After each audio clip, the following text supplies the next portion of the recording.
ಹೇಳಿದ್ರೆ ಈ ದೇಶದ ಪ್ರಧಾನಮಂತ್ರಿ ಆಗಿದ್ದಂತ ಜವಾಹರ್ಲಾಲ್ ನೆಹರು ಅವರಿಗೆ ಆಪ್ತರಾಗಿದ್ದು, ಅವರ ಪಾರ್ಲಿಮೆಂಟರಿ ಕಾರ್ಯದರ್ಶಿ ಆಗಿದ್ದು, ಅವರ ನೇರವಾದ ಸಂಪರ್ಕ ಹೊಂದಿರತಕ್ಕಂತ ಶ್ರೀನಿವಾಸ ಮಲ್ಯರು ಜವಾಹರ್ಲಾಲ್ ನೆಹರು ಅವರ ಸಹಾಯದಿಂದ ಈ ಜಿಲ್ಲೆಯ ಅಭಿವೃದ್ಧಿಯಲ್ಲಿ ಬಹುದೊಡ್ಡ ಪಾತ್ರವನ್ನು ವಹಿಸಿದ್ದಾರೆ.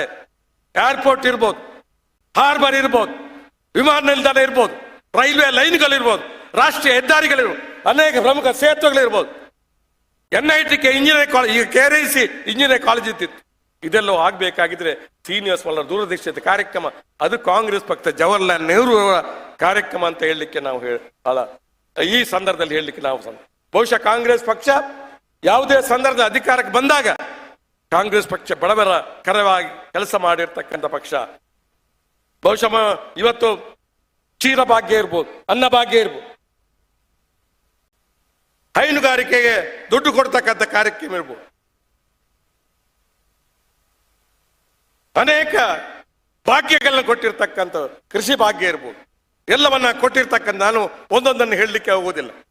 ಸಿದ್ದರಾಮಯ್ಯ ಕಳೆದ ಸಾರಿ ಇರ್ತಕ್ಕಂಥ ಸರ್ಕಾರ ಈ ಒಂದು ಕೆಲಸವನ್ನ ಮಾಡಿದೆ ಅನ್ನುವಂಥದ್ದನ್ನು ನಾನು ಮತ್ತೊಮ್ಮೆ ನೆನಪಾಡಬೇಕಾಗಿದೆ. ಅನೇಕ ಒಳ್ಳೆಯ ಕಾರ್ಯಕ್ರಮ ಕೊಟ್ಟಿದೆ. ಇವತ್ತು ಭಾಗ್ಯಗಳ ಭರವಸೆಯನ್ನ ಕಳೆದ ಸಾರಿ ಕೊಟ್ಟಾಗ ಇದು ಬೋಗಸ್ ಭರವಸೆ ಅಂತ ವಿರೋಧ ಪಕ್ಷ ಬಿಜೆಪಿ ಪಕ್ಷ ಹೇಳಿತು. ಆದರೆ ಇವತ್ತು ಅದು ಅನುಷ್ಠಾನ ಆಗಿದೆ. ಇವತ್ತು ಎಲ್ಲ ಭಾಗ್ಯಗಳ ಅನುಷ್ಠಾನ ಆಗಿದೆ ಅಂತ ಹೇಳಿದ್ರೆ ನಾವು ನುಡಿದಂತೆ ನಡೆದಂತೆ ಕೆಲಸವನ್ನು ಮಾಡಿದ್ದೇವೆ. ನಮ್ಮ ಸರ್ಕಾರ ಯಾವತ್ತು ಬಜೆಟ್ ನಲ್ಲಿ ಏನು ಹೇಳಿದ್ದೇವೆ ಅದನ್ನು 5 ವರ್ಷದ ಅವಧಿಯಲ್ಲಿ ಬಜೆಟ್ ಪುಸ್ತಕವನ್ನು ಎದುರಲ್ಲಿ ಇಟ್ಟುಕೊಂಡು ಆ ಬಜೆಟ್ಟಿನ ಯಾವ ಹೇಳಿಕೆ ಕೊಟ್ಟಿದ್ದೇವೆ ಅದನ್ನ ಅನುಷ್ಠಾನ ಮಾಡಿರ್ತಕ್ಕಂಥ ಕೀರ್ತಿ ಕಾಂಗ್ರೆಸ್ ಪಕ್ಷಕ್ಕೆ. ಭಾರತೀಯ ಜನತಾ ಪಕ್ಷ ಏನಾದ್ರೂ ಪ್ರಣಾಳಿಕೆಯಲ್ಲಿ ಭರವಸೆ ಕೊಟ್ರೆ ಬಹುಶಃ ಅವರದನ್ನು ಅನುಷ್ಠಾನ ಮಾಡುವುದಿಲ್ಲ. ಹಿಂದಿನ ಯಡಿಯೂರಪ್ಪ ಸರ್ಕಾರ ಇದ್ದಾಗ ನಮಗೆ ಭರವಸೆ ಕೊಟ್ಟಿದ್ರು, ಬಹುಶಃ ಅದರಲ್ಲಿ 10% ಮಾತ್ರ ಅದು ಅನುಷ್ಠಾನ ಆಗಿದೆ. ಆದರೆ ಕಾಂಗ್ರೆಸ್ ಪಕ್ಷದ ಭರವಸೆ 99% ಕಾಂಗ್ರೆಸ್ ಭರವಸೆ ಅದು ಅನುಷ್ಠಾನ ಆಗಿದೆ ಅಂತ ಹೇಳ್ತಕ್ಕಂಥ ನೆನಪನ್ನ ತಮ್ಮ ಗಮನ. ನಾವು ಕಾಂಗ್ರೆಸ್ ಪಕ್ಷ ನುಡಿದಂತೆ ನಡೆದ ಸರ್ಕಾರ, ಈಗ ಕೂಡ ನುಡಿದಂತೆ ನಡೆದ ಸರ್ಕಾರ, ಇನ್ನು ಮುಂದಕ್ಕೆ ಕೂಡ ನುಡಿದಂತೆ ನಡೆಯುವಂತ ಸರ್ಕಾರ ಅಂತ ಹೇಳ್ತಕ್ಕಂಥ ಮಾತನ್ನ ನಾನು ಈ ಸಂದರ್ಭದಲ್ಲಿ ಹೇಳಲಿಕ್ಕೆ ಇಷ್ಟಪಡ್ತಾ ಇದ್ದೆ. ಆದ್ದರಿಂದಾಗಿ ಕಾಂಗ್ರೆಸ್ನ ಬಗ್ಗೆ ಯಾರಾದ್ರೂ ಅಪಪ್ರಚಾರಗಳು ಮಾಡ್ತಾರೆ ಅದನ್ನ ಕಿವಿಗೊಡದೆ ಸತ್ಯಾಸತ್ಯತೆ ವಿಮರ್ಶೆಯನ್ನು ಮಾಡತಕ್ಕಂಥ ಜವಾಬ್ದಾರಿ ನಮ್ಮ ಕಾರ್ಯಕರ್ತರ ಜೊತೆಯಲ್ಲಿ. ನೀವು ಜನತೆಗೆ ನೇರವಾಗಿ ಸಂಪರ್ಕ ಇರ್ತಕ್ಕಂಥ ಗ್ರಾಮೀಣ ಭಾಗದಲ್ಲಿರ್ತಕ್ಕಂಥ ಕಾರ್ಯಕರ್ತರು ಅದನ್ನು ಜನತೆಗೆ ತಿಳಿಸ್ತಕ್ಕಂಥ ಕೆಲಸವನ್ನು ತಾವೆಲ್ಲ ಮಾಡಬೇಕು. ಕಾಂಗ್ರೆಸ್ ಪಕ್ಷ ಇವತ್ತು ಒಂದು ಬಲಿಷ್ಠವಾದ ಪಕ್ಷವಾಗಿ ಇದೆ ಅಂತ ಹೇಳ್ತಕ್ಕಂಥದ್ದನ್ನ ನಾವು ಖಂಡಿತವಾಗಿ ಯಾವತ್ತು ಇಲ್ಲಿ ಸೋತಿರಬಹುದು, ಆದರೆ ಮುಂದಿನ ಹಂತದಲ್ಲಿ ಮತ್ತೆ ಕಾಂಗ್ರೆಸ್ ಅನ್ನು ಗೆಲ್ಲಿಸ್ತಕ್ಕಂಥ ಶಕ್ತಿ ಕಾಂಗ್ರೆಸ್ ಪಕ್ಷಕ್ಕೆ ಇದೆ ಅಂತ ಹೇಳ್ತಕ್ಕಂಥ ಮಾತನ್ನು ನಾನು ಈ ಸಂದರ್ಭದಲ್ಲಿ ಹೇಳಲಿಕ್ಕೆ ಇಷ್ಟಪಡ್ತಾ ಇದ್ದೇನೆ. ಇವತ್ತು ಗ್ರಾಮೀಣ ಪ್ರದೇಶದ ನಾನಾ ಭಾಗದಲ್ಲಿ ಬಂದಿರತಕ್ಕಂಥ ಕಾರ್ಯಕರ್ತರು ಎಲ್ಲರೂ ಕೂಡ ಇವತ್ತು ಹೆಚ್ಚಿನ ಸಂಖ್ಯೆಯಲ್ಲಿ ಈ ಒಂದು ಸಮ್ಮೇಳನದಲ್ಲಿ ಭಾಗವಹಿಸಿದ್ದಾರೆ. ಬಹುಶಃ ಈ ಒಂದು ಕಾರ್ಯಕ್ರಮ ನಮ್ಮ ಜಿಲ್ಲೆಯ ರಾಜ್ಯಕ್ಕೆ ದಿಕ್ಸೂಚಿಯನ್ನ ಬದಲಿಸ್ತಕ್ಕಂಥ ಒಂದು ಕಾರ್ಯಕ್ರಮ ಅಂತ ನಾನು ಈ ಸಂದರ್ಭದಲ್ಲಿ ಹೇಳಲಿಕ್ಕೆ ಇಷ್ಟಪಡ್ತಾ, ನಾವು ಅಪೇಕ್ಷೆ ಪಡ್ತಕ್ಕಂಥದ್ದು ಮುಂದಿನ ಭಾರತ ಸುಂದರ ಭಾರತ ಆಗ್ಬೇಕು, ಮುಂದಿನ ಭಾರತ ಸಾಮರಸ್ಯದ ಭಾರತ ಆಗ್ಬೇಕು, ಮುಂದಿನ ಭಾರತ ಎಲ್ಲಾ ಜಾತಿ, ಎಲ್ಲಾ ಧರ್ಮ, ಎಲ್ಲ ಭಾಷೆ ಜನ ಒಟ್ಟಾಗಿ ಬದುಕತಕ್ಕಂಥ ಭಾರತ ಆಗ್ಬೇಕು ಅನ್ನುವಂಥ ಅಪೇಕ್ಷೆ ಇರ್ತಕ್ಕಂಥ ನಾವುಗಳು ಕಾಂಗ್ರೆಸ್ ಪಕ್ಷ ಮತ್ತೊಮ್ಮೆ ಅಧಿಕಾರ ತರ್ತಕ್ಕಂಥ ಕೆಲಸವನ್ನು ನಾವೆಲ್ಲ ಮಾಡಬೇಕು. ಕಳೆದ ವಿಧಾನಸಭಾ ಚುನಾವಣೆಯಲ್ಲಿ 135 ಸ್ಥಾನವನ್ನ ಕಾಂಗ್ರೆಸ್ ಪಕ್ಷಕ್ಕೆ ಮತ ಕೊಟ್ಟಿದ್ದೆ ಜನ. ಆದರೆ ನಮ್ಮ ಜಿಲ್ಲೆಯಲ್ಲಿ ನಮಗೆ ಸೋಲಾಯಿತು. ಆದರೆ ಕಾಂಗ್ರೆಸ್ ಪಕ್ಷ ಅಧಿಕಾರದಲ್ಲಿ ಇದೆ. ಆದ್ದರಿಂದಾಗಿ ನಾವು ಮುಂದಿನ ಸಂದರ್ಭದಲ್ಲಿ ಏನು ಕಾರ್ಯಕ್ರಮ ಇದೆ ಅದನ್ನ ಅನುಷ್ಠಾನ ಆಗುವಂತ ಹಂತದಲ್ಲಿ ನಾವು ಜನರು ಸರ್ಕಾರದ ಜೊತೆ ನಾವು ನಾಗರಿಕರು ಸೇರಿಕೊಂಡು ಪಕ್ಷವನ್ನು ಮುನ್ನಡೆಸಕ್ಕೆ ಕೆಲಸವನ್ನು ಮಾಡುವ ಅಂತ ಹೇಳ್ತಕ್ಕಂಥ ಮಾತನ್ನು ಹೇಳಿ ನನ್ನ 2 ಮಾತನ್ನು ಮುಕ್ತಾಯ ಮಾಡ್ತೇನೆ. ಜೈ ಹಿಂದ್, ಜೈ ಕರ್ನಾಟಕ. ರಮನಾಥ್ ರೈ ಅವರ ಒಂದು ಸ್ವಧ್ವನಿ ಇಲ್ಲಿ ಮೊಳಗಿದೆ. ಕಾರ್ಯಕರ್ತರ ಮತ್ತು ಜನಪ್ರತಿನಿಧಿಗಳ ಪ್ರವಾಹ ಮತ್ತು ಆಗಮಿಸ್ತಾ ಇದೆ. ಅವರೆಲ್ಲ ಊಟದ ಭಾಗದಲ್ಲಿದ್ದಾರೆ, ಈ ಭಾಗಕ್ಕೆ ಬಂದು ಸೇರ್ತಾರೆ. ದಯಮಾಡಿ ಬಲಬದಿಯಲ್ಲಿರ್ತಕ್ಕಂಥ ಚೈರ್ಗಳನ್ನ ಕಾರ್ಯಕರ್ತರು ಸೇರಿಸಿಕೊಳ್ಬೇಕು. ಮತ್ತು VIP ಲಾಂಚ್ನಲ್ಲಿರ್ತಕ್ಕಂಥ ನಮ್ಮ ಏನು ಡೋಲು ಇತರ ಬ್ಯಾಂಡ್ಗಳಿದೆ ಅದು ಬಲಬದಿಯ ಆ ಬದಿಗೆ ಇರಬೇಕು ಅಂತೇಳಿ ತಮ್ಮಲ್ಲಿ ವಿನಂತಿಸಿಕೊಳ್ತೇವೆ. ಈಗಾಗಲೇ ಈ ಜಿಲ್ಲೆಯ ಉಸ್ತುವಾರಿ ಮಂತ್ರಿಗಳು, ಈ ಕಾರ್ಯಕ್ರಮದ ಮೇಲುಸ್ತುವಾರಿಗಳು ಆಗಿರ್ತಕ್ಕಂಥ ನಮ್ಮೆಲ್ಲರ ಅಚ್ಚುಮೆಚ್ಚಿನ ಕರ್ನಾಟಕ ಸರ್ಕಾರದ ಆರೋಗ್ಯ ಮತ್ತು ಕುಟುಂಬ ಕಲ್ಯಾಣ ಸಚಿವರಾದ ಮಾಜಿ ಪ್ರದೇಶ್ ಕಾಂಗ್ರೆಸ್ನ ಅಧ್ಯಕ್ಷರು ಆದ ಶ್ರೀಯುತ ದಿನೇಶ್ ಗುಂಡೂರಾವ್ ಅವರ ಉಪಸ್ಥಿತಿಯನ್ನ ಬಹಳ ಗೌರವದಿಂದ ನಾವು ಅಭಿಮಾನದಿಂದ ಹೇಳಲಿಕ್ಕೆ ಬಯಸ್ತೇವೆ ಮತ್ತು ಅವರನ್ನು ಸ್ವಾಗತಿಸ್ತೇವೆ. ಅದೇ ರೀತಿಯಲ್ಲಿ ಈ ಕಾರ್ಯಕ್ರಮದ ಉಸ್ತುವಾರಿಗಳು ನಮ್ಮ ರಾಜ್ಯದ ಸರ್ಕಾರದ ಮುಖ್ಯ ಸಚೇತಕರು, ಪ್ರದೇಶ್ ಕಾಂಗ್ರೆಸ್ನ ಕಾರ್ಯಾಧ್ಯಕ್ಷರಾದ ಸಲೀಂ ಅಹಮದ್ ಅವರು ಕೂಡ ಉಪಸ್ಥಿತಿ ಇದೆ. ನಮ್ಮ ರಾಜ್ಯದ ಕಾಂಗ್ರೆಸ್ ಪಕ್ಷದ ಹಿರಿಯ ನಾಯಕರು, ಮಾಜಿ ಮಂತ್ರಿಗಳು ಮತ್ತು ನಮ್ಮ ಪ್ರದೇಶ್ ಕಾಂಗ್ರೆಸ್ನ ಮಾಜಿ ಅಧ್ಯಕ್ಷರು, ಇಂದು ಕರ್ನಾಟಕ ಸರ್ಕಾರದ ಇವತ್ತು ಕರ್ನಾಟಕ ಸರ್ಕಾರದ ಆಯೋಗದ ಅಧ್ಯಕ್ಷರು ಆಗಿರ್ತಕ್ಕಂಥ RV ದೇಶಪಾಂಡೆ ಅವರಿದ್ದಾರೆ.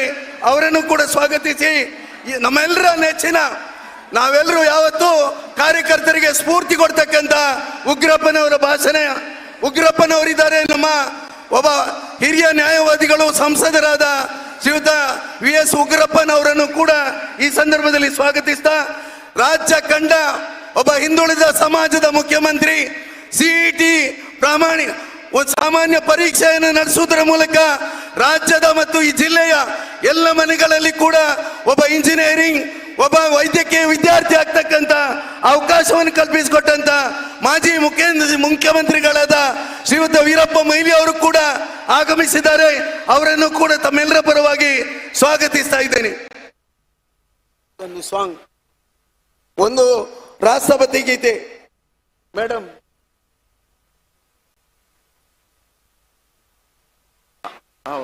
ರಾಷ್ಟ್ರಭಕ್ತಿ ಗೀತೆ.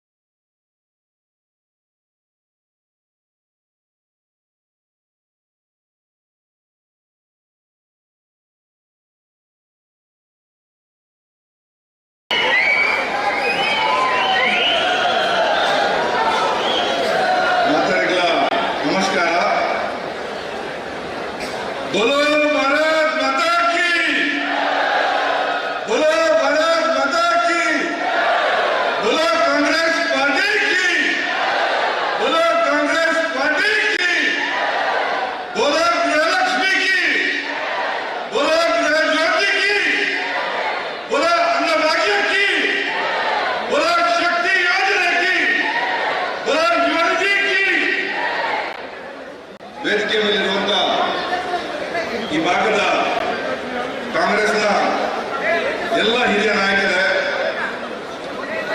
ವಿಶೇಷವಾಗಿ ಈ ಕಾರ್ಯಕ್ರಮದ ಉಸ್ತುವಾರಿಯನ್ನು ವಹಿಸಿಕೊಂಡಿರುವಂತಹ ದಿನೇಶ್ ಗುಂಡೂರಾವ್ ಅವರೇ, ಸಲೀಂ ಅಹಮದ್ ಅವರೇ, RV ದೇಶಪಾಂಡೆ ಅವರೇ, ಈ ಭಾಗದ ಹಿರಿಯ ನಾಯಕರು, ಮಾಜಿ ಮುಖ್ಯಮಂತ್ರಿಗಳು, ದೇಶದಲ್ಲಿ ತಮ್ಮ ಛಾಪನ್ನು ಮೂಡಿಸಿರುವಂತ ಸನ್ಮಾನ್ಯ ವೀರಪ್ಪ ಮೊಯ್ಲಿ ಅವರೇ, ವೇದಿಕೆ ಮೇಲಿರುವಂತ ಎಲ್ಲ ಗೌರವಾನ್ವಿತರೆ, ವೇದಿಕೆಯ ಮುಂಭಾಗದಲ್ಲಿ ರಾಜ್ಯದ ಬೇರೆ ಬೇರೆ ಕಡೆಯಿಂದ ಬಂದಿರುವಂತ ಪ್ರೀತಿಯ ಕಾಂಗ್ರೆಸ್ನ ಕಾರ್ಯಕರ್ತರೆ, ಈ ಕಾಂಗ್ರೆಸ್ನ ಮಹಾ ಕುಂಭಮೇಳದಲ್ಲಿ ಬಂದಿರುವಂತ ಎಲ್ಲ ಕಾರ್ಯಕರ್ತ ಬಂಧುಗಳೇ, ಇದೊಂದು ಐತಿಹಾಸಿಕ ಕಾರ್ಯಕ್ರಮ.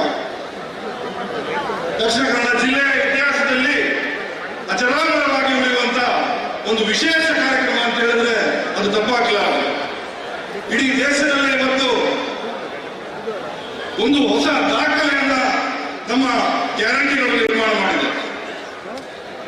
ಒಂದು ಜಾಗತಿಕ ದಾಖಲೆ ಅಂತ ಹೇಳ್ಬೋದು. ಸರಿಸುಮಾರು 52,000 ಕೋಟಿ ರೂಪಾಯಿಯಷ್ಟು ಹಣವನ್ನ ನೇರವಾಗಿ ಬಡವರಿಗೆ ಕೊಡುವಂತ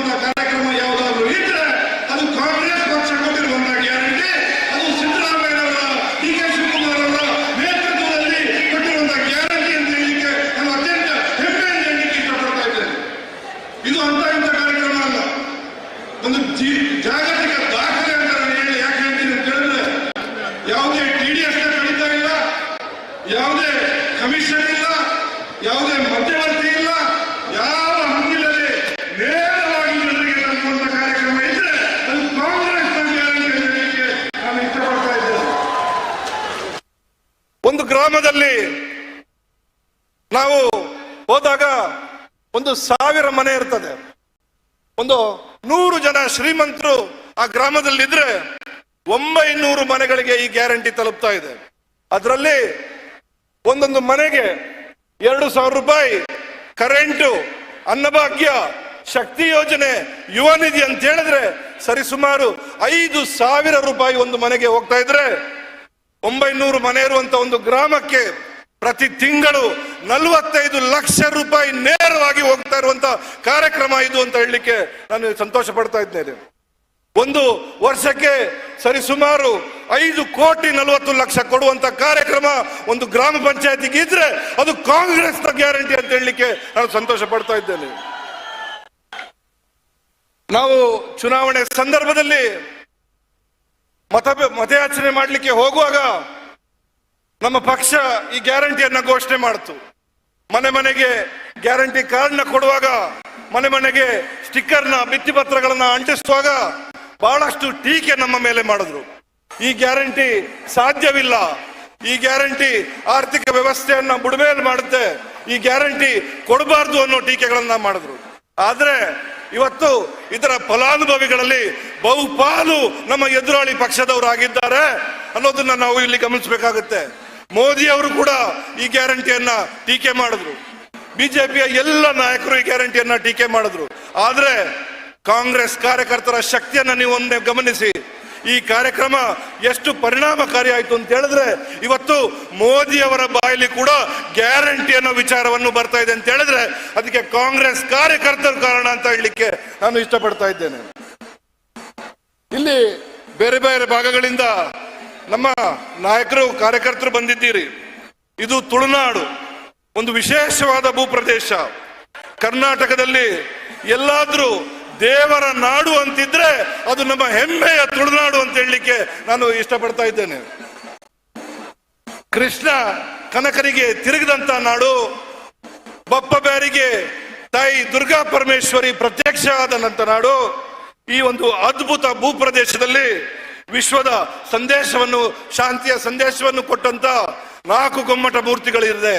ಇದೊಂದು ಅದ್ಭುತವಾದ ಭೂಪ್ರದೇಶ ಅಂತ ನಾನು ಹೇಳಲಿಕ್ಕೆ ಇಷ್ಟಪಡ್ತಾ ಇದ್ದೇನೆ. ಸ್ವಾತಂತ್ರ್ಯ ಹೋರಾಟದ ಸಂದರ್ಭದಲ್ಲಿ ಮಹಾತ್ಮ ಗಾಂಧಿಯವರು, ರವೀಂದ್ರನಾಥ್ ಟಾಗೋರ್ ಅವರು, ಆನಿ ಬೆಸೆಂಟ್ ರವರು, ನಾರಾಯಣ್ ಗುರುಗಳು ಬಂದಂತ ಒಂದು ವಿಶೇಷವಾದ ನಾಡು ಅಂತ ಹೇಳಲಿಕ್ಕೆ ನಾನು ಇಷ್ಟಪಡ್ತಾ ಇದ್ದೇನೆ. ಈ ನಾಡಿನಲ್ಲಿ 5 ಪ್ರಮುಖ ಬ್ಯಾಂಕ್ಗಳನ್ನ ಸ್ಥಾಪನೆ ಮಾಡಲಾಯಿತು. ಈ ನಾಡಿನ ಜನರ ಶಕ್ತಿಯಿಂದ 5 ಬ್ಯಾಂಕ್ನ ಸ್ಥಾಪನೆ ಮಾಡಲಾಯಿತು. Syndicate bank, Karnataka bank, corporation bank, Canara bank, ಈ ರೀತಿ ಕರ್ನಾಟಕ ಬ್ಯಾಂಕ್, ಈ ರೀತಿ 5 ಬ್ಯಾಂಕ್ಗಳನ್ನ ಸ್ಥಾಪನೆ ಮಾಡಿದಂತ ನಾಡು. ಆದ್ರೆ ಇವತ್ತು ಏನಾಗಿದೆ, ಎಷ್ಟು ಉದ್ಯೋಗವನ್ನ ಈ ಬ್ಯಾಂಕ್ ಸೃಷ್ಟಿ ಮಾಡಿತ್ತು. ದೇಶದ ಯಾವ ಮೂಲೆಗೋದ್ರು ಅಲ್ಲಿ ಈ ಬ್ಯಾಂಕ್ನ ಬಗ್ಗೆ ಮಾತಾಡೋರು, ನಮ್ಮ ತುಳುನಾಡಿನವರು ಅಲ್ಲಿ ಸಿಗೋರು. ಆದ್ರೆ ಈ ಬ್ಯಾಂಕ್ಗಳನ್ನ ಇವತ್ತು ಬೇರೆ ಬೇರೆ ಬ್ಯಾಂಕ್ಗಳ ಜೊತೆ ವಿಲೀನ ಮಾಡಿ ಈ ಬ್ಯಾಂಕ್ಗಳ ಎಲ್ಲೂ ಕೂಡ ಈ ಬ್ಯಾಂಕ್ಗಳ ನಾಮೋನಿಶಾನ್ ಮಾಡಿರುವಂತದನ್ನ ನಾವು ನೋಡ್ತಾ ಇದ್ದೇವೆ. ಒಂದು ಭಾಗದಲ್ಲಿ ಅತಿ ಹೆಚ್ಚು ಮೆಡಿಕಲ್ ಕಾಲೇಜ್ಗಳು ಎಲ್ಲಾದ್ರೂ ಇದ್ರೆ ಅದು ದಕ್ಷಿಣ ಕನ್ನಡ ಜಿಲ್ಲೆ ಅಂತ ಬಹಳ ಹೆಮ್ಮೆ ಅಂತ ನಾನು ಹೇಳಲಿಕ್ಕೆ ಇಷ್ಟಪಡ್ತಾ ಇದ್ದೇನೆ. ಇದರಲ್ಲೂ ಕೂಡ ಒಂದು ಜಾಗತಿಕ ದಾಖಲೆಯನ್ನು ನಾವು ನಿರ್ಮಾಣ ಮಾಡಿದ್ದೇವೆ. ಒಂದು ರಸ್ತೆಯಲ್ಲಿ 5 ಮೆಡಿಕಲ್ ಕಾಲೇಜು ಇಡೀ ಪ್ರಪಂಚದಲ್ಲೇ ಎಲ್ಲಾದ್ರೂ ಇದ್ರೆ ಅದೂ ಕೂಡ ನಮ್ಮ ದಕ್ಷಿಣ ಕನ್ನಡ ಜಿಲ್ಲೆ ಅಂತ ನಾನು ಅತ್ಯಂತ ಹೆಮ್ಮೆಯಿಂದ ಹೇಳಲಿಕ್ಕೆ ಇಷ್ಟಪಡ್ತಾ ಇದ್ದೇನೆ. ಇದೊಂದು ವಿದ್ಯಾ ಕಾಶಿ. ಇಲ್ಲಿ 6 ಭಾಷೆಯ ಜನರಿದ್ದಾರೆ. ತುಳು ಭಾಷಿಕರಿದ್ದಾರೆ, ಕೊಂಕಣಿ ಭಾಷಿಕರಿದ್ದಾರೆ, ಬ್ಯಾರಿ ಭಾಷಿಕರಿದ್ದಾರೆ, ಅರೆ ಭಾಷೆ ಮಾತಾಡಿದ್ದಾರೆ, ಕೊರಗ ಭಾಷೆ ಮಾತಾಡೋರಿದ್ದಾರೆ. ಈ ಎಲ್ಲರೂ ಅತ್ಯಂತ ಸಾಮರಸ್ಯದಿಂದ ಇಲ್ಲಿ ಬದುಕನ್ನ ಕಂಡುಕೊಳ್ತಾ ಇದ್ದೇವೆ.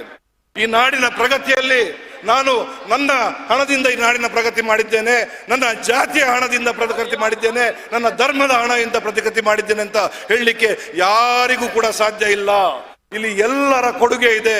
ಈ ನಾಡಿನ ಪ್ರಗತಿಗೆ ಪ್ರತಿಯೊಬ್ಬರ ಕೊಡುಗೆ ಇದೆ ಅಂತ ನಾನು ಹೇಳಲಿಕ್ಕೆ ಇಷ್ಟಪಡ್ತಾ ಇದ್ದೇನೆ. ಈ ನಾಡಿನ ಕಲೆ, ಸಂಸ್ಕೃತಿ, ಕಂಬಳ, ಭೂತಾರಾಧನೆ ಎಲ್ಲವನ್ನು ತಂದಿದ್ದು ಇಲ್ಲಿನ ಮೂಲ ನಿವಾಸಿಗಳು. ಇಲ್ಲಿಯ ಅಷ್ಟಮಠಗಳನ್ನ ಪ್ರಾರಂಭ ಮಾಡಿದ್ದು ಮಧ್ವಾಚಾರ್ಯರು. ವೇದದಲ್ಲಿ ನಾವು ಮುಂದೆ ಇದ್ದೇವೆ. ಇಲ್ಲಿನ ಕ್ರಿಶ್ಚಿಯನ್ ಮಿಷನರಿಗಳು, ಬ್ಯಾಸಲ್ ಮಿಷನ್ ಅಂತ ಮಿಷನರಿಗಳು ಬಂದು ಇಲ್ಲಿ ವಿದ್ಯಾ ಸಂಸ್ಥೆಗಳನ್ನ ಪ್ರಾರಂಭ ಮಾಡಿದ್ರು, ಆರೋಗ್ಯ ವ್ಯವಸ್ಥೆಯನ್ನ ಮಾಡಿದ್ರು, ಪ್ರಪ್ರಥಮ ಕನ್ನಡದ ಪತ್ರಿಕೆಯನ್ನ ಇಲ್ಲಿ ಮಾಡಿದ್ರು, ಪ್ರಪ್ರಥಮ ಕನ್ನಡದ ನಿಘಂಟನ್ನ ಮಾಡಿದ್ರು. ಅದೇ ರೀತಿ ಇಲ್ಲಿಯ ವ್ಯಾಪಾರ ಮಾಡುವಂತ ನಮ್ಮ ಪ್ರೀತಿಯ ಬ್ಯಾರಿ ಸಮುದಾಯದವರು ವ್ಯಾಪಾರ ಮಾಡುತ್ತಿದ್ದಾಗಲೇ ಇಡೀ ಜಗತ್ತಿನಲ್ಲಿ ಅವರು ಈ ನೆಲದ ಕಂಪನ್ನ ಪಸರಿಸಿದ್ದಾರೆ. ಎಲ್ಲರ ಶ್ರಮದಿಂದ, ಎಲ್ಲರ ಕೊಡುಗೆಯಿಂದ ಈ ನಾಡನ್ನು ನಾವು ಕಟ್ಟಿದ್ದೇವೆ. ಇಲ್ಲಿಯ ಸಾಮರಸ್ಯವನ್ನ ನಾವು ಹೀಗೆ ಕಾಪಾಡೋಣ. ನಾವೆಲ್ಲರೂ ದೇಶಭಕ್ತರಾಗೋಣ, ದ್ವೇಷಭಕ್ತರಾಗೋದು ಬೇಡ ಅನ್ನುವ ಮಾತನ್ನ ಹೇಳ್ತಾ ನನ್ನ ಮಾತು ಮುಗಿಸ್ತೀನಿ. ಜೈ ಹಿಂದ್, ಜೈ ಕಾಂಗ್ರೆಸ್. ರಕ್ಷಿತ್ ಶಿವರಾಮ್ ಅವರಿಗೆ ಕೃತಜ್ಞತೆಗಳು. ಬಂಧುಗಳೇ, ನಮ್ಮ ಮತ್ತು ನಿಮ್ಮೆಲ್ಲರ ನೆಚ್ಚಿನ ಕಾಂಗ್ರೆಸ್ ಪಕ್ಷಕ್ಕೆ ಈ ರಾಜ್ಯದಲ್ಲಿ ಶಕ್ತಿ ಕೊಟ್ಟಂತ ವಿವಿಧ ಕಾರ್ಯಕ್ರಮಗಳನ್ನು ಕೊಟ್ಟು ಈ ರಾಜ್ಯದ ಉಪಮುಖ್ಯಮಂತ್ರಿಯಾಗಿ, ಇದು ರಾಜ್ಯದ ಗೃಹ ಸಚಿವರಾಗಿರ್ತಕ್ಕಂಥ ಮಾಜಿ ಪ್ರದೇಶ್ ಕಾಂಗ್ರೆಸ್ನ ಅಧ್ಯಕ್ಷರು, ಕಾಂಗ್ರೆಸ್ ವರ್ಕಿಂಗ್ ಕಮಿಟಿಯ ಡಾಕ್ಟರ್ ಪರಮೇಶ್ವರ್ ಅವರು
ಕಾಂಗ್ರೆಸ್ ಸಮಿತಿಯ ಆಶ್ರಯದಲ್ಲಿ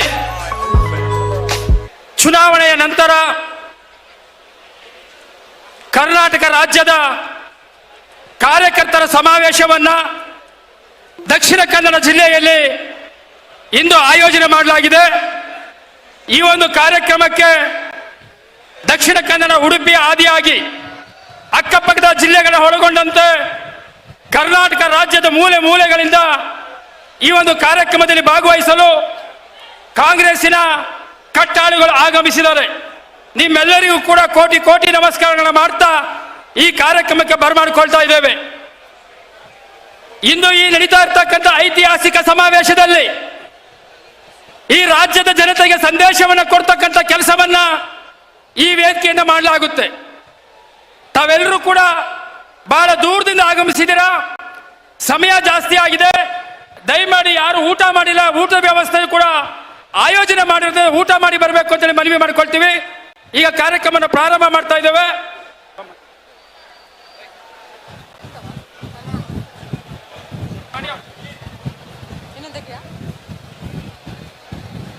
ಎಲ್ಲರಿಗೂ ವಂದಿಸಿಕೊಂಡು ಕಾರ್ಯಕ್ರಮವು ಈಗಾಗಲೇ ಆರಂಭಗೊಂಡಿದೆ. ನಾವೆಲ್ಲರೂ ನಂಬಿರ್ತಕ್ಕಂಥ ದೇವರಿಗೆ ಮನಸಾರೆ ವಂದಿಸಿ ರಾಜ್ಯ ಮಟ್ಟದ ಬೃಹತ್ ಕಾಂಗ್ರೆಸ್ ಕಾರ್ಯಕರ್ತರ ಸಮಾವೇಶದ ಕಾರ್ಯಕ್ರಮದಲ್ಲಿ ನೀವು ಎಲ್ಲರೂ ಭಾಗವಹಿಸಿದ್ದೇವೆ. ಸೇರಿದಂಥ ಪಕ್ಷದ ಎಲ್ಲ ನನ್ನ ನಾಯಕರುಗಳಿಗೆ ವಂದಿಸಿಕೊಂಡು, ದೇವದುರ್ಲಭ ಕಾರ್ಯಕರ್ತರು ನಮ್ಮ ಪಕ್ಷದ ಜೀವಾಳ. ಈ ರಾಜ್ಯದಲ್ಲಿ ನಮ್ಮ ಪಕ್ಷ ಅಧಿಕಾರಕ್ಕೆ ಬರಬೇಕಿದ್ರೆ ನಮ್ಮ ದೇವದುರ್ಲಭ ಕಾರ್ಯಕರ್ತರೇ ಈ ರಾಜ್ಯದ ಪ್ರಾಮುಖ್ಯತೆ. ಎಲ್ಲ ನಮ್ಮ ವಿರೋಧ ಪಕ್ಷದವರ ಅವರು ಮಾಡಿದಂತಹ ಅನ್ಯಾಯಗಳು, ಅನಾಚಾರಗಳು ಎಲ್ಲವನ್ನ ಜನರಿಗೆ ತಿಳಿ ಹೇಳಿ ಕಾಂಗ್ರೆಸ್ ಪಕ್ಷದ ಪರವಾಗಿ ಹೋರಾಡಿ ನ್ಯಾಯಯುತ ಮಾತುಗಳನ್ನು ಜನರಿಗೆ ಹೇಳುವ ಮುಖಾಂತರ ಇವತ್ತು ರಾಜ್ಯದಲ್ಲಿ ಕಾಂಗ್ರೆಸ್ ಪಕ್ಷ ಅಧಿಕಾರಕ್ಕೆ ಬರುವಂತೆ ಮಾಡಿದ್ರು. ಆ ಒಂದು ನೆಲೆಯಲ್ಲಿ ಇವತ್ತು ರಾಜ್ಯ ಮಟ್ಟದ ಸಮಾವೇಶ ಸಂಪನ್ನಗೊಳ್ತಾ ಇದೆ. ತಾವೆಲ್ಲರೂ ಸಾಕ್ಷಿ ಎಂಬಂತೆ ಈಗಾಗಲೇ ನಮ್ಮ ಕೆಲವು ನಾಯಕರುಗಳು ಮಾತಾಡಿದ್ರು. ಮುಂದೆ ಕೂಡ ಅಖಿಲ ಭಾರತ ರಾಷ್ಟ್ರೀಯ ಕಾಂಗ್ರೆಸ್ ಪಕ್ಷದ ಅಧ್ಯಕ್ಷರಾಗಿರ್ತಕ್ಕಂಥ ಮಲ್ಲಿಕಾರ್ಜುನ ಖರ್ಗೆ ಅವರ ಒಂದು ಉದ್ಘಾಟನೆಯಲ್ಲಿ ಈ ಕಾರ್ಯಕ್ರಮ ಆರಂಭಗೊಳ್ಳಿಕ್ಕಿದೆ. ನಮ್ಮ ರಾಜ್ಯದ ಕೆಪಿಸಿಸಿ ಅಧ್ಯಕ್ಷರು, ನಮ್ಮ ನಾಯಕರಾಗಿರ್ತಕ್ಕಂಥ DK ಶಿವಕುಮಾರ್ ಅವರ ಅಧ್ಯಕ್ಷತೆಯಲ್ಲಿ ಈ ಕಾರ್ಯಕ್ರಮ ಜರುಗಲಿಕ್ಕಿದೆ.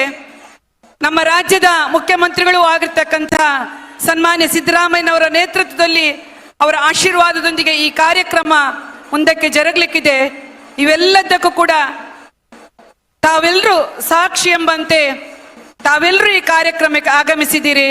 ಮಗದೊಮ್ಮೆ ತಮಗೆಲ್ಲರಿಗೂ ಕೂಡ ಸ್ವಾಗತವನ್ನ ಮಾಡಿಕೊಂಡು ಈಗ ನಮ್ಮ ಕಾರ್ಯಕ್ರಮದ ಪರವಾಗಿ ನಮ್ಮೆಲ್ಲರ ನೆಚ್ಚಿನ ನಾಯಕಿ, ಕರ್ನಾಟಕ ರಾಜ್ಯ ಸರ್ಕಾರದ ಮಾಜಿ ಮಂತ್ರಿಗಳಾಗಿ ದೇಶವೇ ಮೆಚ್ಚುವಂತೆ ಸ್ತ್ರೀಶಕ್ತಿ ಯೋಜನೆಯನ್ನ ತಂದುಕೊಟ್ಟಂತಹ, ರಾಜ್ಯದಲ್ಲಿ 4% ಬಡ್ಡಿಯಲ್ಲಿ ಮಹಿಳೆಯರ ಶ್ರೇಯೋಭಿವೃದ್ಧಿಗಾಗಿ ಮಹಿಳಾ ಮತ್ತು ಮಕ್ಕಳ ಕಲ್ಯಾಣ ಸಚಿವರಾಗಿರ್ತಕ್ಕಂಥ ಸಂದರ್ಭದಲ್ಲಿ ಈ ರಾಜ್ಯದಲ್ಲೇ ಕ್ರಾಂತಿಯನ್ನ ಎಬ್ಬಿಸಿ ಮಹಿಳೆಯರ ಶಕ್ತಿಯಾಗಿ ಧ್ವನಿಯಾಗಿ ಮೂಡಿದಂಥ ನಮ್ಮ ನಾಯಕಿ, ಹಿರಿಯರು ಆಗಿರ್ತಕ್ಕಂಥ ಶ್ರೀ ಮೋಟಮ್ಮನವರು ಅವರು ನಮ್ಮನ್ನ ಉದ್ದೇಶಿಸಿ ಕಾರ್ಯಕ್ರಮದ ಪರವಾಗಿ ಮಾತಾಡ್ಲಿಕ್ಕಿದ್ದಾರೆ.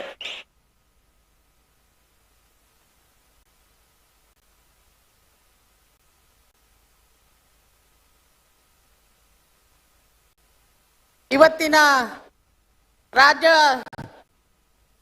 ಮಟ್ಟದ ಕಾರ್ಯಕರ್ತರ ಸಭೆಯ ಅಧ್ಯಕ್ಷರು, ಇಲ್ಲಿನ ಜಿಲ್ಲಾ ಕಾಂಗ್ರೆಸ್ಸಿನ ಅಧ್ಯಕ್ಷರು ಆದ ಹರೀಶ್ ಗೌಡ್ರೆ, ಹಾಗೇನೆ ಈ ವೇದಿಕೆ ಮೇಲೆ ಇರುವ ಹಿರಿಯರಾದಂಥ ದೇಶಪಾಂಡೆ ಅವರೇ, ಹಾಗೆ ನಮ್ಮ ಕಾರ್ಯಾಧ್ಯಕ್ಷರಾದ ಸಲೀಂ ಅಹಮದ್ ಅವರೇ, ಹಾಗೇನೆ ನಮ್ಮೆಲ್ಲರ ಹೆಚ್ಚಿನ ಹಿರಿಯ ನಾಯಕರಾದ ವೀರಪ್ಪ ಮೊಯ್ಲಿ ಅವರೇ, ಇಲ್ಲಿನ ಜಿಲ್ಲಾ ಉಸ್ತುವಾರಿ ಸಚಿವರಾದ ದಿನೇಶ್ ಗುಂಡೂರಾವ್ ಅವರೇ, ಹಾಗೇನೆ ನಮ್ಮ ಗೃಹ ಸಚಿವರು, ಹಿಂದಿನ ಮಾಜಿ ಮುಖ್ಯಮಂತ್ರಿಗಳಾದ ಸಹೋದರ ಪರಮೇಶ್ ಅವರೇ, ವೇದಿಕೆಯಲ್ಲಿರುವಂತಹ AICC ಕಾರ್ಯದರ್ಶಿ ಸಂದೀಪ್ ಅವರೇ, ಈ ಭಾಗದ ಹಿರಿಯ ಮುಖಂಡರು ಹೋರಾಟಗಾರರು ಆದಂತ ನಮ್ಮ ಬಂಟ್ವಾಳದ ಹುಲಿಯೇ ಅನಿಸಿಕೊಂಡಂತ ನಮ್ಮ ರಮಾನಾಥ ರೈ ಅವರೇ, ವೇದಿಕೆಯಲ್ಲಿರುವ ಎಲ್ಲ ಶಾಸಕ ಬಂಧುಗಳೇ, ಮಾಜಿ ಶಾಸಕರುಗಳೇ, MLCಗಳೇ, ಇಲ್ಲಿ ನೆರೆದಿರುವ ನಮ್ಮ ಕಡಲ ತೀರದ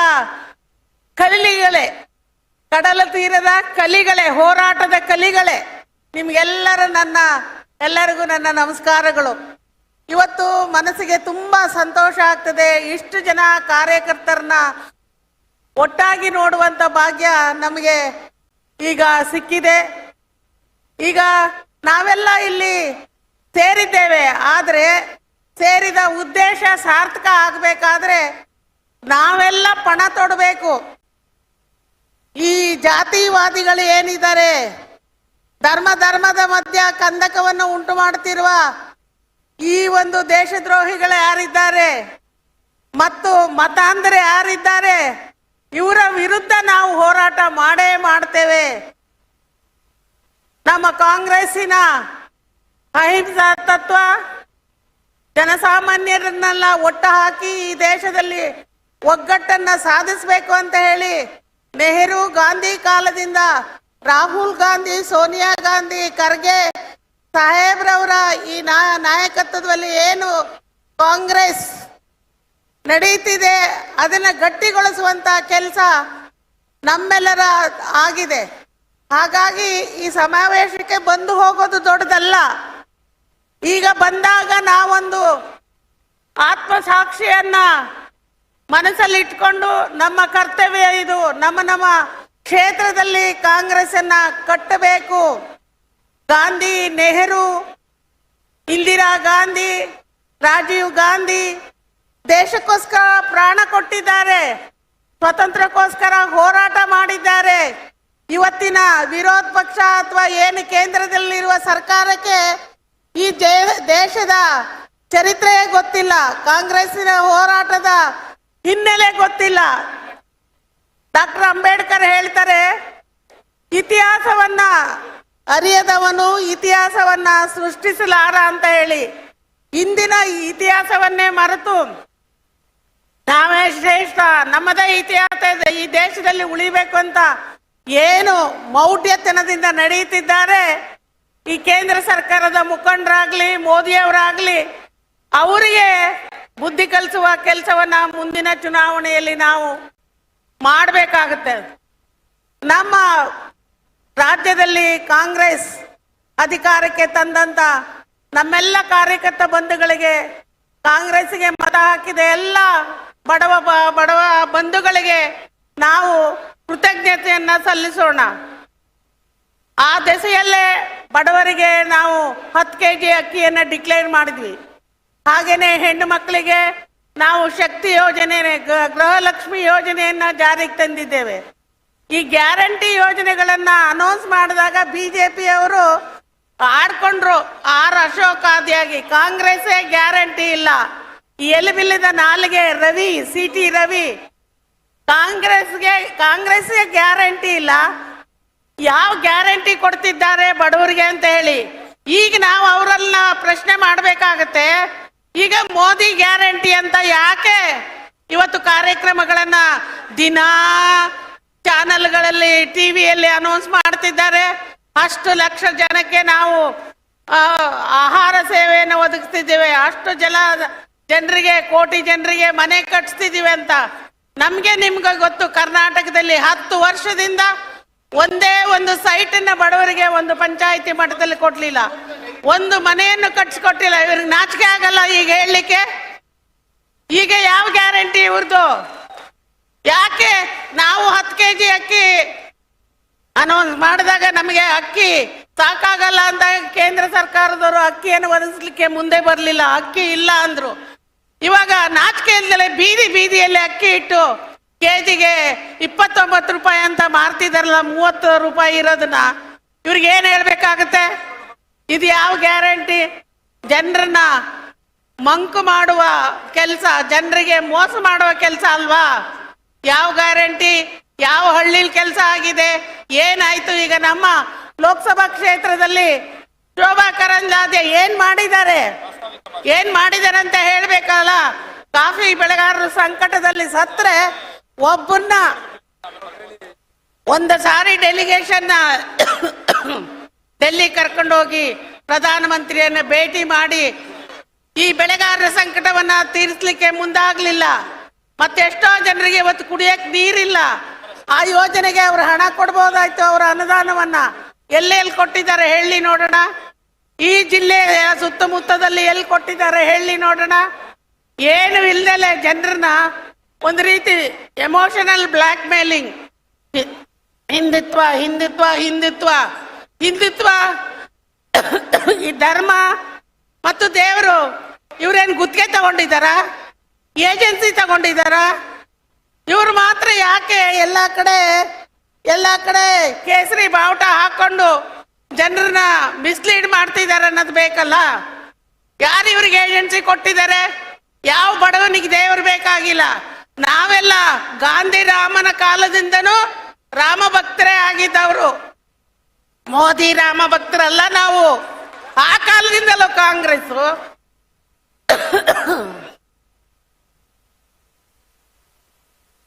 ಆ ಕಾಲದಿಂದ ರಾಮನ್ನ ಯಾರು ಸ್ಮರಣೆ ಮಾಡ್ಕೊಂಡು ಬಂದಿರೋರು?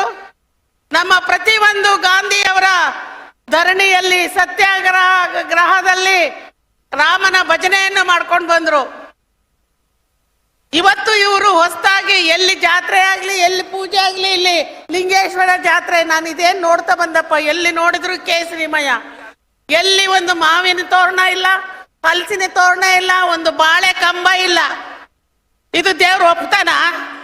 ಬಟ್ಟೆ ಬಾವುಟ ಹಾರಿಸ್ಬಿಟ್ರಿ ದೇವ್ರು ಒಪ್ತಾನ? ದೇವರಿಗೆ ಬೇಕಾಗಿರೋದು ತಳಿರು ತೋರಣ, ವಿಳ್ಳೆದೆಲೆ.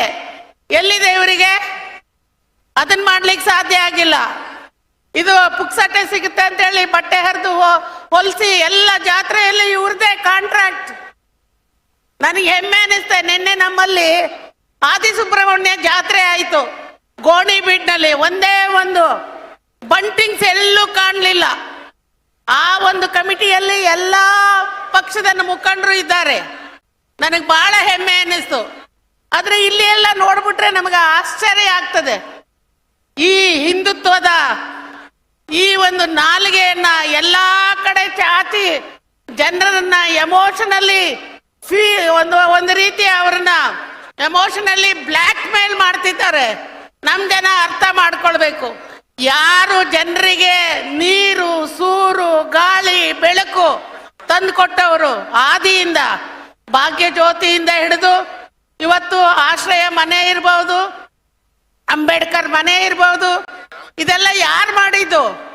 ಇವತ್ತು ಒಂದು ಮನೆ ಕಟ್ಟಕ್ಕಾಗಿಲ್ಲ, ಒಂದು ಗುಂಟೆ ಸೈಟ್ ಕಟ್ಟದಲ್ಲೇ Modi guarantee, Modi guarantee, Modi guarantee. ಇವ್ರದ್ದು ಯಾವ ಗ್ಯಾರಂಟಿ? ನನಗೆ ಯಾರ ಪ್ರೆಸ್ನಲ್ಲಿ ಭಾವನಾ ಅನ್ನೋರು ಹೇಳ್ತಾ ಇದ್ರು, ಹಿಂದೆ ಇಂಡಿಯಾ ಶೈನಿಂಗ್ ಅಂತ ಬಿಜೆಪಿಯವರು ವಾಜಪೇಯಿ ಕಾಲದಲ್ಲಿ ಹೇಳಿದ್ರು. ಶೈನಿಂಗ್ ಹೋಗಿ ಅದು ಹೋಗಿ ಬೇರೆ ಏನೋ ಆಯ್ತು, ಆ ರೀತಿ ಆಗಕ್ಕೂ ಸಾಧ್ಯ ಇಲ್ವಾ ಅಂತ ಹೇಳಿ. ಅದು ನಿಜ ಅನ್ನಿಸ್ಬೇಕು. ನೀವೆಲ್ಲ ಅದು ನಿಜ ಅನ್ನಿಸ್ಬೇಕು. ಮತ ಅಂದದವರಿಗೆ ಧರ್ಮದಲ್ಲಿ ಒಡೆದು ಹಾಕಿ ಈ ನಾವೆಲ್ಲರೂ ಭಾರತೀಯ ಭಾವನೆಯನ್ನ ತೊಡೆದು ಹಾಕ್ತಿರುವ ಈ ಜನರಿಗೆ ನಾವು ತಕ್ಕ ಪಾಠವನ್ನ ಕಲಿಸಬೇಕು. ಲೋಕಸಭಾ ಚುನಾವಣೆಗೆ ನೀವೆಲ್ಲರೂ ಸಿದ್ಧರಾಗಬೇಕು. ಗಾಂಧಿ, ನೆಹರು, ರಾಜೀವ್ ಗಾಂಧಿ, ಇಂದಿರಾ ಗಾಂಧಿ ಮತ್ತು ಇವತ್ತಿನ ನಮ್ಮ ಸೋನಿಯಾ ಗಾಂಧಿಯವರ ತ್ಯಾಗ, ಪಕ್ಷವನ್ನು ಕಟ್ಟಿದ ಒಂದು ಅವರ ಗಟ್ಟಿತನ, ಇದನ್ನೆಲ್ಲ ಗಮನದಲ್ಲಿ ಇಟ್ಕೊಳ್ಬೇಕು. ರಾಜ್ಯದಲ್ಲಿ ಸಿದ್ದರಾಮಯ್ಯ, DK ಶಿವಕುಮಾರ್ ಇವರ ಒಂದು ಸೇನೆ ಏನಿದೆ, ಕಾಂಗ್ರೆಸ್ KPCC ಸೇನೆ ವತಿಯಿಂದ ಕಾಂಗ್ರೆಸ್ ಕಟ್ಟುವ ಕೆಲಸ ಆಗ್ತಿದೆ. ಅದಕ್ಕೆಲ್ಲರೂ ಕೈ ಜೋಡಿಸ್ಬೇಕು, ಸಾಥ್ ಕೊಡಬೇಕು, ಶಕ್ತಿ ತುಂಬಬೇಕು ಅಂತ ಹೇಳಿ ಕೇಳ್ಕೊಂಡು ನನ್ನ ಮಾತನ್ನ ಮುಗಿಸ್ತಾ ಇದ್ದೀನಿ. ನಮಸ್ಕಾರ. ನಮ್ಮ ರಾಮ ಯಾರು ಅಂದ್ರೆ ರಘುಪತಿ ರಾಘವ ರಾಜಾರಾಮ್, ಪತಿತ ಪಾವನ ಸೀತಾರಾಮ್. ಈಗ ಇವ್ರೇನ್ ಹೇಳ್ತಿದ್ದಾರೆ ಕೇಳಿ ನೋಡೋಣ. ಇವತ್ತಿಂದ ಇದು ರಘುಪತಿ ರಾಘವ ರಾಜಾರಾಮ್, ಪತಿತ ಪಾವನ ಸೀತಾರಾಮ್. ಇವತ್ತು ಈ ಹಿಂದುತ್ವದವ್ರು ಹೇಳ್ತಾ ಇದ್ದಾರ. ಆಗ ಗಾಂಧಿ ಭಜನೆಗೆ ಹೇಳಿಕೊಟ್ಟಂತ ರಾಮನ ಭಜನೆ ಇದು ನೆನ್ಸ್ಕೊಂಡ್ರೆ ಇವರಿಗೆ ನಾಚಿಕೆ ಆಗ್ಬೇಕು. ದಯವಿಟ್ಟು ತಾವೆಲ್ಲ ಸಿದ್ಧರಾಗಿ ಹೋರಾಟ ಮಾಡಿ ಅಂತ ಹೇಳಿ ನನ್ನ ಮಾತನ್ನು ಮುಗಿಸ್ತೇನೆ. ನಮಸ್ಕಾರ. ಬಲೋ ಭಾರತ್ ಮಾತಾ ಕಿ, ಕಾಂಗ್ರೆಸ್ ಪಕ್ಷಕ್ಕೆ. Thank you madam. ನಮ್ಮ ಕಾರ್ಯಕ್ರಮದಲ್ಲಿ ಉತ್ತರ ಕನ್ನಡ ಜಿಲ್ಲೆಯ ಉಸ್ತುವಾರಿಗಳು, ಮೀನುಗಾರಿಕಾ ಸಚಿವರು ಆಗಿರ್ತಕ್ಕಂಥ ಮಾಂಕಾಳ ವೈದ್ಯರವರು ಕಾರ್ಯಕ್ರಮದಲ್ಲಿ ಉಪಸ್ಥಿತಿದ್ದಾರೆ. ತಮಗೆ ಸ್ವಾಗತವನ್ನ ಬಯಸ್ತೇವೆ ಸರ್. ಹಾಗೆಯೇ ಕರ್ನಾಟಕ ಘನ ಸರ್ಕಾರದ ಸಚಿವರು, ಯೋಜನಾ ಮತ್ತು ಸಾಂಘಿಕ ಸಚಿವರು ಆಗಿರ್ತಕ್ಕಂಥ ಸುಧಾಕರ್ ಸರ್ ಅವರು ಆಗಮಿಸಿದ್ದಾರೆ. ತಮಗೂ ಕೂಡ ಕಾರ್ಯಕ್ರಮಕ್ಕೆ ಹೃತ್ಪೂರ್ವಕವಾದಂತಹ ಸ್ವಾಗತ. ರಾಜ್ಯ ಮಹಿಳಾ ಕಾಂಗ್ರೆಸ್ಸಿನ ಅಧ್ಯಕ್ಷೆ, ನಮ್ಮೆಲ್ಲರ ಪ್ರೀತಿಯ ನಾಯಕಿಯೂ ಆಗಿರ್ತಕ್ಕಂಥ ಪುಷ್ಪಾ ಅಮರನಾಥ್ ರವರು ಆಗಮಿಸಿದ್ದಾರೆ. ಅವರಿಗೂ ಕೂಡ ಕಾರ್ಯಕ್ರಮದ ಪರವಾಗಿ ಪ್ರೀತಿಪೂರ್ವಕವಾದಂತಹ ಸ್ವಾಗತ. ಕಾರ್ಯಕ್ರಮದಲ್ಲಿ ಸಂಸದರು ಆಗಿರ್ತಕ್ಕಂಥ ಸಿ ಚಂದ್ರಶೇಖರ್ ಸರ್ ಅವರು ಆಗಮಿಸಿದ್ದಾರೆ. ನಮ್ಮ ಜಿಲ್ಲೆಯ ಪರವಾಗಿ, ಕೆಪಿಸಿಸಿ ಪರವಾಗಿ ಹೃತ್ಪೂರ್ವಕವಾದಂತಹ ಸ್ವಾಗತ. ಕಾಂಗ್ರೆಸ್ ಅಧ್ಯಕ್ಷರಾದಂಥ Shri BV. Srinivas, Indian youth ಕಾಂಗ್ರೆಸ್ಸಿನ ಅಧ್ಯಕ್ಷರು, ಯುವ ನಾಯಕರು ಆಗಿರ್ತಕ್ಕಂಥ ಬಿ.ವಿ. ಶ್ರೀನಿವಾಸ್ ರವರು ಕಾರ್ಯಕ್ರಮದಲ್ಲಿ ನಮ್ಮ ಜೊತೆ ಸೇರಿಕೊಂಡಿದ್ದಾರೆ. ಅವರಿಗೆ ಕೆಪಿಸಿಸಿ ಪರವಾಗಿ, ಜಿಲ್ಲೆಯ ಪರವಾಗಿ ಪ್ರೀತಿಪೂರ್ವಕವಾದಂತಹ ಸ್ವಾಗತ. ಇನ್ನು ಮುಂದಕ್ಕೆ ನಮ್ಮ ಕಾರ್ಯಕ್ರಮವನ್ನು ಉದ್ದೇಶಿಸಿ ಕೆಪಿಸಿಸಿಯ ಕಾರ್ಯಾಧ್ಯಕ್ಷರು, ವಿಧಾನ ಪರಿಷತ್ತಿನ ಶಾಸಕರು, ಮುಖ್ಯ ಸಚೇತಕರು, ನಮ್ಮ ಜಿಲ್ಲೆಯ ಕೆಪಿಸಿಸಿಯ ಉಸ್ತುವಾರಿಯಾಗಿ ಬಹಳಷ್ಟು ಈ ಕಾರ್ಯಕ್ರಮಕ್ಕೆ ಶ್ರಮವನ್ನು ವಹಿಸಿ ಈ ಕಾರ್ಯಕ್ರಮದ ಅಭೂತಪೂರ್ವ ಯಶಸ್ಸಿಗೆ ಕಾರಣೀಭೂತರೂ ಆಗಿರ್ತಕ್ಕಂಥ ಸಲೀಂ ಅಹಮದ್ ಸರ್ ಅವರು ನಮ್ಮ ಉದ್ದೇಶಿಸಿ ಮಾತಾಡಬೇಕು ಅಂತೇಳಿ ಕಾರ್ಯಕ್ರಮದ ಪರವಾಗಿ ಕೇಳ್ಕೊಳ್ತಾ ಇದ್ದೇವೆ. ಈಗ ಸಭೆಯನ್ನು ಉದ್ದೇಶಿಸಿ ಶಾಸಕರು, ಸರ್ಕಾರದ ಮುಖ್ಯ ಸಚೇತಕರು, ಕೆಪಿಸಿಸಿಯ ಗೌರವಾನ್ವಿತ ಕಾರ್ಯಾಧ್ಯಕ್ಷರು ಮತ್ತು ದಕ್ಷಿಣ ಕನ್ನಡ ಜಿಲ್ಲೆಯ ಉಸ್ತುವಾರಿ ವಹಿಸಿರ್ತಕ್ಕಂಥ ಸನ್ಮಾನ್ಯ ಸಲೀಂ ಅಹಮದ್ ಸಭೆಯನ್ನು ಉದ್ದೇಶಿಸಿ ಮಾತನಾಡಲಿದ್ದಾರೆ.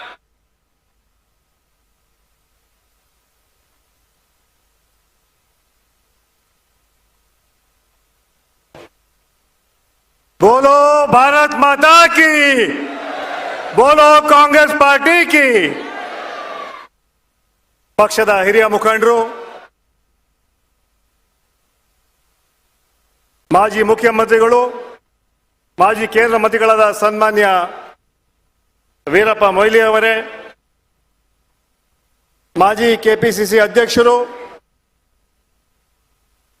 ಹೋಮ್ ಮಿನಿಸ್ಟರ್ಗಳಾದ ಸನ್ಮಾನ್ಯ ಡಾಕ್ಟರ್ ಪರಮೇಶ್ವರ್ ಅವರೇ, ಕಾಂಗ್ರೆಸ್ ವರ್ಕಿಂಗ್ ಕಮಿಟಿಯ ಸದಸ್ಯರು, ಪಕ್ಷದ ಹಿರಿಯ ಮುಖಂಡರ ಸನ್ಮಾನ್ಯ ಬಿ.ಕೆ. ಹರಿಪ್ರಸಾದ್ ರವರೇ, ಈ ಜಿಲ್ಲೆಯ ಉಸ್ತುವಾರಿಗಳು, ಮಾಜಿ ಕೆಪಿಸಿಸಿ ಅಧ್ಯಕ್ಷರು ಹಾಗೂ ಮಂತ್ರಿಗಳಾದ ಸನ್ಮಾನ್ಯ ದಿನೇಶ್ ಗುಂಡೂರಾವ್ ರವರೇ, ಮಾಜಿ ಕೆಪಿಸಿಸಿ ಅಧ್ಯಕ್ಷರ ಸನ್ಮಾನ್ಯ ಆರ್.ವಿ. ದೇಶಪಾಂಡೆ ರವರೇ, ಅಖಿಲ ಭಾರತ ಯೂತ್ ಕಾಂಗ್ರೆಸ್ಸಿನ ಅಧ್ಯಕ್ಷರು ಮಿತ್ರರಾದ ಸನ್ಮಾನ್ಯ ಬಿ.ವಿ. ಶ್ರೀನಿವಾಸ್ ರವರೇ, ಎಐಸಿಸಿ ಸೆಕ್ರೆಟರಿಗಳಾದ ಸನ್ಮಾನ್ಯ ಸಂದೀಪ್ ರವರೇ, ಹಿರಿಯರಾದ ಶ್ರೀಮತಿ ಮೋಟಮ್ಮರವರೇ, ರಾಜ್ಯಸಭಾ ಸದಸ್ಯರು ಮುಖಂಡರಾದ ಜಿ.ಸಿ. ಚಂದ್ರಶೇಖರ್ ಅವರೇ, ಮಂತ್ರಿಗಳಾದ ಮಧು ಬಂಗಾರಪ್ಪನವರೇ, ಮಾಂಕಳ್ ವೈದ್ಯರವರೇ, ಸುಧಾಕರ್ ಅವರೇ, ಹಿರಿಯ ಮುಖಂಡರಾದ ಉಗ್ರಪ್ಪನವರೇ, ಇತರ ಎಲ್ಲ ವೇದಿಕೆಯಲ್ಲಿ ಪಕ್ಷದ ಎಲ್ಲ ಹಿರಿಯ ಮುಖಂಡರೇ, ಜಯಚಂದ್ರರವರೇ, ಎಲ್ಲ ಕೆಪಿಸಿಸಿ ಪದಾಧಿಕಾರಿಗಳೇ, ಬ್ಲಾಕಿನ ಅಧ್ಯಕ್ಷಗಳೇ, ಶಾಸಕರೇ, ಮಾಜಿ ಶಾಸಕರೇ, ಮುಂಚೂಣಿ ಘಟಕಗಳ ಅಧ್ಯಕ್ಷಗಳೇ, ಪದಾಧಿಕಾರಿಗಳೇ, ಅದೇ ರೀತಿ ಈ ಜಿಲ್ಲೆಯ ಹಿರಿಯ ಮುಖಂಡಗಳಾದ ಸನ್ಮಾನ್ಯ ರಮನಾಥ್ ರೈರವರೇ, ಜಿಲ್ಲಾ ಕಾಂಗ್ರೆಸ್ ಅಧ್ಯಕ್ಷ ಹರೀಶ್ ರವರೇ, ಅಶೋಕ್ ರೈ ಅವರೇ, ಎಲ್ಲ ಪಕ್ಷದ ಹಿರಿಯ ಮುಖಂಡರೇ ಹಾಗೂ ಇಲ್ಲಿ ಬಂದಂತಹ ಕಾಂಗ್ರೆಸ್ಸಿನ ಕಾರ್ಯಕರ್ತರೇ, ಮಾಧ್ಯಮದ ಸ್ನೇಹಿತರೆ, ಇದೊಂದು ಐತಿಹಾಸಿಕ ಸಭೆ. ಕೆಲ ಸಮಯದಲ್ಲಿ ಅಖಿಲ ಭಾರತ ಕಾಂಗ್ರೆಸ್ಸಿನ ಅಧ್ಯಕ್ಷರಾದ ಸನ್ಮಾನ್ಯ ಮಲ್ಲಿಕಾರ್ಜುನ್ ಖರ್ಗೆ ಅವರು, ಅಖಿಲ ಭಾರತ ಕಾಂಗ್ರೆಸ್ ಪಕ್ಷದ ಕರ್ನಾಟಕ ಉಸ್ತುವಾರಿಗಳಾದ ಸನ್ಮಾನ್ಯ ರಣದೀಪ್ ಸಿಂಗ್ ಸುರ್ಜೇವಾಲಾ ಅವರು, ಕರ್ನಾಟಕ ಪ್ರದೇಶ ಕಾಂಗ್ರೆಸ್ ಕಮಿಟಿ ಅಧ್ಯಕ್ಷರು, ಈ ಕಾರ್ಯಕ್ರಮದ ಅಧ್ಯಕ್ಷತೆ ವಹಿಸಿದಂತಹ ಸನ್ಮಾನ್ಯ ಕೆಪಿಸಿ ಅಧ್ಯಕ್ಷ ಡಿ.ಕೆ. ಶಿವಕುಮಾರ್ ಅವರು ಹಾಗೂ ಈ ರಾಜ್ಯದ ಜನಪ್ರಿಯ ಮುಖ್ಯಮಂತ್ರಿಗಳಾದ ನಮ್ಮೆಲ್ಲರ ನಾಯಕರಾದ ಸಿದ್ದರಾಮಯ್ಯ ಹಾಗೂ ಎಲ್ಲ ಹಿರಿಯ ಮುಖಂಡರಲ್ಲಿ ಭಾಗವಹಿಸ್ತಾ ಇದ್ದಾರೆ. ಈಗ ಇನ್ನು ಕೆಲವೇ ನಿಮಿಷಗಳ ಅವರು ಬರ್ತಾರೆ. ನಾನು ಹೇಳಿದ ಒಂದು ಐತಿಹಾಸಿಕ ಸಭೆ. ಈ ಸಭೆ ಮೂಲಕ ಒಂದು ಸಂದೇಶ ಹೋಗಿದೆ. ವಿಶೇಷವಾಗಿ ಪಕ್ಷ ಏನ್ ತೀರ್ಮಾನ ಮಾಡ್ತಾ ಹೇಳಿದ್ರೆ, ಮಂಗಳೂರಿನಲ್ಲಿ ಈ ಕಾರ್ಯಕ್ರಮ ಮಾಡಬೇಕಂದ್ರೆ ಬೇರೆ ಬೇರೆ ಜಿಲ್ಲೆಯವರು ಕೂಡ ಕೇಳಿದ್ರು. ಹುಬ್ಳಿರ್ ಕೇಳೋದು, ತುಮಕೂರಿನವ್ರು ಕೇಳೋದು, ಬೇರೆ ಬೇರೆ ಜಿಲ್ಲೆಯವ್ರು ನಾವು ಕಾರ್ಯಕ್ರಮ ಮಾಡ್ತೀವಿ, ಈ ಕಾರ್ಯಕರ್ತರ ರಾಜ್ಯ ಮಟ್ಟದ ಸಮಾವೇಶ ನಾವು ಮಾಡ್ತೀವಿ ಅಂತ ಹೇಳಿದ್ರು. ಆದ್ರೆ ಅಂತಿಮವಾಗಿ ಪಕ್ಷ ಮಂಗಳೂರಿನಲ್ಲಿ ಕಾರ್ಯಕ್ರಮ ಮಾಡಬೇಕು, ಇಲ್ಲಿಂದ ನಮ್ಮ ಹೋರಾಟ ಶುರು ಮಾಡಬೇಕಂತ ಚಿಂತೆ ಮಾಡಿ ಮಂಗಳೂರಲ್ಲಿ ಕಾರ್ಯಕ್ರಮ ಹಮ್ಮಿಕೊಂಡಿದ್ದೀವಿ. ಇವತ್ತು ಜನಸಾಗರ ಈ ಭಾಗದ ಜನರ ವಿಶ್ವಾಸ ಹಾಗೂ ಜನಸಮೂಹ ನೋಡಿದ್ರೆ, ವಿಶೇಷವಾಗಿ ಈ ಭಾಗದಲ್ಲಿ ಮಂಗಳೂರು ಮತ್ತೆ ಉಡುಪಿ ಜಿಲ್ಲೆ ಎರಡೂ ಲೋಕಸಭಾ ಕ್ಷೇತ್ರದಲ್ಲಿ ಕಾಂಗ್ರೆಸ್ ಪಕ್ಷದ ಅಭ್ಯರ್ಥಿ ಎಂಪಿಯಲ್ಲಿ ಜಯಬೇರಿ ಬಾರಿಸ್ತಾರೆ ಅಂತ ವಿಶ್ವಾಸವನ್ನು ವ್ಯಕ್ತಪಡಿಸ್ತಾ ಇದ್ದೀವಿ ಸ್ನೇಹಿತರೆ. ಇವತ್ತು ನಮ್ಮ ಮುಖಂಡರು ಬಂದು ಹಲವಾರು ವಿಚಾರಗಳು ಹೇಳ್ತಾರೆ. ನಮ್ಮ ವೇದಿಕೆಯಲ್ಲಿ ನಮ್ಮ ಎಲ್ಲ ಜಿಲ್ಲಾಧ್ಯಕ್ಷರು ಕೂಡ ಬಂದಿದ್ದಾರೆ. ಇವತ್ತು ಇಲ್ಲಿನ ಕಣಲೆ ನಾವು ಕಹಳೆ ಊದುವಂತ ಕೆಲಸ ನಾವು ಮಾಡ್ತಾ ಇದ್ದೀವಿ. ಕಾಂಗ್ರೆಸ್ ಪಕ್ಷದ ವಿಚಾರ ಹೇಳ್ಬೇಕಂತ ಹೇಳಿದ್ರೆ, ನಿನ್ನೆ ಮೊನ್ನೆ ಹುಟ್ಟಿದಂತ ಪಕ್ಷ ಕಾಂಗ್ರೆಸ್ ಪಕ್ಷ ಅಲ್ಲ. 138 ವರ್ಷಗಳ ಇತಿಹಾಸ ಇದೆ ಕಾಂಗ್ರೆಸ್ ಪಕ್ಷಕ್ಕೆ. ತ್ಯಾಗ ಇದೆ, ಬಲಿದಾನ ಇದೆ, ಕಾರ್ಯಕ್ರಮ ಇದೆ, ವಿಚಾರಧಾರೆಗಳಿವೆ. ಕೇವಲ ಅಧಿಕಾರಿಗೆ ಹುಟ್ಟಂತ ಅಲ್ಲ ಪಕ್ಷ. ನಿರಂತರ ಹೋರಾಟ, ಸಾಮಾಜಿಕ ಕಳಕಳಿ, ಸಮಾಜದ ಎಲ್ಲ ವರ್ಗದ ಹಿತವನ್ನು ಕಾಪಾಡೋದೇ ಕಾಂಗ್ರೆಸ್ ಪಕ್ಷ ನೀತಿ ಸಿದ್ಧಾಂತ. ನಾವು ಗೆದ್ದಿದ್ದೀವಿ, ಸೋತಿದ್ದೀವಿ, ನಿರಂತರ ಹೋರಾಟ. ಯಾವತ್ತೂ ಕೂಡ ನಮ್ಮ ಸಿದ್ಧಾಂತಗಳು ನಾವು ಬಲಿಕೊಳ್ಳಲಿಲ್ಲ, ಯಾವತ್ತೂ ನಮ್ಮ ವಿಚಾರಧಾರೆಗಳ ಬದಲಾವಣೆ ಮಾಡಲಿಲ್ಲ. ಆ ಕಾಂಗ್ರೆಸ್ ಪಕ್ಷದ ಕಾರ್ಯಕರ್ತರಾಗಿ ನಾವು ಕೆಲಸ ಮಾಡಬೇಕಾಗಿದೆ. ಈ ದೇಶಕ್ಕೆ ಯಾರು ಸ್ವಾತಂತ್ರ್ಯ ಕೊಟ್ಟರು? ಮಹಾತ್ಮ ಗಾಂಧಿ, ಮೌಲಾನಾ ಅಬುಲ್ ಕಲಾಂ ಆಜಾದ್, ಹತ್ತು ಹಲವಾರು ಮುಖಂಡರು ಹೋರಾಟ ಮಾಡಿ ಕಾಂಗ್ರೆಸ್ ಪಕ್ಷದ ನಾಯಕತ್ವದಲ್ಲಿ ಈ ದೇಶಕ್ಕೆ ಸ್ವಾತಂತ್ರ್ಯ ಸಿಕ್ಕಿದೆ. ಈ ದೇಶಕ್ಕೆ ಮಹಾತ್ಮ ಗಾಂಧಿಯವರು ಬಲಿದಾನ ಕೊಟ್ಟರು. ನಂತರ ನಮ್ಮ ನಾಯಕಿ ಇಂದಿರಾ ಗಾಂಧಿಯವರು ಈ ರಾಷ್ಟ್ರವನ್ನು 16 ವರ್ಷ ಆಳಿದ್ರು. ಸದಾಕಾಲ ಬಡವರ ಬಗ್ಗೆ, ಮಹಿಳೆಯರ ಬಗ್ಗೆ ಚಿಂತನೆ ಮಾಡಿದ್ರು. 20 ಅಂಶದ ಕಾರ್ಯಕ್ರಮ ಅನುಷ್ಠಾನಕ್ಕೆ ತಂದ್ರು. ಉಳುವನೆ ಭೂಮಿಯ ಒಡೆಯ ಕಾರ್ಯಕ್ರಮ ಅನುಷ್ಠಾನಕ್ಕೆ ತಂದ್ರು. ಬ್ಯಾಂಕ್ಗಳನ್ನ ರಾಷ್ಟ್ರೀಕರಣ ಮಾಡಿದ್ರು. ಸದಾಕಾಲ ಬಡವರ ಬಗ್ಗೆ ಚಿಂತನೆ ಮಾಡಿದ ಧೀಮಂತ ನಾಯಕಿ ದಿವಂಗತ ಇಂದಿರಾ ಗಾಂಧಿಯವರು. ರೋಟಿ ಕಪಡ ಅವ್ರ ಮಕಾನ್ ಅವರ ಬದ್ಧತೆ ಇತ್ತು. ಇವತ್ತು ದೇಶದ ಐಕ್ಯತೆಗೆ ನಿರಂತರ ಕೆಲಸ ಮಾಡ್ತಾ ಇದ್ರು. ಕೊನೆಗೆ ಒರಿಸ್ಸಾದಲ್ಲಿ ಅವರ ಕೊನೆ ಭಾಷಣ ಮಾಡಿದ್ರು ಇಂದಿರಾ ಗಾಂಧಿಯವರು. ಬಹುಶಃ ಅವ್ರಿಗೇನೋ ಮಾಹಿತಿ ಇದ್ದಂಗೆ ಇತ್ತು, ನಾನು ಸಾಯ್ತೀನಿ ಅಂತ. ಕೊನೆ ಭಾಷಣ ಮಾಡಿದ್ರು, ನನ್ನ ರಕ್ತದ ಪ್ರತಿಯೊಂದು ಕಣ ಈ ದೇಶದ ಐಕ್ಯತೆಗೆ ಮುಡುಪಾಗಿಡ್ತೀನಿ ಹೇಳಂತ ಮಾತು ದಿವಂಗತ ಇಂದಿರಾ ಗಾಂಧಿಯವರು ಹೇಳಿದ್ರು. ಮರುದಿನ ಹಂತಕರ ಗೋಂಡ್ಗೆ ಬಲಿಯಾದ್ರು. ದೇಶ ಬಡವಾಯಿತು. ನಂತರ ನಮ್ಮ ಯುವ ನಾಯಕ ರಾಜೀವ್ ಗಾಂಧಿಯವರು ಕಾಂಗ್ರೆಸ್ ಪಕ್ಷದ ಅಧ್ಯಕ್ಷರಾದರು. ಕಾಂಗ್ರೆಸ್ಸಿನ ಸಿದ್ಧಾಂತಗಳಿಗೆ, ಕಾರ್ಯಕ್ರಮಕ್ಕೆ ಕೆಲಸ ಮಾಡ್ತಾ ಇದ್ರು. ವಿಶೇಷವಾಗಿ ಯುವಕರ ಬಗ್ಗೆ ಚಿಂತನೆ ಮಾಡಿದಂತಹ ಧೀಮಂತ ನಾಯಕ ಸನ್ಮಾನ್ಯ ರಾಜೀವ್ ಗಾಂಧಿಯವರು.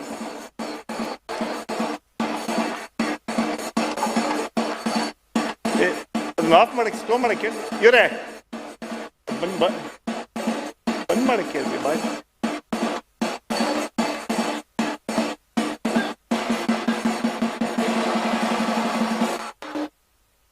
ರಾಜೀವ್ ಗಾಂಧಿಯವರು ನಿರಂತರವಾಗಿ ಯುವಕರ ಬಗ್ಗೆ ಚಿಂತನೆ ಮಾಡ್ತಾ ಇದ್ರು.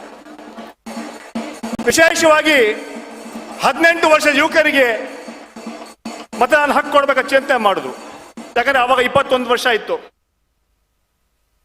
ಹಲವಾರು ಹಿರಿಯ ಮುಖಂಡರು ರಾಜೀವ್ ಗಾಂಧಿ ಹೇಳಿದ್ರು, ರಾಜೀವ್ ಗಾಂಧಿ ತಪ್ಪು ಮಾಡ್ತಾ ಇದ್ದೀರಾ, ಈ ಹುಡುಗರಿಗೆ ಅಧಿಕಾರ ಕೊಡಬೇಡಿ ಹೇಳಂತ ಮಾತನ್ನು ಹೇಳಿದ್ರು. ಒಂದು ಸಭೆಯಲ್ಲಿ ರಾಜೀವ್ ಗಾಂಧಿ ಹೇಳ್ತಾರೆ, ಈ ದೇಶ ಉಳಿಬೇಕಾದ್ರೆ, ಈ ದೇಶ ಬೆಳಿಬೇಕಾದ್ರೆ, ಈ ದೇಶ 21ನೇ ಶತಮಾನಕ್ಕೆ ಹೋಗ್ಬೇಕಾದ್ರೆ ಈ ಯುವಕರಿಂದ ಮಾತ್ರ ಸಾಧ್ಯ ಅಂತ ಮಾತನ್ನು ಹೇಳಿ 18 ವರ್ಷದ ಯುವಕರಿಗೆ ಅಧಿಕಾರ ಕೊಡ್ತಾರೆ ರಾಜೀವ್ ಗಾಂಧಿಯವರು. ಇವತ್ತು ಸಂಪರ್ಕ ಕ್ರಾಂತಿ, ಲ್ಯಾಪ್ಟಾಪ್ ಇರ್ಬೋದು, ಮೊಬೈಲ್ ಇರ್ಬೋದು, ಇದೆಲ್ಲ ರಾಜೀವ್ ಗಾಂಧಿಯವರ ಕೊಡುಗೆ. ಈ ದೇಶವನ್ನ 21ನೇ ಶತಮಾನ ತಗೊಳ್ಳಂತ ಕನಸ್ಕೊಂಡಂತಹ ಧೀಮಂತ ನಾಯಕ ಸನ್ಮಾನ್ಯ ರಾಜೀವ್ ಗಾಂಧಿಯವರು. ಅವರು ಕೂಡ ಈ ದೇಶ ಐಕ್ಯತೆಗೆ ತಮ್ಮ ಪ್ರಾಣ ಅರ್ಪಣೆ ಮಾಡಿದ್ರು. ಯಾವ ಕೆಲಸ ಇಂದಿರಾ ಗಾಂಧಿ, ರಾಜೀವ್ ಗಾಂಧಿ ಭವ್ಯ ಭಾರತವನ್ನು ಕಟ್ಟುವಂತ ಕನಸು ಕಂಡಿದ್ರು, ಅದು ನನ್ಸ್ ಮಾಡ್ಲಿಕ್ಕೆ ಶ್ರೀಮತಿ ಸೋನಿಯಾ ಗಾಂಧಿ ನಾಯಕತ್ವ ಕೆಲಸ ಮಾಡಿದ್ರು. ಕೂಡಲೇ ಹಲವಾರು ಭಾರತೀಯ ಜನತಾ ಪಾರ್ಟಿ ಮುಖಂಡರು ಶ್ರೀಮತಿ ಸೋನಿಯಾ ಗಾಂಧಿ ಮೇಲೆ ಟೀಕೆ ಮಾಡಿದ್ರು, ವಿದೇಶಿ ಮಹಿಳೆ ಅಂತ.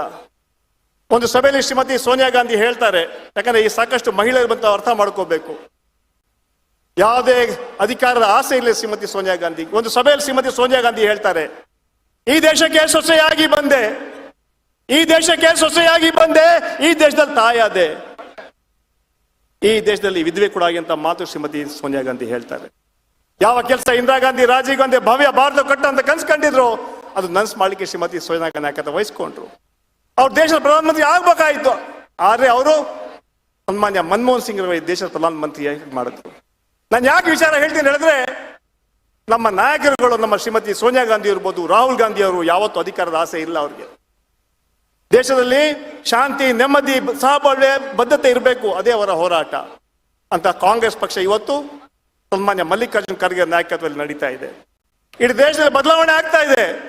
ಹಿಮಾಚಲ್ ಗೆದ್ವಿ, ನಾವು ಕರ್ನಾಟಕದಲ್ಲಿ ಗೆದ್ವಿ. ಇವತ್ತು ಸನ್ಮಾನ್ಯ ಖರ್ಗೆ ಅವರ ನಾಯಕತ್ವದಲ್ಲಿ, ರಾಹುಲ್ ಗಾಂಧಿ ಅವರ ನಾಯಕತ್ವದಲ್ಲಿ, ಶ್ರೀಮತಿ ಸೋನಿಯಾ ಗಾಂಧಿ ನಾಯಕತ್ವ ಕಾಂಗ್ರೆಸ್ ಪಕ್ಷ ನಡೀತಾ ಇದೆ. ಇವತ್ತು ನಾವು ಹೋರಾಟ ಮಾಡಬೇಕಾಗಿದೆ. ಕಾಂಗ್ರೆಸ್ ಪಕ್ಷ ಸಿದ್ಧಾಂತಗಳನ್ನ, ವಿಚಾರಧಾರೆಗಳನ್ನ, ಕಾರ್ಯಕ್ರಮವನ್ನ, ತ್ಯಾಗ ಬಲಿದಾನವನ್ನ ಜನರಿಗೆ ಹೇಳುವಂತ ಕೆಲಸ ನಾವು ಕಾಂಗ್ರೆಸ್ ಕಾರ್ಯಕರ್ತರನ್ನ ಮಾಡಬೇಕು. ಇವತ್ತು ದೇಶದಲ್ಲಿ ಶಾಂತಿ, ನೆಮ್ಮದಿ, ಅಭಿವೃದ್ಧಿ ಆಗಬೇಕಾದ್ರೆ ಅದು ಕಾಂಗ್ರೆಸ್ಸಿನ ಮಾತ್ರ ಸಾಧ್ಯ ಹೇಳಂತ ಮಾತು ಹೇಳ್ತಾ ಇದ್ದೇವೆ. ಲೋಕಸಭಾ ಚುನಾವಣೆಗಳು ಬರ್ತಾ ಇದೆ, ಅದಕ್ಕೆ ನಾವು ತಯಾರಾಗಬೇಕಾಗಿದೆ. ಇವತ್ತು ನಾನು ಹೇಳ್ತೀನಿ, ಒಳ್ಳೆ ವಿಶ್ವಾಸ ಹೇಳ್ತೀನಿ, ಬರುವಂತ ಲೋಕಸಭಾ ಚುನಾವಣೆಯಲ್ಲಿ ಕರ್ನಾಟಕದಲ್ಲಿ ಕನಿಷ್ಠ 20 ಸೀಟಲ್ಲಿ ಕಾಂಗ್ರೆಸ್ ಗೆದ್ದು ದೇಶದಲ್ಲಿ ಇಂಡಿಯಾ ಅಧಿಕಾರಕ್ಕೆ ಬರುತ್ತೆ ಅಂತ ವಿಶ್ವಾಸವನ್ನು ನಾನು ವ್ಯಕ್ತಪಡಿಸ್ತಾ ಇದ್ದೀನಿ. ನಾವೆಲ್ಲ ಸರಿ ಕಾಂಗ್ರೆಸ್ನ ಕಾರ್ಯಕರ್ತರು ಕಾಂಗ್ರೆಸ್ನ ಸಿದ್ಧಾಂತಗಳನ್ನ, ವಿಚಾರಧಾರೆಗಳನ್ನ ಜನರು ಹೇಳುವಂತ ಕೆಲಸ ನಾವು ಮಾಡಬೇಕಾಗಿದೆ. ಇವತ್ತು ಭಾರತೀಯ ಜನತಾ ಪಾರ್ಟಿಯವರು 10 ವರ್ಷ ಆಯ್ತು ನರೇಂದ್ರ ಮೋದಿ ಪ್ರೈಮ್ ಮಿನಿಸ್ಟರ್ ಆಗ್ಬಿಟ್ಟು. ನನ್ನ ಸಭೆಯಲ್ಲಿ ಹೇಳ್ತಾ ಇದೆ, ಇವತ್ತೇನಾದ್ರೂ ಪ್ರಪಂಚದಲ್ಲಿ ಸುಳ್ಳಿಗೆ ಆಸ್ಕರ್ ಅವಾರ್ಡ್ ಕೊಡಬೇಕಾದ್ರೆ ಅದು ಸನ್ಮಾನ್ಯ ನರೇಂದ್ರ ಮೋದಿ ಅವರು ಸಲ್ಲುತ್ತೆ, ಅಷ್ಟು ಸುಳ್ಳು ಸನ್ಮಾನ್ಯ ನರೇಂದ್ರ ಮೋದಿ ಹೇಳಿದ್ದಾರೆ. ಅಧಿಕಾರ ಬರುವ ಮುಂಚೆ ಹೇಳಿದ್ರು, ನಮ್ಮ ಸರ್ಕಾರ ಅಧಿಕಾರಕ್ಕೆ ಬಂದ್ರೆ 100 ದಿನಗಳಲ್ಲಿ ಕಪ್ಪು ಹಣ ತಂದು ಪ್ರತಿಯೊಬ್ಬರ ಅಕೌಂಟ್ಗೆ 15 ಲಕ್ಷ ಹಾಕ್ತೀವಿ ಅಂತ ಹೇಳಿದ್ರು. 10 ವರ್ಷ ಆಗಿದೆ, 15 ರೂಪಾಯಿ ಕೂಡ ಯಾರ್ದು ಅಕೌಂಟ್ ಬರಲಿಲ್ಲ. ಅದು ಮೊದಲೇ. ಎರಡನೇದಾಗಿ ನಮ್ಮ ಯುವಕರಿಗೆ ಮೋಸ ಮಾಡಿದ್ರು.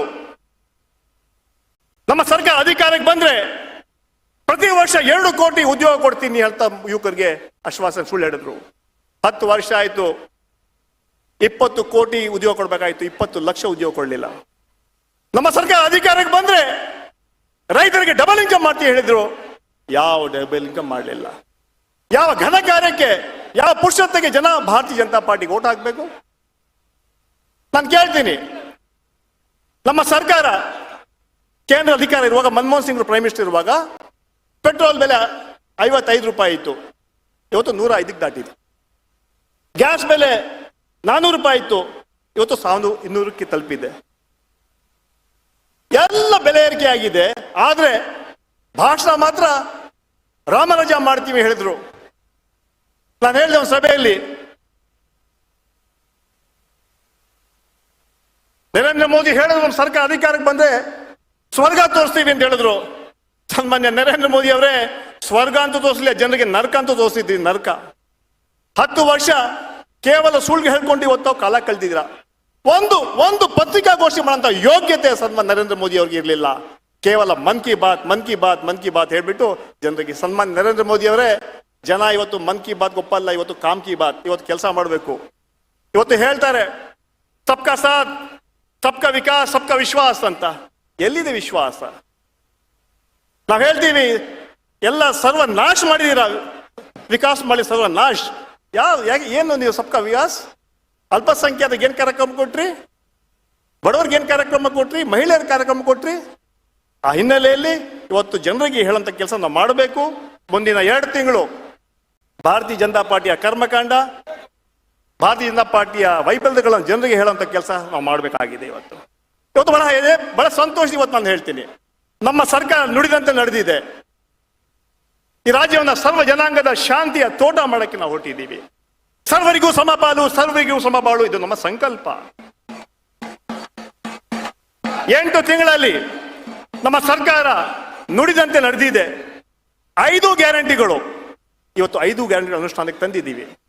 ಇವತ್ತು ನಾವು ಭಾರತೀಯ ಜನತಾ ಪಾರ್ಟಿ ಕೇಳ್ತೀವಿ, ನಿಮ್ಗೆ ಏನಾದ್ರು ಧೈರ್ಯ ಇದ್ರೆ, ನಿಮ್ಗೆ ಏನಾದ್ರು ಆ ಶಕ್ತಿ ಇದೆ, ಈ 5 ಗ್ಯಾರಂಟಿಯನ್ನು ತಾವು ವಿರೋಧ ಮಾಡಿ. ಯಾಕ್ರಿ ಹೀಗೆ ಮಾಡ್ತಾ ಇದ್ದೀರಾ? ನಮ್ಮ ಕಾರ್ಯಕ್ರಮಕ್ಕೆ ನೋಡಿ ಭಾರತೀಯ ಜನತಾ ಪಾರ್ಟಿ ಭ್ರಮನಿಷ್ಠರಾಗಿದ್ದಾರೆ. ಇವತ್ತು 5 ಗ್ಯಾರಂಟಿಗಳು ಕೂಡ ನಾವು 8 ತಿಂಗಳಲ್ಲಿ ಒಂದು ಕಾರ್ಯಕ್ರಮ, ಶಕ್ತಿ ಮಹಿಳಾ ಫ್ರೀ ಬಸ್, ಇತಿಹಾಸ ನಿರ್ಮಾಣ ಆಗಿದೆ. ಇಡೀ ಪ್ರಪಂಚದಲ್ಲಿ 150 ಕೋಟಿ ಮಹಿಳೆಯರು ಟ್ರಾವೆಲ್ ಮಾಡಿದ್ದಾರೆ. ಗೃಹ ಜ್ಯೋತಿ, ಗೃಹಲಕ್ಷ್ಮಿ, ಅನ್ನಭಾಗ್ಯ, ಯುವ ನಿಧಿ, ಎಂತ ಕ್ರಾಂತಿಕಾರಿಕ ಕಾರ್ಯಕ್ರಮ. ಅದಕ್ಕೆ ನೋಡಿ ನೀವು ಇದನ್ನು ವಿರೋಧ ಮಾಡ್ತೀರಾ? ಜನ ನಿಮ್ಗೆ ತಕ್ಕ ಉತ್ತರ ಕೊಡ್ತಾರೆ. ಇವತ್ತು ಬರುವಂತ ಲೋಕಸಭಾ ಚುನಾವಣೆಯಲ್ಲಿ ಬಡಗರು ಕೊಟ್ಟಂತ ಕಾರ್ಯಕ್ರಮ ಬಜೆಟ್ ಅಲ್ಲಿ ದುರಂತ ಏನ್ ಹೇಳಿದ್ರೆ, ಅಲ್ಲಿ ಬಜೆಟ್ ನ ಓದ್ತಾ ಇದ್ದಾರೆ, ಓದೋ ಮುಂಚೆನೆ ಪ್ಲೇ ಕಾರ್ಡ್ ಹಿಡ್ಕೊಂಡು ಅದನ್ನ ವಿರೋಧ ಮಾಡ್ತಾರಲ್ಲ. ಎಲ್ಲಾರು ನಂಬಿಕೆ ಪತ್ರಿಕೆ ಬಜೆಟ್ ನ ಓದ್ಲೇ ಇಲ್ಲ, ಅದ್ರ ಮುಂಚೆನೆ ಪ್ಲೇ ಕಾರ್ಡ್ ತಗೊಂಡು ವಿಧಾನ ಪರಿಷತ್ ಪ್ರೊಟೆಸ್ಟ್ ಮಾಡ್ತಾರೆ. ಇವ್ರಿಗೆ ಏನಾಗಿದೆ, ಅವರ ಭಾರತೀಯ ಜನತಾ ಪಾರ್ಟಿ ಅವ್ರಿಗೆ ಅರ್ಥ ಆಗಿದೆ, ಕರ್ನಾಟಕದಲ್ಲಿ ಕಾಂಗ್ರೆಸ್ಸಿನ ಕನಿಷ್ಠ 20 ಸೀಟ್ ನಾವು ಗೆಲ್ತೀವಿ. ಅದಕ್ಕೆ ಅವರು ಯಾವ ರೀತಿಯಲ್ಲಿ ನಾವು ನಮ್ಮ ಮೇಲೆ ಗೂಬೆ ತೋರ್ಸಕ್ಕೆ. ಇವತ್ತು ನಾನು ಕೇಳ್ತೇನೆ, ಮೊನ್ನೆ ಡೆಲ್ಲಿಲಿ ನಾವು ಪ್ರೊಟೆಸ್ಟ್ ಮಾಡಿದ್ವಿ, ನಮ್ಮ ಹಕ್ಕು ನಮ್ಗೆ ಕೊಡಬೇಕು, ನಮ್ಮ ಪಾಲ್ ನಮ್ಗೆ ಕೊಡಬೇಕಂತ. ಒಂದೊಂದು ಪ್ರಶ್ನೆ ಕೇಳ್ತೀವಿ ಶ್ರೀಮತಿ ನಿರ್ಮಲಾ ಸೀತಾರಾಮನ್ಗೆ. ನೀವು ಕರ್ನಾಟಕದ ರಾಜ್ಯಸಭೆ MP, ತಾಯಿ ಹೃದಯ ಇಲ್ವಾ ನಿಮ್ಗೆ? ಕರ್ನಾಟಕ ಜನ ಬಹಳ ಕಷ್ಟದಲ್ಲಿದ್ದಾರೆ. ಬರ ಬಂದು 223 ತಾಲೂಕುಗಳಲ್ಲಿ ಬರ ಇದೆ. ನಾವು ಸನ್ಮಾನ್ಯ ಮುಖ್ಯಮಂತ್ರಿಗಳು 17,000 ಕೋಟಿ ನಾವು ಕೊಡಬೇಕಂತ ಒಂದು ಬರೆದು 4-5 ತಿಂಗಳಾಯ್ತು. ಅದೇ ನಾಚಿಕೆ ಆಗ್ಬೇಕು ಕೇಂದ್ರ ಸರ್ಕಾರಕ್ಕೆ. 5 ತಿಂಗಳಾದ್ರೂ ಕೂಡ ಒಂದೇ ಒಂದು ರೂಪಾಯಿ ಬಿಡುಗಡೆ ಮಾಡ್ಲಿಲ್ವಲ್ಲ. ಇದೊಂದು ಮಲ್ತಾಯಿ ಧೋರಣೆ, ಇದು ಮತ್ತೇನು? ಇದೊಂದು ದುರಂತ ಇದು. ಆ ಹಿನ್ನೆಲೆಯಲ್ಲಿ ಕೇಂದ್ರ ಸರ್ಕಾರ ವಿರುದ್ಧ ನಾವು ಹೋರಾಟ ಮಾಡಬೇಕಾಗಿದೆ.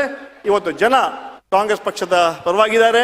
ಕಾಂಗ್ರೆಸ್ಸಿನ ಕಾರ್ಯಕ್ರಮಗಳನ್ನ, ವಿಚಾರಧಾರೆಗಳನ್ನ, ಕೆಲಸ ನಾವು ಮಾಡ್ಬೇಕಂತ ಮಾತನ್ನ ಹೇಳ್ತಾ, ವಿಶೇಷವಾಗಿ ಸನ್ಮಾನ್ಯ ರಾಹುಲ್ ಗಾಂಧಿ ಅವರು ಇವತ್ತು ಭಾರತ್ ಜೋಡೋ 2ನೇ ಹಂತದಲ್ಲಿ ಇವತ್ತು ಹೊರಟಿದ್ದಾರೆ.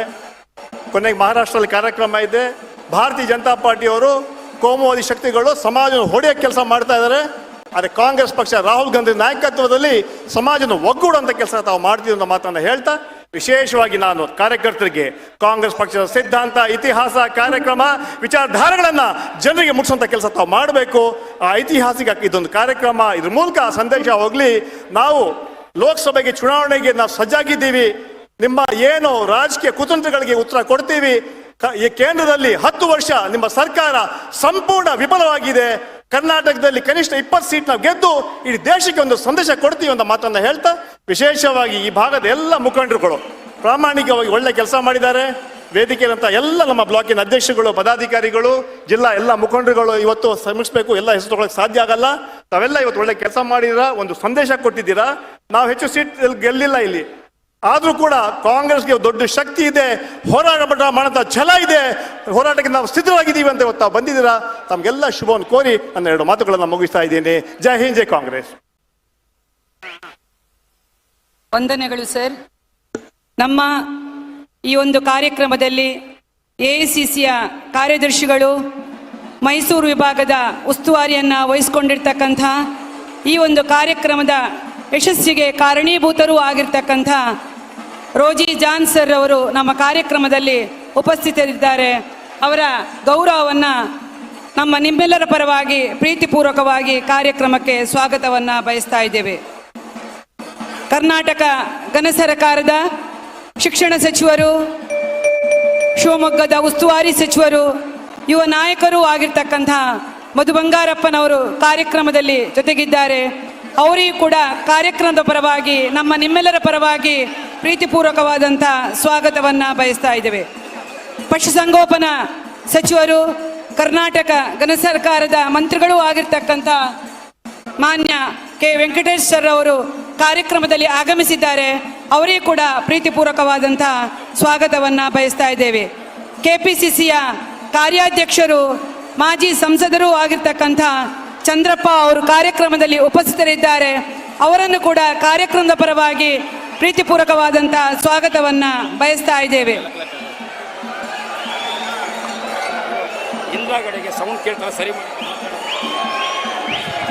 ನೆರೆದಿರುವಂಥ ಎಲ್ಲ ಕಾಂಗ್ರೆಸ್ ಪಕ್ಷದ ಕಾರ್ಯಕರ್ತ ಅಭಿಮಾನಿಗಳೇ, ನಿಮ್ಮೆಲ್ಲರ ನಿರೀಕ್ಷೆಯಂತೆ ಈ ಬೃಹತ್ ಸಮಾವೇಶಕ್ಕೆ ಆಗಮಿಸಿರುವಂತಹ ಅಖಿಲ ಭಾರತ ಕಾಂಗ್ರೆಸ್ ಪಕ್ಷದ ಅಧ್ಯಕ್ಷರು, ಈ ನಮ್ಮ ರಾಜ್ಯದ ಅಚ್ಚುಮೆಚ್ಚಿನ ನಾಯಕರಾದಂಥ ಮಲ್ಲಿಕಾರ್ಜುನ್ ಖರ್ಗೆ ಸಾಹೇಬರು ಬಂದಿದ್ದಾರೆ.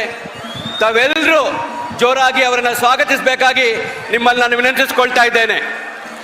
ಎಲ್ಲರೂ ಕರತಾಡನ ಮೂಲದಿಂದ ಕರತಾಡನ ಮೂಡಗಳಿಂದ ಅವರನ್ನು ಸ್ವಾಗತಿಸಬೇಕಾಗಿ ಕೇಳಿಕೊಳ್ತಾ ಇದ್ದೇನೆ.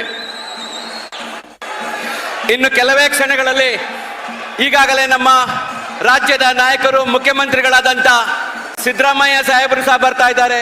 ಅವರನ್ನು ಸಹ ತಾವೆಲ್ಲರೂ ಕರತಾಡನ ಮೂಡಗಳಿಂದ ಅವರನ್ನು ಸ್ವಾಗತಿಸಬೇಕಾಗಿ ಕೇಳ್ಕೊಳ್ತಾ ಇದ್ದೇನೆ. ಅದೇ ರೀತಿ ನಿಮ್ಮೆಲ್ಲರ ನಾಯಕರಾದಂಥ ಸುರ್ಜೇವಾಲಾ ಅವರು ಬಂದಿದ್ದಾರೆ. ಅವರೆಲ್ಲರಿಗೂ ಅವರನ್ನ ಸ್ವಾಗತಿಸಬೇಕಾಗಿ ನಿಮ್ಮಲ್ಲಿ ಕೇಳ್ಕೊಳ್ತಾ ಇದ್ದೇನೆ.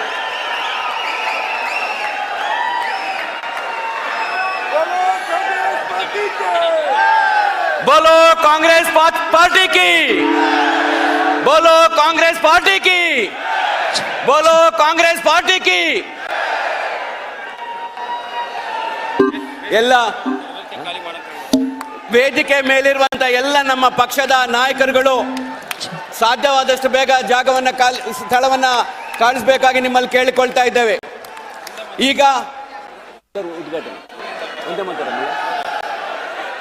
ಈಗ ಈ ಕಾರ್ಯಕ್ರಮವನ್ನ ದಯವಿಟ್ಟು ವೇದಿಕೆ ಮೇಲಿರುವಂತ ಎಲ್ಲ ನಮ್ಮ ನಾಯಕರುಗಳು ಆದಷ್ಟು ಬೇಗ ಈ ಸ್ಥಳವನ್ನ ತಾವುಗಳು ಖಾಲಿ ಮಾಡಬೇಕಾಗಿ ತಮ್ಮಲ್ಲಿ ಕೇಳಿಕೊಳ್ತಾ ಇದ್ದೇವೆ. ಈಗ ಸಭಾ ಕಾರ್ಯಕ್ರಮವನ್ನ ಈಗ ಆರಂಭಿಸಲಿದ್ದೇವೆ. ಮೊದಲಾಗಿ ನಮ್ಮ ಒಂದೇ ಮಾತರಮ್ಮನಿಂದ ಈ ಕಾರ್ಯಕ್ರಮವು ಆರಂಭವಾಗಲಿದೆ. ಒಂದೇ ಮಾತರಮ್ಮನ್ನ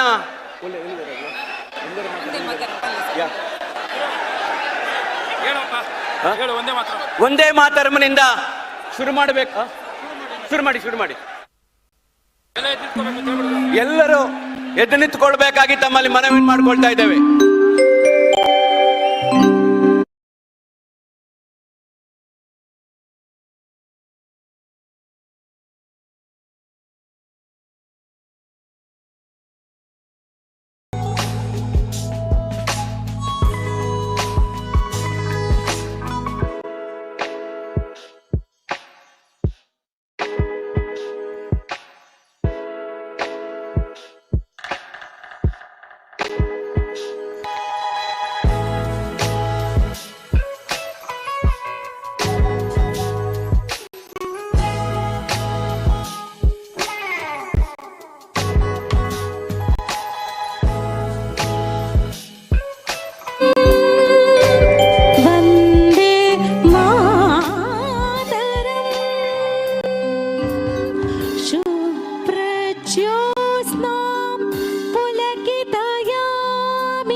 ಕಾಂಗ್ರೆಸ್ ಪಕ್ಷವು ಕಲ್ಪತರು ಇದ್ದಾಗೆ, ಕಲ್ಪವೃಕ್ಷದ ಒಂದು ಕಲ್ಪತರುವನ್ನ ನಮ್ಮಲ್ಲಿ ಕಾಂಗ್ರೆಸ್ ಪಕ್ಷ ಇದ್ದಾಗೆ. ಹಾಗಾಗಿ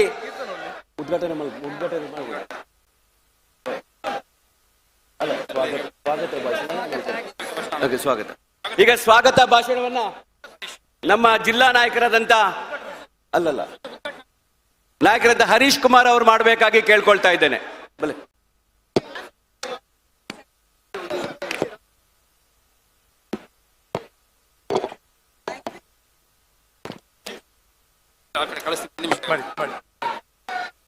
ದಯಮಾಡಿ ಎರಡನೇ ಸಾಲ ಹತ್ರ ನಿಲ್ತಿರ್ತಕ್ಕಂಥವ್ರು ಗನ್ಮ್ಯಾನ್ಗಳ ದಯಮಾಡಿ ಸ್ವಲ್ಪ ಹೊರಗಡೆ ಬರಬೇಕು.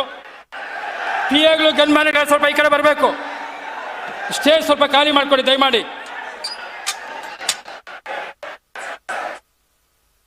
ದಯಮಾಡಿ ಸ್ವಲ್ಪ ಹಿಂದೆ ನಿಂತಿರ್ತಕ್ಕಂಥ ಗನ್ಮ್ಯಾನ್ಗಳ ಸ್ವಲ್ಪ ಈಚೆ ಬರಬೇಕಪ್ಪ.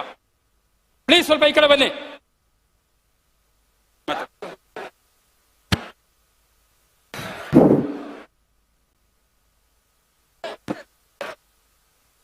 ಬಂಧುಗಳೇ, ಪಕ್ಷಕ್ಕೆ ಒಂದು ಜಯಕಾರ ಹಾಕೋಣ. ಬೋಲೋ ಭಾರತ್ ಮಾತಾ ಕಿ, ಬೋಲೋ ಮಲ್ಲಿಕಾರ್ಜುನ ಖರ್ಗೆ ಜಿ ಕಿ, ಬೋಲೋ ಸೋನಿಯಾ ಗಾಂधी जी की, बोलो राहुल गांधी जी की,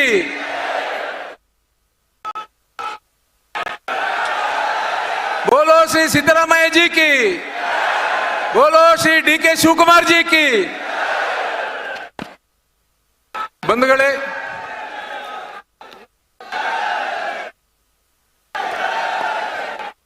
ಬಂಧುಗಳೇ, ಇವತ್ತು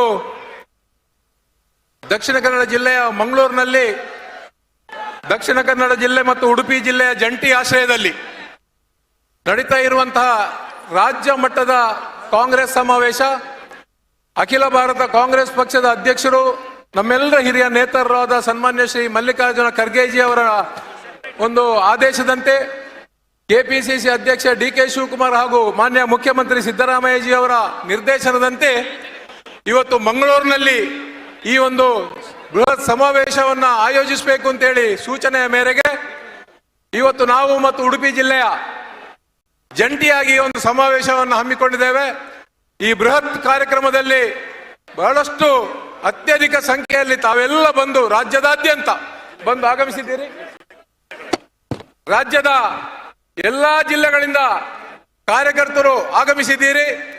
ತಮಗೆ ಪ್ರಥಮವಾಗಿ ಹೃತ್ಪೂರ್ವಕವಾಗಿ ಸ್ವಾಗತಿಸ್ತಾ ನಮ್ಮ ಇವತ್ತಿನ ಸಮಾರಂಭದ ಉದ್ಘಾಟಕರು ಸನ್ಮಾನ್ಯ ಶ್ರೀ ಮಲ್ಲಿಕಾರ್ಜುನ ಖರ್ಗೆಜಿ ಅವರು, ಎಐಸಿಸಿ ಅಧ್ಯಕ್ಷರು.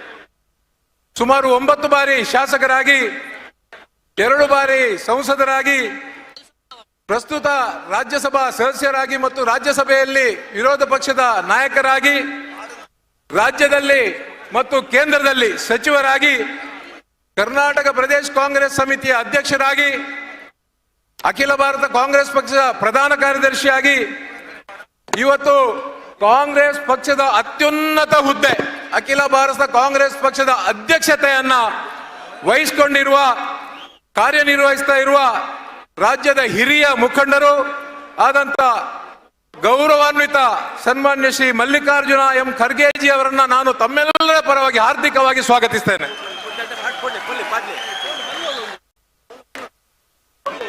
ಜಿಲ್ಲಾ ಕಾಂಗ್ರೆಸ್ಸಿನ ಅಧ್ಯಕ್ಷರಾಗಿರ್ತಕ್ಕಂಥ ಹರೀಶ್ ಕುಮಾರ್ ಅವರು, ರಾಷ್ಟ್ರಾಧ್ಯಕ್ಷರಾಗಿರ್ತಕ್ಕಂಥ ಹಿರಿಯರಾಗಿರ್ತಕ್ಕಂಥ ಮಲ್ಲಿಕಾರ್ಜುನ ಖರ್ಗೆ ಅವರಿಗೆ ಆಹಾರಾರ್ಪಣೆಯನ್ನ ಮಾಡಬೇಕಾಗಿ ನಾವು ಕೇಳ್ಕೊಳ್ತಾ ಇದ್ದೇವೆ. ನಮ್ಮ ಸಮಾರಂಭದಲ್ಲಿ ಉಪಸ್ಥಿತರಿರುವವರು ಅಖಿಲ ಭಾರತ ಕಾಂಗ್ರೆಸ್ ಪಕ್ಷದ ಪ್ರಧಾನ ಕಾರ್ಯದರ್ಶಿಗಳು, ಕರ್ನಾಟಕ ರಾಜ್ಯದ ಉಸ್ತುವಾರಿಗಳು, ರಾಜ್ಯಸಭಾ ಸದಸ್ಯರು, Rajya Sabha member and general secretary of AICC, in charge of Karnataka, our senior leader Shri Randeep Singh ಸುರ್ಜೇವಾಲಾಜಿ. A warm welcome to you sir.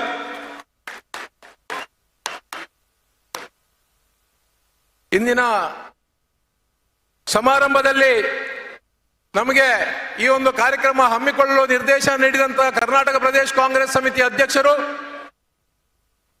Karnataka ಘನ ಸರ್ಕಾರದ ಉಪಮುಖ್ಯಮಂತ್ರಿಗಳು, ರಾಜ್ಯದ ಸಚಿವರು, ರಾಜ್ಯದಲ್ಲಿ ಕಾಂಗ್ರೆಸ್ ಪಕ್ಷ ಮೊನ್ನೆ ನಡೆದಂತಹ ವಿಧಾನಸಭಾ ಚುನಾವಣೆಯಲ್ಲಿ ಅಧಿಕಾರಕ್ಕೆ ಬರುವುದಕ್ಕೆ ಅವಿರತ ಶ್ರಮ ವಹಿಸಿ ಅಧಿಕಾರಕ್ಕೆ ಬರುವಲ್ಲಿ ಶ್ರಮಿಸಿದ ರಾಜ್ಯದ ಕಾಂಗ್ರೆಸ್ ಕಾರ್ಯಕರ್ತರ ಕಣ್ಮಣಿ, ಹಿರಿಯ ಮುಖಂಡರು, ನಮ್ಮೆಲ್ಲರ ಪ್ರೀತಿಯ ನಾಯಕರಾದ ಸನ್ಮಾನ್ಯ ಶ್ರೀ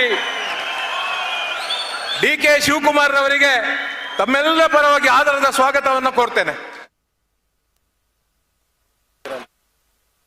ಸನ್ಮಾನ್ಯ ಮುಖ್ಯಮಂತ್ರಿಗಳಾದ ಸಿದ್ದರಾಮಯ್ಯನವರು, ಕರ್ನಾಟಕ ಸರ್ಕಾರದ ಗೌರವಾನ್ವಿತ ಮಾನ್ಯ ಮುಖ್ಯಮಂತ್ರಿಗಳು. ರಾಜ್ಯದಲ್ಲಿ 2ನೇ ಬಾರಿಗೆ ಮುಖ್ಯಮಂತ್ರಿಯಾಗಿ ಅನೇಕ ಬಡ ಜನರ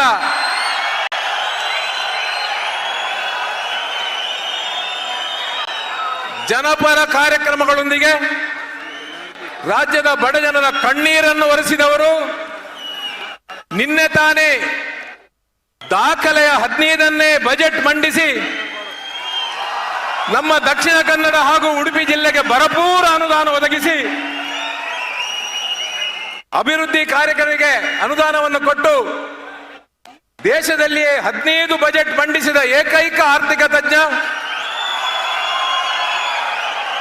ಕರ್ನಾಟಕ ರಾಜ್ಯವನ್ನು ಇಡೀ ದೇಶದ ಎಲ್ಲ ರಾಜ್ಯಗಳಿಗೆ ಮಾದರಿಯನ್ನಾಗಿಸಿದವರು ನಮ್ಮ ಗೌರವಾನ್ವಿತ ಮುಖ್ಯಮಂತ್ರಿಗಳಾದ ಶ್ರೀ ಅನ್ನರಾಮಯ್ಯ ಅವರಿಗೆ ತುಂಬ ಹೃದಯದ ಸ್ವಾಗತವನ್ನು ಕೋರ್ತೇನೆ. ಶ್ರೀ ಮಂಜುನಾಥ್ ಭಂಡಾರಿ ಅವರು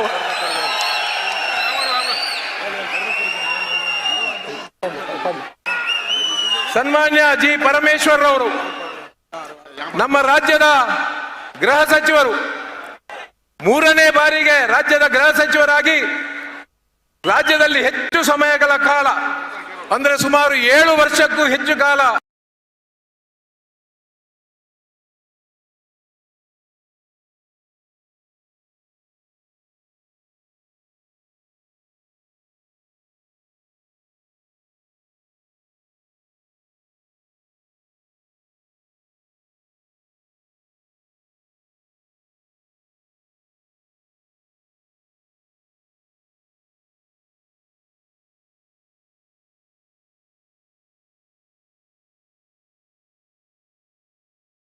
ಮಾಜಿ ಮುಖ್ಯಮಂತ್ರಿಗಳು, ಕೇಂದ್ರದ ಮಾಜಿ ಸಚಿವರು, ಮುಖ್ಯಮಂತ್ರಿಗಳಾಗಿ ಸಿಇಟಿ ಕಾನೂನು ಜಾರಿ ಮಾಡಿ ಬಡವರ ಮಕ್ಕಳಿಗೂ ಉನ್ನತ ಶಿಕ್ಷಣ ಒದಗಿಸಿದ ಧೀಮಂತ ನಾಯಕ ಹಿರಿಯ ಮುಖಂಡರಾದ ಶ್ರೀ ಎಂ ವೀರಪ್ಪ ಮೊಯ್ಲಿ ಅವರಿಗೆ ಹಾರ್ದಿಕವಾದ ಸ್ವಾಗತವನ್ನು ಕೋರ್ತೇನೆ. ಸನ್ಮಾನ್ಯ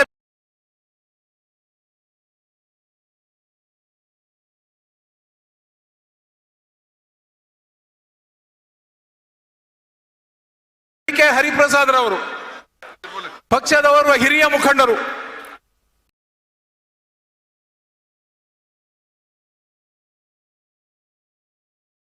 ವಿಧಾನ ಪರಿಷತ್ನ ಶಾಸಕರು, 4 ಬಾರಿ ರಾಜ್ಯಸಭೆಯನ್ನು ಪ್ರತಿನಿಧಿಸಿದವರು, ಅಖಿಲ ಭಾರತ ಕಾಂಗ್ರೆಸ್ ಪಕ್ಷದ ಪ್ರಧಾನ ಕಾರ್ಯದರ್ಶಿಯಾಗಿ ಅನೇಕ ವರ್ಷಗಳ ಕಾಲ ಕೇಂದ್ರದಲ್ಲಿ ದುಡಿದು ಅನೇಕ ರಾಜ್ಯಗಳ ಉಸ್ತುವಾರಿಯನ್ನು ವಹಿಸಿಕೊಂಡವರು, ಪ್ರಸ್ತುತ ವಿಧಾನ ಪರಿಷತ್ನ ಶಾಸಕರಾಗಿ ಮೇಲ್ಮನೆಯ ವಿರೋಧ ಪಕ್ಷದ ನಾಯಕರಾಗಿಯೂ ಕೆಲಸವನ್ನು ನಿರ್ವಹಿಸಿದವರು, ಸಮರ್ಥವಾಗಿ ನಿರ್ವಹಿಸಿದವರು ಸನ್ಮಾನ್ಯ ಶ್ರೀ BK ಹರಿಪ್ರಸಾದ್ ಅವರು ನಮ್ಮ ಜಿಲ್ಲೆಯ ಸುಪುತ್ರರು. ಅವರಿಗೂ ನಾನು ತಮ್ಮೆಲ್ಲರ ಪರವಾಗಿ ಹಾರ್ದಿಕವಾಗಿ ಸ್ವಾಗತಿಸ್ತೇನೆ.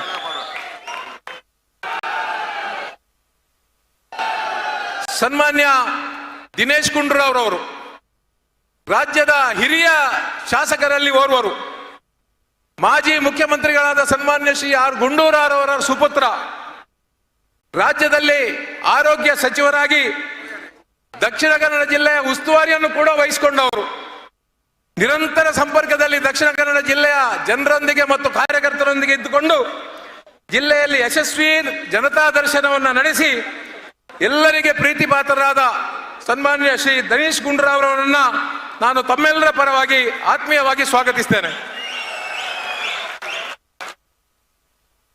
ಸನ್ಮಾನ್ಯ ಸಲೀಂ ಅಹಮದ್ ರವರು ನಮ್ಮ ರಾಜ್ಯದ ಕಾರ್ಯಾಧ್ಯಕ್ಷರು, ನಮ್ಮ ಜಿಲ್ಲೆಯ ನಿಕಟ ಸಂಪರ್ಕ ಹೊಂದಿರುವಂತಹ ಅವರ ಹಿರಿಯ ರಾಜಕಾರಣಿ, ರಾಷ್ಟ್ರ ಮಟ್ಟದಲ್ಲಿ ಪಕ್ಷದ ಕಾರ್ಯಚಟುವಟಿಕೆಗಳಲ್ಲಿ ಪಾಲ್ಗೊಂಡು 3 ಬಾರಿ ವಿಧಾನ ಪರಿಷತ್ನ ಶಾಸಕರಾದವರು.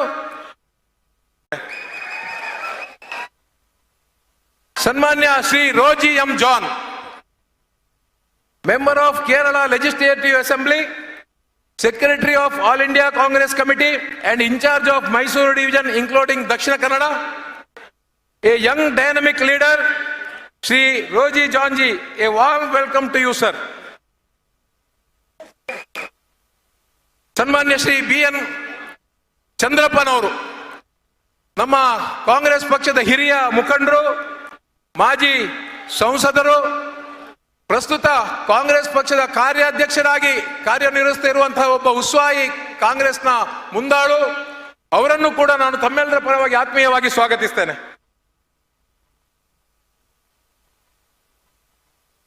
ಸನ್ಮಾನ್ಯ ಶ್ರೀ KJ ಜಾರ್ಜ್ ರವರು, ರಾಜ್ಯದ ಇಂಧನ ಸಚಿವರು, ಹಿರಿಯ ಮುಖಂಡರು, ಕೇಂದ್ರ ಚುನಾವಣಾ ಸಮಿತಿಯ ಸದಸ್ಯರು ಕೂಡ ಆಗಿ, ಬ್ಲಾಕ್ ಕಾಂಗ್ರೆಸ್ನ ಯುವಕ ಕಾಂಗ್ರೆಸ್ನ ಅಧ್ಯಕ್ಷರಾಗಿ, ರಾಜ್ಯ ಯುವಕ ಕಾಂಗ್ರೆಸ್ ಅಧ್ಯಕ್ಷರ ಮಟ್ಟಕ್ಕೆ ಪಕ್ಷದಲ್ಲಿ ಬೆಳೆದು ಅನೇಕ ಸಲ ಶಾಸಕರಾಗಿ ಸದ್ಯ ಸಚಿವರಾಗಿ ಸೇವೆ ಸಲ್ಲಿಸ್ತಾ ಇರುವಂತಹ ಅನುಭವಿ ರಾಜಕಾರಣಿ ಸನ್ಮಾನ್ಯ KJ ಜಾರ್ಜ್ ರವರನ್ನು ಆತ್ಮೀಯವಾಗಿ ಸ್ವಾಗತಿಸ್ತೇನೆ. ಶ್ರೀ BV ಶ್ರೀನಿವಾಸರವರು, ತಮಗೆಲ್ಲ ಗೊತ್ತಿರುವ ಹಾಗೆ ಯುವ ಮುಖಂಡರು, ಯುವಕ ಕಾಂಗ್ರೆಸ್ನ ಕಾರ್ಯಕರ್ತರಾಗಿ ರಾಷ್ಟ್ರೀಯ ಯುವ ಕಾಂಗ್ರೆಸ್ ಅಧ್ಯಕ್ಷ ಕಾರ್ಯಕ್ಕೆ ಏರಿದಂತಹ ಒಬ್ಬ ಚಟುವಟಿಕೆಯ ರಾಜಕಾರಣಿ, ಅಖಿಲ ಭಾರತ ಯುವ ಕಾಂಗ್ರೆಸ್ ಅಧ್ಯಕ್ಷರಾದ BV ಶ್ರೀನಿವಾಸರವರನ್ನ ಆದರದಿಂದ ಸ್ವಾಗತಿಸ್ತೇನೆ. ಸನ್ಮಾನ್ಯ ಸಂದೀಪ್ ರವರು, ಅಖಿಲ ಭಾರತ ಕಾಂಗ್ರೆಸ್ ಪಕ್ಷದ ಸೆಕ್ರೆಟರಿ ಅವರು, ನಮ್ಮ ರಾಜ್ಯದವರು, ನಮ್ಮ ನೆರೆಯ ಜಿಲ್ಲೆಯ ಚಿಕ್ಕಮಗಳೂರಿನವರು, ಯುವ ಮುಖಂಡ, ಅವರನ್ನು ಕೂಡ ಆತ್ಮೀಯವಾಗಿ ಸ್ವಾಗತಿಸ್ತೇನೆ. ಸನ್ಮಾನ್ಯ RV ದೇಶಪಾಂಡೆ ಅವರು, ರಾಜ್ಯದ ಹಿರಿಯ ಶಾಸಕರು, ಮಾಜಿ ಸಚಿವರು, KPCCಯ ಮಾಜಿ ಅಧ್ಯಕ್ಷರು, ಸದ್ಯ ಕರ್ನಾಟಕ ಘನ ಸರ್ಕಾರದಲ್ಲಿ ತೆರಿಗೆ ಸುಧಾರಣಾ ಸಮಿತಿಯ ಅಧ್ಯಕ್ಷರು ಆಗಿರುವಂತಹ ದೇಶಪಾಂಡೆ ಅವರನ್ನ ತಮ್ಮೆಲ್ಲರ ಪರವಾಗಿ ಆತ್ಮೀಯವಾಗಿ ಸ್ವಾಗತಿಸ್ತೇನೆ.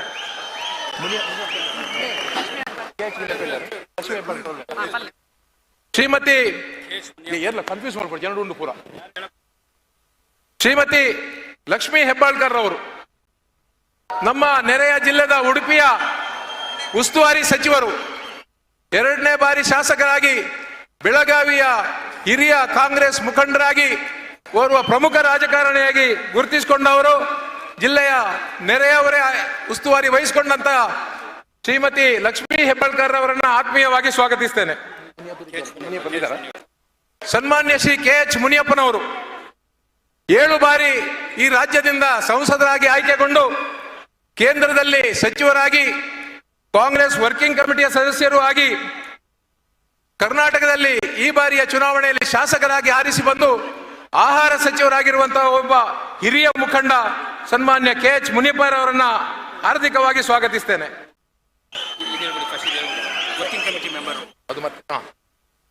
ಸನ್ಮಾನ್ಯ ರಾಜ್ಯಸಭಾ ಸದಸ್ಯರು ಆಗಿರುವಂತಹ ಹಿರಿಯ ರಾಜಕಾರಣಿ ನಾಜೀರ್ ಹುಸೇನ್ ರವರು, ಕಾಂಗ್ರೆಸ್ ಪಕ್ಷದ ವರ್ಕಿಂಗ್ ಕಮಿಟಿಯ ಸದಸ್ಯರಾದಂತಹ ನಾಜೀರ್ ಹುಸೇನ್ ರವರು 2ನೇ ಬಾರಿಗೆ ರಾಜ್ಯಸಭೆ ಪ್ರವೇಶಿಸಲಿಕ್ಕೆ ತಯಾರಾಗ್ತಾ ಇದ್ದಾರೆ.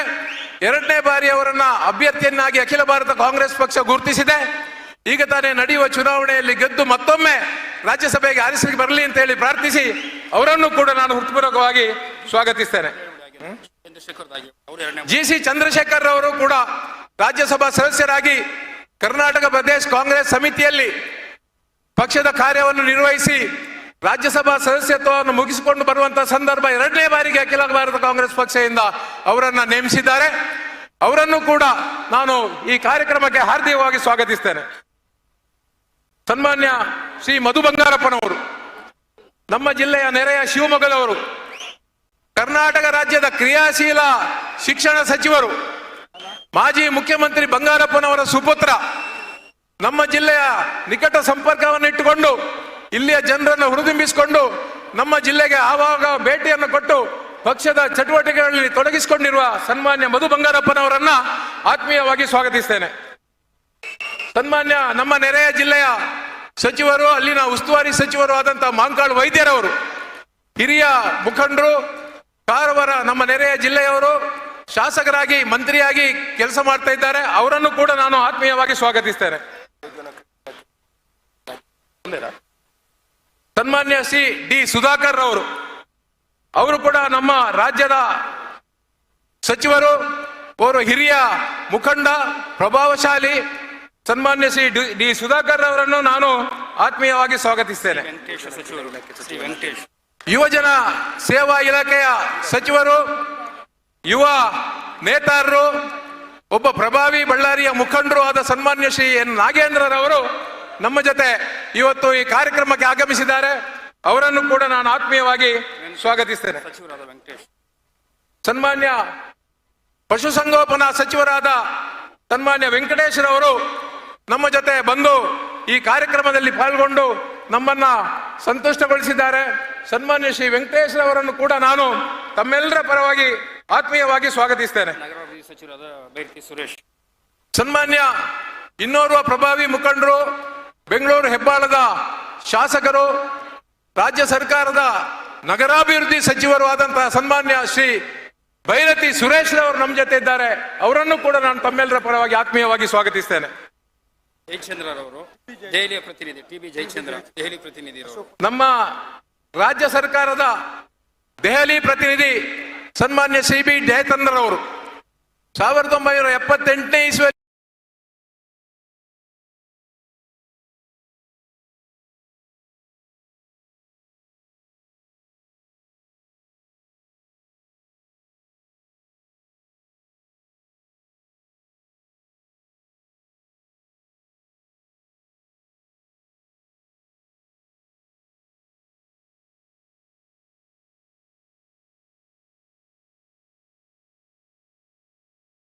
ಮುಖ್ಯ ಸಚೇತಕರಾದ ಅಶೋಕ್ ಪಟ್ಟಣ್, ಶಾಸಕರು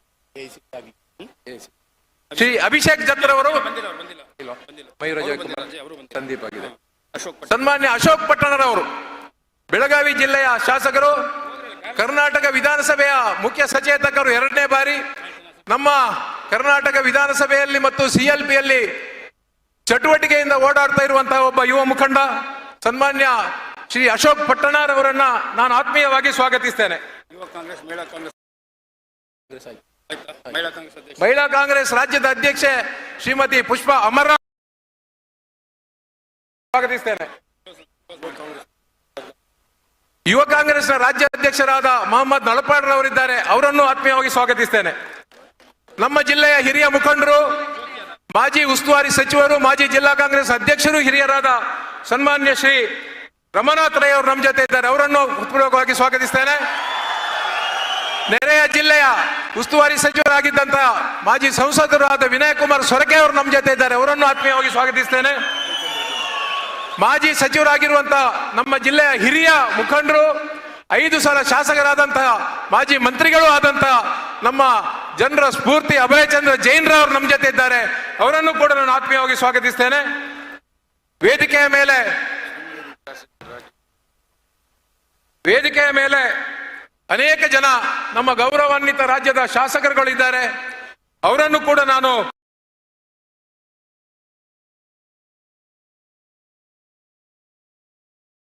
ಹೃತ್ಪೂರ್ವಕವಾಗಿ ಸ್ವಾಗತಿಸ್ತೇನೆ. ಕಾಂಗ್ರೆಸ್ನ ವಿವಿಧ ಜಿಲ್ಲೆಗಳಿಂದ ಆಗಮಿಸಿದಂತಹ ಜಿಲ್ಲಾ ಕಾಂಗ್ರೆಸ್ ಅಧ್ಯಕ್ಷರಿಗೆ, ರಾಜ್ಯದಾದ್ಯಂತ ಆಗಮಿಸಿದಂತಹ KPCC ಪದಾಧಿಕಾರಿಗಳಿಗೆ, ರಾಜ್ಯದ ಮುಂಚೂಣಿ ಘಟಕದ ಅಧ್ಯಕ್ಷರುಗಳಿಗೆ, ಎಲ್ಲ ಪ್ರಮುಖ ಮುಖಂಡರಿಗೆ, ಬ್ಲಾಕ್ ಕಾಂಗ್ರೆಸ್ನ ಅಧ್ಯಕ್ಷರಿಗೆ, ದಕ್ಷಿಣ ಕನ್ನಡ, ಉಡುಪಿ ಹಾಗೂ ರಾಜ್ಯದಾದ್ಯಂತ ಆಗಮಿಸಿದಂತಹ ಎಲ್ಲ ನಮ್ಮ ಕಾರ್ಯಕರ್ತ ಬಂಧುಗಳಿಗೆ, ಆಗಮಿಸಿದ ಎಲ್ಲ ಗಣ್ಯರಿಗೆ, ಹೃತ್ಪೂರ್ವಕವಾದ ಜನಪ್ರತಿನಿಧಿಗಳಿಗೆ ಹೃತ್ಪೂರ್ವಕವಾದ ಸ್ವಾಗತವನ್ನು ಕೋರ್ತಾ, ನಮ್ಮ ಎಲ್ಲ ಕಾರ್ಯಕ್ರಮಗಳಿಗೆ ಉತ್ತೇಜನ ನೀಡಿ ಪ್ರಚುರಪಡಿಸುತ್ತಿರುವಂತಹ ನಮ್ಮ ಜಿಲ್ಲೆಯ ಮತ್ತು ರಾಜ್ಯದ ಮತ್ತು ದೆಹಲಿಯ ಪತ್ರಿಕಾ ರಂಗದ ಪ್ರತಿನಿಧಿಗಳು ನೀವೆಲ್ಲ ಇದ್ದೀರಿ, ತಮಗೂ ಕೂಡ ನಾನು ಆತ್ಮೀಯವಾಗಿ ಸ್ವಾಗತಿಸ್ತಾ,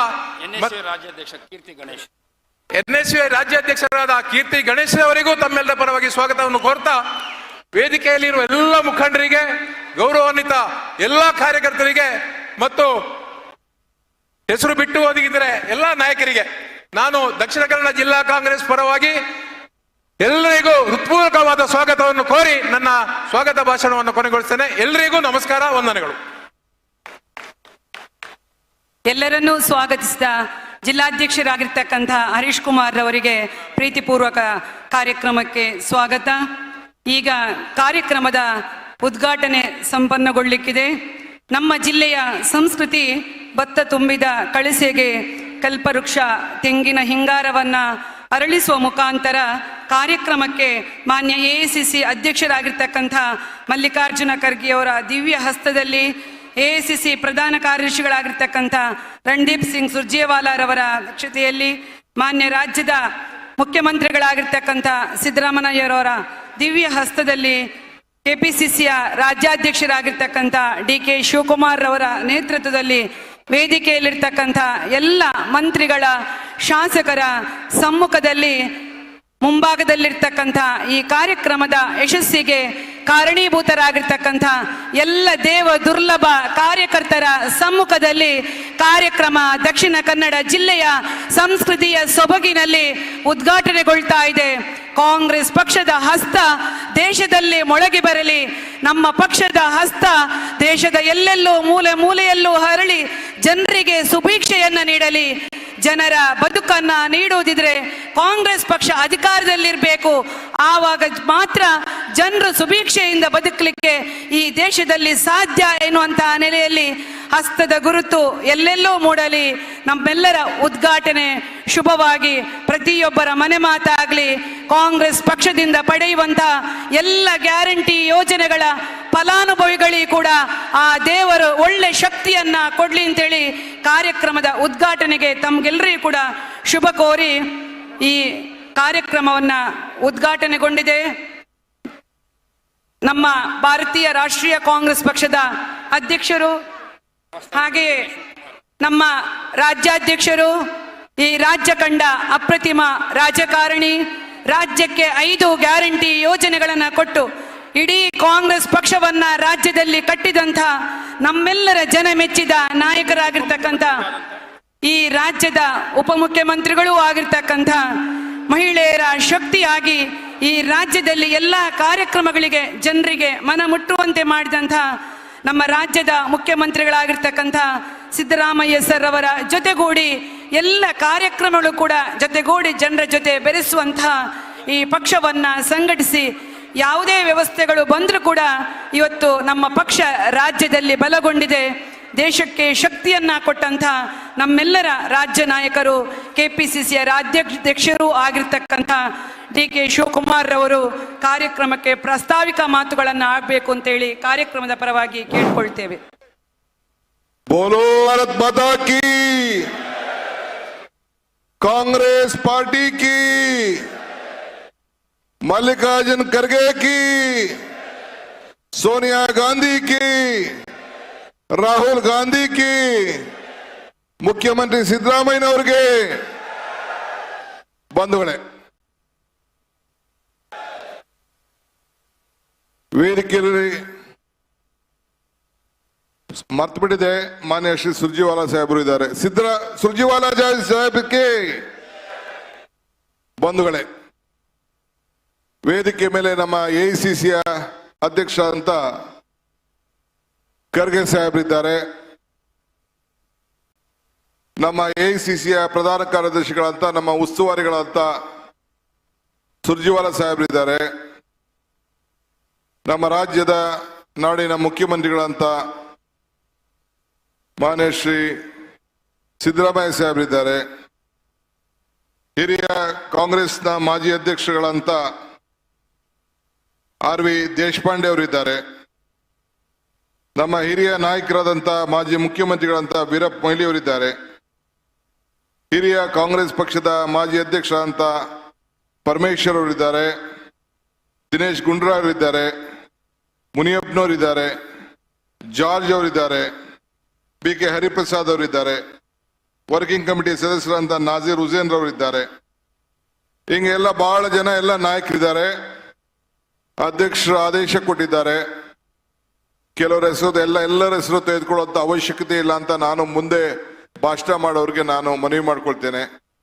ಎಲ್ಲ ಹಿರಿಯ ಕಾಂಗ್ರೆಸ್ನ ಎಲ್ಲ ಸಚಿವ ಸ್ನೇಹಿತರುಗಳೇ, ಶಾಸಕ ಮಿತ್ರಗಳೇ, ಕೆಪಿಸಿಸಿ ಎಲ್ಲ ಹಿರಿಯ ಪದಾಧಿಕಾರಿಗಳೇ, ಮಾಜಿ ಸಚಿವರುಗಳೇ, ಜಿಲ್ಲಾ ಕಾಂಗ್ರೆಸ್ನ ಅಧ್ಯಕ್ಷರೇ, ನಮ್ಮ ಯೂತ್ ಕಾಂಗ್ರೆಸ್ಸಿನ ಅಧ್ಯಕ್ಷ ಅಂತ ಶ್ರೀನಿವಾಸ್ ರವರೇ, ಮಹಿಳಾ ಕಾಂಗ್ರೆಸ್ಸಿನ ಅಧ್ಯಕ್ಷೆ, ನಮ್ಮ NSUನ ಅಧ್ಯಕ್ಷೆ, ಸೇವಾದಳದ ಎಲ್ಲ ಪದಾಧಿಕಾರಿಗಳೇ ಹಾಗೂ ಎಲ್ಲ ವಿವಿಧ ಡಿಪಾರ್ಟ್ಮೆಂಟ್ ಸೆಲ್ಲು ಎಲ್ಲ ಸಂಬಂಧಪಟ್ಟಂತ ಹಿಂದುಳಿದ ವರ್ಗ, ಅಲ್ಪಸಂಖ್ಯಾತರು, SC/ST ಹಾಗೆ ಎಲ್ಲ ನಮ್ಮ ಸೆಲ್ಗಳು ಏನಿದ್ದಾರೆ, ಅಸಂಘಟಿತ ಕಾರ್ಮಿಕರು, ಹಾಗೆ ರೈತ ಸಂಘಟನೆ, ಎಲ್ಲ ಅಧ್ಯಕ್ಷಗಳು ಕೂಡ ವೇದಿಕೆಯಲ್ಲಿದ್ದಾರೆ. ಎಲ್ಲ ಹಿರಿಯ ಮುಖಂಡಗಳೇ, ಮುಖ್ಯವಾಗಿ ಕಾಂಗ್ರೆಸ್ ಪಕ್ಷದ ಜೀವನಾಡಿ ಆಗಿರುವಂತ ನನ್ನೆಲ್ಲ ಕಾರ್ಯಕರ್ತ ಬಂಧುಗಳಿಗೆ ನನ್ನ ಕೋಟಿಯ ಸಾಷ್ಟಾಂಗ ನಮಸ್ಕಾರಗಳನ್ನು ಅರ್ಪಿಸಲಿಕ್ಕೆ ನಾನು ಬಯಸ್ತಾ ಇದ್ದೇನೆ. ಇದೊಂದು ಐತಿಹಾಸಿಕವಾದಂತಹ ದಿನ. ಕರ್ನಾಟಕ ರಾಜ್ಯದಲ್ಲಿ ಈ ಭೂಮಿಯಿಂದ ಕೆಲವರೆಲ್ಲ ಮಾಧ್ಯಮ ಸ್ನೇಹಿತರು ಕೇಳ್ತಾ ಇದ್ರು, ಯಾಕೆ ಈ ಮಂಗಳೂರನ್ನ ಕಾಂಗ್ರೆಸ್ ಕಾರ್ಯಕರ್ತರ ಸಮಾವೇಶಕ್ಕೆ ಏರ್ಪಾಟ್ ಮಾಡಿದ್ದೀರಿ ಅಂತ ಹೇಳ್ತಾ ಇದ್ರು. ಇದೊಂದು ಐತಿಹಾಸಿಕವಾದಂತಹ ಭೂಮಿ. ಸ್ವಲ್ಪ ಸ್ಟೇಜ್ ಮೇಲೆ ಇರೋರು ಡಿಸಿಪ್ಲಿನ್ ಇರಬೇಕು ಪ್ಲೀಸ್. ಪ್ರೆಸಿಡೆಂಟ್ ಸಾಬ್, you should maintain some discipline in the stage. ಇದೊಂದು ಐತಿಹಾಸಿಕವಾದಂತ ಭೂಮಿ. ಇದು ಹಿಂದೆ ಕೋಟಿ ಚೆನ್ನೂರಿನವರಿಂದ ಹಿಡಿದು ಎಲ್ಲ ಹಿರಿಯ ವೀರ ಅಬ್ಬಕ್ಕ ದೇವಿ ವೀರ ಒಂದು ದೊಡ್ಡ ಹೋರಾಟದ ವೀರಭೂಮಿ. ನಾರಾಯಣ ಗುರು ಅವರ ಬದಲಾವಣೆ, ಸಾಮಾಜಿಕ ಬದಲಾವಣೆಯ ಒಂದು ಬೀಡಾದಂತ ಈ ಗ್ರಾಮ, ಈ ಭೂಮಿ, ಎಲ್ಲರೂ ಕೂಡ ಒಂದು ದೊಡ್ಡ ಹೋರಾಟವನ್ನು ಮಾಡಿಕೊಂಡು ಬಂದಿದ್ದಾರೆ. ಇತಿಹಾಸ ಇದೆ. ಸಾಮಾಜಿಕವಾಗಿ, ಆರ್ಥಿಕವಾಗಿ, ಶೈಕ್ಷಣಿಕವಾಗಿ ಮತ್ತು ಧರ್ಮದ ಪೀಠಗಳು, ದೇವಸ್ಥಾನಗಳು ಎಲ್ಲ ಕೂಡ ಈ ಭೂಮಿಲಿ ಅಡಗಿದೆ. ನಾವು ನಮ್ಮ ಹಿರಿಯ ಅಂತ ಆಸ್ಕರ್ ಫರ್ನಾಂಡಿಸ್ ಅವ್ರನ್ನ, ನಮ್ಮ ಜನಾರ್ದನ್ ಪೂಜಾರಿ ಅವ್ರನ್ನ ಇವತ್ತು ನಾವು ಮತ್ತು ವೀರಪ್ಪ ಮೊಯ್ಲಿಯವರು ಕಳೆದ 40-45 ವರ್ಷಗಳ ಕಾಲ ಈ ರಾಜ್ಯಕ್ಕೆ, ಈ ಜಿಲ್ಲೆಯಲ್ಲಿ ಸೇವೆಯನ್ನು ಮಾಡಿ ಅನೇಕ ನಾಯಕರುಗಳನ್ನ ತಯಾರು ಮಾಡಿದ್ದಾರೆ. ನೂರಾರು ಜನ ಯುವಕರುಗಳನ್ನ ಈ ರಾಜ್ಯದ ನಾಯಕತ್ವದಲ್ಲಿ ಬೆಳೆಸಿ ಇವತ್ತು ನಮ್ಮ ಪಕ್ಷ ಬಲವರ್ತನೆಗೆ ಮಾಡಿಕೊಟ್ಟಿದ್ದಾರೆ. ನನಗೆ ನೆನಪಿದೆ, ಇವತ್ತು ಜನಾರ್ದನ್ ಪೂಜಾರಿ ಅವರ ಆರೋಗ್ಯ ಸರಿ ಇಲ್ಲ, ಪಕ್ಷದ ಅಧ್ಯಕ್ಷರಾಗಿ 2 ಬಾರಿ ಕೆಲಸ ಮಾಡಿದವರು. ಅವರು ಕಾಂಗ್ರೆಸ್ ಪಕ್ಷದ ಸರ್ಕಾರ ಇದ್ದಾಗ, ಕೇಂದ್ರ ಸರ್ಕಾರದ ಮಂತ್ರಿ ಆಗಿದ್ದಾಗ, ಒಂದು ಕಾಲದಲ್ಲಿ ಯಾರು ಬ್ಯಾಂಕಿಗೆ ಹೋಗಕ್ಕೆ ಆಗ್ತಿರ್ಲಿಲ್ಲ. ಶ್ರೀಮತಿ ಇಂದಿರಾ ಗಾಂಧಿ ಅವರು ಬ್ಯಾಂಕಿನ ರಾಷ್ಟ್ರೀಕರಣ ಮಾಡಿದ ಮೇಲೆ ನಾನೊಬ್ಬ ವಿದ್ಯಾರ್ಥಿ ನಾಯಕ ಇದ್ದಾಗ ಒಂದು ಸ್ಕೂಟರ್ ಬೇಕಾಗಿತ್ತು. ಆ ಸ್ಕೂಟರ್ 5,000 ರೂಪಾಯಿ. 5,000 ರೂಪಾಯಿಗೆ ನಾನು ಯಾರೋ ಕರ್ಕೊಂಡೋಗಿ 3-4 ಜನಕ್ಕೆ ಸೈನ್ ಹಾಕ್ಸ್ಬೇಕಾಯ್ತು ಗ್ಯಾರಂಟಿಗೆ ಅಂತ ಒಂದು ಸಂದರ್ಭ. ಅದು ಮುಗಿದಿದ್ದಂಗೆ ಪೂಜಾರಿ ಅವರು ಒಂದು ಸಾಲ ಮೇಳದ ಕಾರ್ಯಕ್ರಮವನ್ನು ಮಾಡಿದ್ರು. ಇವತ್ತು ನಿಮ್ಗೆಲ್ಲ ಆರ್ಥಿಕವಾದಂತ ಶಕ್ತಿ ತುಂಬಿ ಬ್ಯಾಂಕಿನ ಅಧಿಕಾರಿಗಳು ನಿಮ್ಮ ಮನೆ ಬಾಗಿಲಿಗೆ ಬಂದು ಸಾಲವನ್ನು ಕೊಡುವಂತ ಒಂದು ಶಕ್ತಿ ಶ್ರೀಮತಿ ಇಂದಿರಾ ಗಾಂಧಿ ಅವರು ಕೊಟ್ಟದ್ದನ್ನ ನಾವು ಮರಲಿಕ್ಕೆ ಸಾಧ್ಯ ಇಲ್ಲ. ಅದನ್ನ ಗಮನದಲ್ಲಿಟ್ಕೊಂಡು ಪೂಜಾರಿ ಅವರು ಸಾಲ ಮೇಳದ ಕಾರ್ಯಕ್ರಮವನ್ನು ಮಾಡಿದ್ರು. 5,000, 10,000. ನಾನು ಅಸೆಂಬ್ಲಿಲಿ ಸೋತಿದ್ದೆ 85ರಲ್ಲಿ. ನಾನು ಕೂಡ ಹೋಗಿ ನಮ್ಮ ಊರಿನಲ್ಲಿ ಪೂಜಾರಿ ಅವ್ರನ್ನ ಕರ್ಕೊಂಡೋಗಿ ಒಂದು ಸಾಲ ಮೇಳವನ್ನ ಕನಕಪುರದಲ್ಲಿ ಮಾಡಿದೆ. ಆ ಸಾಲ ಮೇಳದ ಪರಿಣಾಮ ನಾನು ಜಿಲ್ಲಾ ಪಂಚಾಯಿತಿಯ ಸದಸ್ಯನಾದೆ, ಅದಾದ್ಮೇಲೆ ಶಾಸಕನಾದೆ. ಅಲ್ಲಿಂದ ಇಲ್ಲಿವರೆಗೂ ಕೂಡ ಸತತವಾಗಿ ನನ್ನ ಶಾಸಕನಾಗಿ ಇವತ್ತು ನಾನು ಬಂದಿದ್ದೇನೆ. ಅಂದ್ರೆ ಕಾಂಗ್ರೆಸ್ ಪಕ್ಷದ ಶಕ್ತಿ ಈ ದೇಶದ ಶಕ್ತಿ, ಕಾಂಗ್ರೆಸ್ ಪಕ್ಷದ ಇತಿಹಾಸ ಈ ದೇಶದ ಇತಿಹಾಸ, ಕಾಂಗ್ರೆಸ್ ಪಕ್ಷದ ಕಾರ್ಯಕ್ರಮ ಈ ದೇಶಕ್ಕೆ ಎಲ್ಲ ವರ್ಗದ ಜನರಿಗೆ ಕಾರ್ಯಕ್ರಮವನ್ನು ಕೊಟ್ಕೊಂಡು ಹೋಗ್ತಾ ಇದೆ. ಇವತ್ತು ನಾವು ನೀವೆಲ್ಲ ಇಲ್ಲಿ ಸೇರಿದ್ದೇವೆ. ಈ ದೇಶಕ್ಕೆ ಒಂದು ದೊಡ್ಡ ಶಕ್ತಿಯನ್ನ ಕೊಟ್ಟಂತ ಜನ ನೀವು, ಈ ರಾಷ್ಟ್ರಕ್ಕೆ ಒಂದು ದೊಡ್ಡ ಸಂದೇಶವನ್ನು ಕೊಟ್ಟಂತ ಜನ ನೀವು. ಈ ಭೂಮಿಲಿ ರಾಹುಲ್ ಗಾಂಧಿ ಅವರು ಬಂದಿದ್ರು, ಮಲ್ಲಿಕಾರ್ಜುನ್ ಖರ್ಗೆ ಸಾಹೇಬರು ಬಂದಿದ್ರು. ಇದೇ ಭೂಮಿಲಿ, ಇದೇ ಸಾಯದ ಜಾಗದಲ್ಲಿ ನಮ್ಮ ಏನು 5 ಗ್ಯಾರಂಟಿಗಳಲ್ಲಿ ಈ ಗ್ಯಾರಂಟಿ ಶಕ್ತಿ ಯೋಜನೆಯನ್ನ ಪ್ರಾರಂಭ ಮಾಡಿದಂತ ಭೂಮಿ. ಈ ಭೂಮಿಯಿಂದ ಮೊದಲನೇ ಗ್ಯಾರಂಟಿ ವಿಧಾನಸೌಧ. ಇವತ್ತು ಹೆಣ್ಣು ಮಕ್ಕಳು, ಇವತ್ತು ಕೋಟ್ಯಾಂತರ ಹೆಣ್ಣು ಮಕ್ಕಳು ಇವತ್ತು ಏನು ಪ್ರವಾಸ ಮಾಡ್ತಾ ಇದ್ದಾರೆ, ಉಚಿತವಾಗಿ ಬಸ್ ನಲ್ಲಿ ಏನು ಪ್ರವಾಸ ಮಾಡ್ತಾ ಇದ್ದಾರೆ, ಈ ಭೂಮಿಲಿ ಘೋಷಣೆ ಮಾಡಿದಂತ ಪುಣ್ಯ ಭೂಮಿ. ಅದಕ್ಕೆ ಹೆಣ್ಣು ಹೆಣ್ಣು ಕುಟುಂಬದ ಕಣ್ಣು. ಪ್ರತಿಯೊಬ್ಬ ಹೆಣ್ಣುಮಕ್ಕಳು ಕೂಡ ನಮ್ಮ ಮುಖ್ಯಮಂತ್ರಿಗೆ ಧರ್ಮಸ್ಥಳದ ವೀರೇಂದ್ರ ಹೆಗಡೆ ಅವರು ಹೇಳಿದ್ರಂತೆ, ಎಲ್ಲ ದೇವಸ್ಥಾನಗಳಿಗೂ, ನಿಮ್ಮ ಜಿಲ್ಲೆಯಲ್ಲಿರುವಂತ ಎಲ್ಲ ದೇವಸ್ಥಾನಗಳಿಗೆ ಸಾವಿರಾರು ಜನ ಹೆಚ್ಚಿಗೆ ಜಾಸ್ತಿ ಆಗಿದೆ, ಆರ್ಥಿಕವಾದಂತ ಶಕ್ತಿ ಬಂದಿದೆ. ದೇವಸ್ಥಾನದಲ್ಲಿ ಹೋಗಿ ಸರ್ಕಾರದ ಪರವಾಗಿ, ಮುಖ್ಯಮಂತ್ರಿಗಳ ಪರವಾಗಿ, ಮಂತ್ರಿಗಳ ಪರವಾಗಿ ಅರ್ಚನೆಯನ್ನ ಮಾಡ್ತಾ ಇದ್ರು ಅಂತೇಳಿ ವೀರೇಂದ್ರ ಹೆಗ್ಗಡೆ ಅವರು ಹೇಳ್ತಾ ಇದ್ರು ಅಂತೇಳಿ ಮುಖ್ಯಮಂತ್ರಿಗಳಿಗೆ ಹೇಳಿದಂತ ಒಂದು ಮಾತು ಇಲ್ಲಿ ನಾನು ನೆನೆಸ್ಲಿಕ್ಕೆ ನಾನು ಬಯಸ್ತಾ ಇದ್ದೇನೆ. ಅಂದ್ರೆ ಸಮಾಜದ ಋಣವನ್ನ ತೀರಿಸಲಿಕ್ಕೆ ನಾನು ಎಲೆಕ್ಷನ್ ಟೈಮಲ್ಲಿ ಒಂದು ಮಾತು ಹೇಳ್ತಾ ಇದ್ದೆ. ಏನ್ ಹೇಳ್ತಾ ಇದ್ದೆ ಅಂದ್ರೆ, ಕಮಲ ಕೆರೆಯಲ್ಲಿದ್ದರೆ ಚಂದ, ತೆನೆ ಹೊಲದಲ್ಲಿದ್ದರೆ ಚಂದ, ದಾನ ಧರ್ಮ ಮಾಡುವ ಕೈ ಅಧಿಕಾರದಲ್ಲಿದ್ದರೆ ಚಂದ ಅಂತ ನಾನು ಒಂದು ಮಾತು ಹೇಳ್ತಾ ಇದ್ದೆ. ಇವತ್ತು ಬೇರೆ ವಿಚಾರ ಇದೆ. ಈಗ ಅದಾದ್ಮೇಲೆ ಏನಾಗಿದೆ, ಈಗ ನುಡಿದಂತೆ ನಡೆದಿದ್ದೇವೆ. ಆ ಚುನಾವಣೆಯಲ್ಲಿ ಏನು ಮಾತು ಕೊಟ್ಟಿದ್ದೋ, ಏನು 5 ಗ್ಯಾರಂಟಿಗಳ ಬಗ್ಗೆ ನಾವು ಹೇಳಿದ್ದೋ, ನಿನ್ನೆ ತಾನೇ ಮುಖ್ಯಮಂತ್ರಿಗಳು, ನಮ್ಮ ಸರ್ಕಾರ ಇವತ್ತು ಜನರಿಗೆ ನಾವು ಏನು ಮಾತು ಕೊಟ್ಟದನ್ನ ಬಸವಣ್ಣನ ನಾಡಿದು ನುಡಿದಂತೆ ನಡಿಬೇಕು ಅಂತೇಳಿ ಆ ಬದ್ಧವಾಗಿ ಇಟ್ಕೊಂಡು ಇವತ್ತು ರಾಜ್ಯದ ಜನತೆಯ ಮುಂದೆ ನಿಮ್ಗೆಲ್ಲ ಒಂದು ದೊಡ್ಡ ಶಕ್ತಿ ಕೊಟ್ಟಿದ್ದೀವಿ. ನೀವು ಆತ್ಮವಿಶ್ವಾಸದಿಂದ ನೀವು ಜನರ ಮುಂದೆ ಹೋಗ್ಬೇಕು, ಜನರಿಗೆ ಮನವಿ ಮಾಡಬೇಕು, ಜನರಿಗೆ ಹೇಳಬೇಕು, ಈ ಸರ್ಕಾರ ಇಡೀ ದೇಶದಲ್ಲಿ ಯಾವ ಸರ್ಕಾರ ಕೂಡ ನುಡ್ದಂಗೆ ನಡೆಯಕ್ಕಾಗ್ಲಿಲ್ಲ. ಹಿಂದೆ ಬಿಜೆಪಿಯವರು 15 ಲಕ್ಷ ಕೊಡ್ತೀವಿ ಅಂತ ಹೇಳಿದ್ರು, ಎಲ್ಲ ರೈತರಿಗೆ ಡಬಲ್ ಇನ್ಕಮ್ ಮಾಡ್ತೀವಿ ಅಂತ ಹೇಳಿದ್ರು, ಉದ್ಯೋಗಗಳನ್ನ ಸೃಷ್ಟಿ ಮಾಡ್ತೀವಿ ಅಂತ ಹೇಳಿದ್ರು, ಮಾಡಕ್ಕಾಗ್ಲಿಲ್ಲ.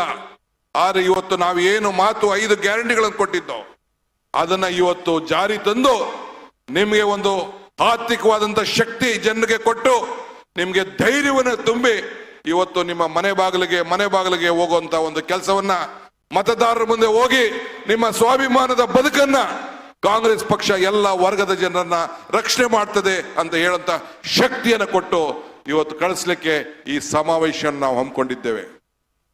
ಒಂದು ಮಾತು ಹೇಳಿದೆ ನಾನು, ನಮ್ಮ ಯುವ ನಿಧಿ ಕಾರ್ಯಕ್ರಮದ ಪ್ರಾರಂಭ ದಿನ 5 ಬೆರಳು ಸೇರಿ ಮುಷ್ಟಿ ಗಟ್ಟಿ ಆಯಿತು, 5 ಗ್ಯಾರಂಟಿ ಸೇರಿ ಕೈ ಗಟ್ಟಿ ಆಯಿತು. ಇದನ್ನ ನೋಡಿ ಅರಳಿದ ಕಮಲ ಉದುರು ಹೋಯಿತು. ಇದನ್ನ ನೋಡಿ ತೆನೆ ಎತ್ತ ಮಹಿಳೆ ಎಸೆದು ಬಿಜೆಪಿ ಕಡೆ ಸೇರಿದಳು. 5 ಗ್ಯಾರಂಟಿ ಸೇರಿ ಕೈ ಗಟ್ಟಿ ಆಯಿತು. ಕರ್ನಾಟಕ ಸಮೃದ್ಧಿ ಆಯಿತು, ಕರ್ನಾಟಕ ಪ್ರಗತಿ ಆಯಿತು. ಇದು ನಿಮ್ಮ ಶಕ್ತಿ ಅಲ್ವೇ? ನಿಮ್ಮ ಶಕ್ತಿ ಅಲ್ವೇ? ಇವತ್ತು ನಾನು ಪ್ರಾಸ್ತಾವಿಕವಾಗಿ ಹೆಚ್ಚಿಗೆ ಮಾತಾಡೋದಿಲ್ಲ, ಬಹಳ ಜನ ನಾಯಕರುಗಳು ಮಾತಾಡಬೇಕು. ಇವತ್ತು ನಾನು ಕಾಂಗ್ರೆಸ್ ಪಕ್ಷದ ಅಧ್ಯಕ್ಷನಾಗಿ ಜವಾಬ್ದಾರಿ ತೆಗೆದುಕೊಂಡಾಗ ನಮ್ಮ ACC ಅಧ್ಯಕ್ಷರು ಅವತ್ತು ವಿರೋಧ ಪಕ್ಷದ ನಾಯಕರಾಗಿದ್ರು. ಅವತ್ತೊಂದು ಮಾತು ಹೇಳಿದೆ ನಾನು, ನಮ್ಮನ್ನ ಯಾವ ರೀತಿಯಾರು ನೀವು ಉಪಯೋಗಿಸ್ಕೊಳ್ಳಿ, ನನ್ನ ಬಂಡೆ ಅಂತ ಕರಿತೀರಿ, ಆ ಬಂಡೆ ಚಪ್ಪಡಿ ಆಗ್ಲಿ, ಆ ಬಂಡೆ ಜಲ್ಲಿ ಆಗ್ಲಿ, ವಿಧಾನಸೌಧಕ್ಕೆ ಚಪ್ಪಡಿ ಆಗಿ ನೀವೆಲ್ಲ ನಡ್ಕೊಂಡು ವಿಧಾನಸೌಧಕ್ಕೆ ಬರಬೇಕು, ನಮ್ಮನ್ನೆಲ್ಲ ಉಪಯೋಗಿಸ್ಕೊಳ್ಳಿ ಅಂತ ಒಂದು ಮಾತು ಹೇಳಿದ್ದೆ. ಹಂಗೆ ಇವತ್ತು ಕಾಂಗ್ರೆಸ್ ಪಕ್ಷ ನಿಮ್ಮೆಲ್ಲರ ಸಹಕಾರದಿಂದ, ನಿಮ್ಮೆಲ್ಲರ ಶಕ್ತಿಯಿಂದ, ನಿಮ್ಮೆಲ್ಲರ ಶ್ರಮದಿಂದ ಇವತ್ತು ಈ ರಾಜ್ಯದ ಅಧಿಕಾರಕ್ಕೆ ಬಂದು 136 ಸೀಟನ್ನ ಗೆದ್ದು ಈ ರಾಜ್ಯದ ಜನತೆಗೆ ಸೇವೆಯನ್ನು ನಾವು ಮಾಡ್ತಾ ಇದ್ದೇವೆ. ನಾನು ಇವತ್ತು ಮಂಗಳೂರು ಉಡುಪಿ ನಮ್ಮ ಸ್ನೇಹಿತಗಳು, ಆತ್ಮವಿಶ್ವಾಸ ಕಳ್ಕೋಬೇಡಿ. ರಾಜಕಾರಣದಲ್ಲಿ ಏನು ಶಾಶ್ವತ ಇಲ್ಲ. 2 ಸೀಟ್ ಗೆದ್ದಿದ್ದೀವಿ, ನಾವು ಗೆಲ್ಲೋಕೆ ಆಗುದಿಲ್ಲ ಅಂತ ತಿಳ್ಕೊಳಕ್ ಹೋಗ್ಬೇಡಿ. ಇದೇ ಉಡುಪಿ ಚಿಕ್ಕಮಗಳೂರಿನಲ್ಲಿ ಸದಾನಂದ ಗೌಡರು ಮುಖ್ಯಮಂತ್ರಿ ಆಗಿದ್ದಂತ ಸೀಟನ್ನ ರಾಜೀನಾಮೆ ಕೊಟ್ಟಿದ್ರು. ನಾವು ವಿರೋಧ ಪಾರ್ಟಿಲಿದ್ದೋ, ನಾವೆಲ್ಲ ಒಂದಷ್ಟು ಜನ, ನಾನು ದೇಶಪಾಂಡೆ ಅವರೆಲ್ಲ ಒಂದೊಂದು ತಾಲೂಕನ್ನ ಒಂದೊಂದು ಕ್ಷೇತ್ರನ ನಾವೆಲ್ಲ ವಹಿಸ್ಕೊಂಡಿದ್ದು, ಹೋರಾಟ ಮಾಡಿದೋ. ಮುಖ್ಯಮಂತ್ರಿಯನ್ನ ಸೀಟನ್ನ ಮತ್ತೆ ಅವತ್ತಿನ ಕಾಲದಲ್ಲಿ ಕಾಂಗ್ರೆಸ್ ಪಕ್ಷದ ಅಭ್ಯರ್ಥಿಯನ್ನ ಗೆಲ್ಲಿಸಿ ಇವತ್ತು ಸಂಸತ್ಗೆ ಕಳಿಸಿದಂತ ಇತಿಹಾಸ ಈ ಜಿಲ್ಲೆಲೇ ಇದೆ. ನೀವು 2 ದಿನ ಇಲ್ಲಿ ಗೆದ್ದಿರ್ಬೋದು, ನನಗೆ ವಿಶ್ವಾಸ ಇದೆ ನಿಮ್ಮ ಗ್ಯಾರಂಟಿ ಈ ಒಂದು ಕರಾವಳಿ ಪ್ರದೇಶದ ಜನತೆ, ಮಲೆನಾಡಿನ ಎಲ್ಲ ನನ್ನ ತಾಯಂದಿರು, ಕರಾವಳಿಯ ತಾಯಂದಿರು ಏನು ನಮ್ಮ ಗ್ಯಾರಂಟಿಯನ್ನ ಇವತ್ತು ಅವರ ಬದುಕಿನಲ್ಲಿ ಜೀವವನ್ನ ಉಳಿಸ್ಲಿಕ್ಕೆ ದೀಪವನ್ನ ಬೆಳಗಿಸ್ತಾ ಇದ್ದಾರೆ. ತಿಂಗಳಿಗೆ ಏನು 5,000ಕ್ಕೂ ಹೆಚ್ಚು ರೂಪಾಯಿ ಹಣ ಅವ್ರಿಗೆ ಅನುಕೂಲ ಆಗ್ತಾ ಇದೆ. ಇದು ಉಪಕಾರವನ್ನ ತೀರಿಸ್ತಾರೆ. ಇವತ್ತು ಕಾಂಗ್ರೆಸ್ ಪಕ್ಷ ಇಡೀ ರಾಜ್ಯದಲ್ಲಿ ಕನಿಷ್ಠ 20 ಸೀಟಾರು ಬಂದೇ ಬರ್ತದೆ ಅಂತ ಆತ್ಮವಿಶ್ವಾಸ ನಮ್ಮ ಗ್ಯಾರಂಟಿಗೆ ಓದಿ ಹೇಳ್ತಾ ಇದೆ. ಯಾಕೆ 2 ಪಾರ್ಟಿಯವರು ಇಬ್ರು ಸೇರಿ ಒಟ್ಟಿಗೆ ಎಲೆಕ್ಷನ್ ನಿಂತ್ಕೋತಾ ಇದ್ದಾರೆ? ಹಿಂದೆ ಮಾನ್ಯ ಶ್ರೀ ದೇವೇಗೌಡರು ಹೇಳ್ತಾ ಇದ್ರು, ನಾನು ಮೋದಿ ಅವರು ಪ್ರಧಾನಮಂತ್ರಿ ಆದ್ರೆ ನಾನು ದೇಶ ಬಿಟ್ಟು ಹೋಗ್ತೀನಿ ಅಂತ ಹೇಳಿದೆ. ಆಗ ಮೋದಿ ಅವರು ಹೇಳಿದ್ರು ನಮ್ಮ ಮನೆಗೆ ಬಂದು ಸೇರಪ್ಪ, ನಾನೇ ಜಾಗ ಕೊಡ್ತೀನಿ ಅಂತ ಹೇಳಿದ್ರು. ಇವತ್ತು ಹೇಳ್ತಾ ಇದ್ದಾರೆ ಗೌಡ್ರು, ಹಿರಿಯ ಗೌಡ್ರು, ನಾನೇ ನನ್ನ ಮಗನ್ನ ಇವತ್ತು ಬಿಜೆಪಿ ಕಡೆ ಕಳಿಸ್ತೆ ಅಂತೇಳಿ. ಇದು ರಾಜಕಾರಣದಲ್ಲಿ ಯಾರು ಏನ್ ಬೇಕಾದ್ರೂ ತೀರ್ಮಾನ ಮಾಡ್ಕೊಳ್ಳಿ, ಯಾರು ಬೇಕಾದ್ರೂ ಒಂದ್ ಹಾಕೊಳ್ಳಿ, ನಾವು ಚಿಂತೆ ಮಾಡೋದು ಬೇಡ. ನಮ್ಮ ಸಿದ್ಧಾಂತ, ನಮ್ಮ ನಂಬಿಕೆ, ಇವತ್ತು ನಮಗೆ ಏನು ಇರುವಂತ ಒಂದು ನಂಬಿಕೆ ಇದೆಯಲ್ಲ, ಕಾಂಗ್ರೆಸ್ ಪಕ್ಷದ ತತ್ವ, ಒಂದು ನೀತಿ, ಅದ್ರ ಮೇಲೆ ನಾವೆಲ್ಲ ಇವತ್ತು ಬದುಕಿದ್ದೇವೆ. ಮರಕ್ಕೆ ಬೇರು ಎಷ್ಟು ಮುಖ್ಯವೋ ಹಾಗೆ ಮನುಷ್ಯನಿಗೆ ನಂಬಿಕೆ ಕೂಡ ಮುಖ್ಯ. ಹಂಗೆ ನಮ್ಮ ನಂಬಿಕೆ, ಕಾಂಗ್ರೆಸ್ ಪಕ್ಷದ ಸಿದ್ಧಾಂತ, ಎಲ್ಲ ವರ್ಗದ ಜನರನ್ನ ಒಟ್ಟಿಗೆ ತೆಗೆದುಕೊಂಡು ಹೋಗುವಂತ ಸಿದ್ಧಾಂತ ಇವತ್ತು ನಾವೆಲ್ಲ ಉಳಿಸ್ಕೊಂಡು ಹೋಗ್ತಾ ಇದ್ದೇವೆ. ಬಾಬಾ ಸಾಹೇಬ್ ಅಂಬೇಡ್ಕರ್ ಹೇಳ್ತಾರೆ, ಇತಿಹಾಸ ಮರ್ತವನು ಇತಿಹಾಸವನ್ನ ಸೃಷ್ಟಿ ಮಾಡ್ಲಿಕ್ಕೆ ಸಾಧ್ಯ ಇಲ್ಲ ಅಂತ ಹೇಳಿ. ಹಂಗೆ ಕಾಂಗ್ರೆಸ್ ಪಕ್ಷ ಈ ದೇಶದಲ್ಲಿ ಯಾವಾಗಲೂ ಕೂಡ ಇತಿಹಾಸವನ್ನ ಸೃಷ್ಟಿಯನ್ನ ಮಾಡ್ಕೊಂಡು ನಾವು ಬಂದಿದೆ. ನಾವು ಚಿಂತೆ ಮಾಡೋದು ಬೇಡ. ಪ್ರಧಾನಮಂತ್ರಿ ಅವರು ಹೇಳ್ಬೋದು ನಾವು 370 ಸೀಟ್ ಗೆಲ್ತೀವಿ ಅಂತ ಹೇಳ್ತೀವಿ, ಇದು ಸಾಧ್ಯ ಇಲ್ಲ. ನನಗೆ ಆತ್ಮವಿಶ್ವಾಸ ಇದೆ. ರಾಹುಲ್ ಗಾಂಧಿ ಅವರು ಈ ದೇಶವನ್ನ ಒಗ್ಗಟ್ಟು ಮಾಡ್ಲಿಕ್ಕೆ ಭಾರತ್ ಜೋಡೋ ಕಾರ್ಯಕ್ರಮವನ್ನ ಮಾಡಿದ್ದಾರೆ, ಈಗೂ ನಡೆಸ್ತಾ ಇದ್ದಾರೆ. ಇಡೀ ದೇಶ ಇವತ್ತು ಹೊಸ ನಾಯಕತ್ವಕ್ಕೆ ಚಿಂತೆಯನ್ನ ಮಾಡ್ತಾ ಇದೆ. ಇವತ್ತು ಮಹಾತ್ಮ ಗಾಂಧೀಜಿಯವರು ಕೂತಂತ ಜಾಗದಲ್ಲಿ, ಇಂದಿರಾ ಗಾಂಧಿ ಅವರು ಕೂತಂತ ಜಾಗದಲ್ಲಿ, ರಾಜೀವ್ ಗಾಂಧಿ ಅವರು ಕೂತಂತ ಜಾಗದಲ್ಲಿ ನಮ್ಮ ರಾಜ್ಯದ ಒಬ್ಬ ಬ್ಲಾಕ್ ಕಾಂಗ್ರೆಸ್ ಅಧ್ಯಕ್ಷ ಇವತ್ತು ರಾಷ್ಟ್ರೀಯ ಅಧ್ಯಕ್ಷರಾಗಿ ಇವತ್ತು ಮಲ್ಲಿಕಾರ್ಜುನ್ ಖರ್ಗೆ ಸಾಹೇಬರು ಕೂತಿದ್ದಾರೆ. ಅವರ ನೇತೃತ್ವದಲ್ಲಿ ಇವತ್ತು ಕಾಂಗ್ರೆಸ್ ಪಕ್ಷ ಇವತ್ತು ನಡೀತಾ ಇದೆ. ಇದು ನಮ್ಮೆಲ್ಲರ ಸೌಭಾಗ್ಯ. ಅವರ ನಾಯಕತ್ವದಲ್ಲಿ ಈ ರಾಜ್ಯದಲ್ಲಿ ಕಾಂಗ್ರೆಸ್ ಅಧಿಕಾರಕ್ಕೆ ಬಂದಿದೆ. ಆದ್ರಿಂದ ಈ ಸಂದರ್ಭದಲ್ಲಿ ನಮ್ಗೆ ದೇವರು ಕೊಟ್ಟಿರೋದು ವರನೂ ಕೊಡೋದಿಲ್ಲ. ಮಾತು ಹೇಳ್ತಾ ಇರ್ತೀನಿ ನಾನು, ದೇವರು ನಿಮ್ಗೆ ವರನೂ ಕೊಡೋದಿಲ್ಲ, ಶಾಪನೂ ಕೊಡೋದಿಲ್ಲ, ಅವಕಾಶ ಮಾತ್ರ ಅಂತೇಳಿ. ಈ ಅವಕಾಶದಲ್ಲಿ ಇವತ್ತು ನೀವೆಲ್ಲ ಹಳ್ಳಿಗೆ ಹೋಗಿ, ಮನೆ ಮನೆಗೆ ಹೋಗಿ ಜನರ ಹೃದಯವನ್ನ ಗೆದ್ದು, ಇವತ್ತು ಇಂದಿರಾ ಗಾಂಧಿ ಅವರು ಯಾವ ರೀತಿ ತನ್ನ ಕೊನೆಯ ಉಸಿರಿರುವವರೆಗೂ ನಾನು ಹೋರಾಟವನ್ನ ಮಾಡಬಲ್ಲೆ, ಈ ದೇಶಕ್ಕೋಸ್ಕರ ನನ್ನ ಪ್ರತಿಯೊಂದು ನೀರು ಕೂಡ, ತೊಟ್ಟು ನೀರು, ಬೇವರು, ರಕ್ತ ಕೂಡ ಈ ದೇಶಕ್ಕೆ ಆಗ್ತದೆ. ಹಂಗೆ ಇವತ್ತು ನಾವು ನೀವೆಲ್ಲ ಈ ಕಾಂಗ್ರೆಸ್ನ ಉಳಿಸ್ಲಿಕ್ಕೆ, ಈ ಕಾಂಗ್ರೆಸ್ನ ಬಾವುಟ ಬೇರೆಯವ್ರು ಹಾಕ್ಲಿಕ್ಕೆ ಸಾಧ್ಯನಾ? ಯಾವ ಪಾರ್ಟಿಯವರು ಈ ದೇಶಕ್ಕೆ ಸ್ವಾತಂತ್ರ್ಯ ತಂದುಕೊಟ್ಟಂತ ಪಕ್ಷವನ್ನ ಬಾವುಟನ ಆರಿಸಲಿಕ್ಕೆ ಸಾಧ್ಯ ಇಲ್ಲ. ಈ ದೇಶಕ್ಕೆ ಸಂವಿಧಾನವನ್ನ ಯಾರು ಕೂಡ ಕಾಂಗ್ರೆಸ್ ಇಂದ ದೂರ ಮಾಡಲಿಕ್ಕೆ ಸಾಧ್ಯ ಇಲ್ಲ. ಇದನ್ನ ಹೇಳಿ ಆಗಿ ಇವತ್ತು ನೀವೆಲ್ಲ ಸೇರಿ ಒಗ್ಗಟ್ಟಿನಿಂದ ದುಡಿದು ಹಳ್ಳಿಗೆ ಹೋಗಿ, ಏನು ಪಾರ್ಲಿಮೆಂಟ್ ಎಲೆಕ್ಷನ್ ಅಲ್ಲಿ ನಾವೇನು ಅಭ್ಯರ್ಥಿಗಳನ್ನು ನಾವು ಆಯ್ಕೆ ಮಾಡಿ ಕಳ್ಸಿಕೊಡ್ತೀವಿ, ನೀವೆಲ್ಲ ಸೇರಿ ಅತಿ ಹೆಚ್ಚು ಸೀಟನ್ನ ಪ್ರತಿ ಕ್ಷೇತ್ರದಲ್ಲೂ ಕೂಡ ನಾವು ಸೋಲೋದಿಲ್ಲ ಅನ್ನೋ ಒಂದು ಭರವಸೆ ನಿಮ್ಗಿರಬೇಕು, ಆತ್ಮಧೈರ್ಯ ಇರಬೇಕು.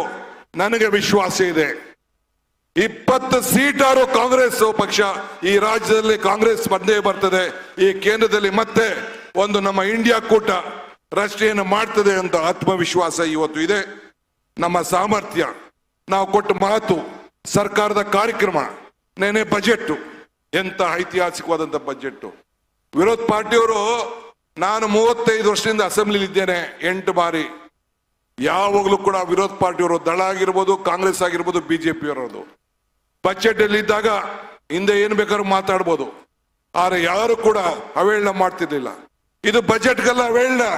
ನನ್ನ ರಾಜ್ಯದ ತಾಯಂದಿರಿಗೆ, ತಂದೆಯರಿಗೆ, ಅವರ ಸಂಬಳಕ್ಕೆ, ಅವರ ಬದುಕಿಗೆ ಕಾಂಗ್ರೆಸ್ ಪಕ್ಷ ಏನು ಇವತ್ತು 56,000 ಕೋಟಿ ರೂಪಾಯಿಯನ್ನ ಕೊಡ್ತಾ ಇದೆ, ಈ ರಾಜ್ಯವನ್ನು ಅಭಿವೃದ್ಧಿಗೆ ತೆಗೆದುಕೊಂಡು ಹೋಗ್ತಾ ಇದೆ. ಅದನ್ನ ಧಿಕ್ಕರಿಸಿ ಇವತ್ತು ಬಿಜೆಪಿ ಜನತಾದಳವರು ಪ್ರತಿಭಟನೆ ಮಾಡಿ ಹೊರಟೋದ್ರು. ಏನ್ ಚಿಂತೆ ಏನಿಲ್ಲ ನಮ್ಗೆ. 136 ಜನ, 2 ಪಕ್ಷೇತರು, 2 ನಮ್ಮ ಜೊತೆಯಲ್ಲಿದ್ದಾರೆ.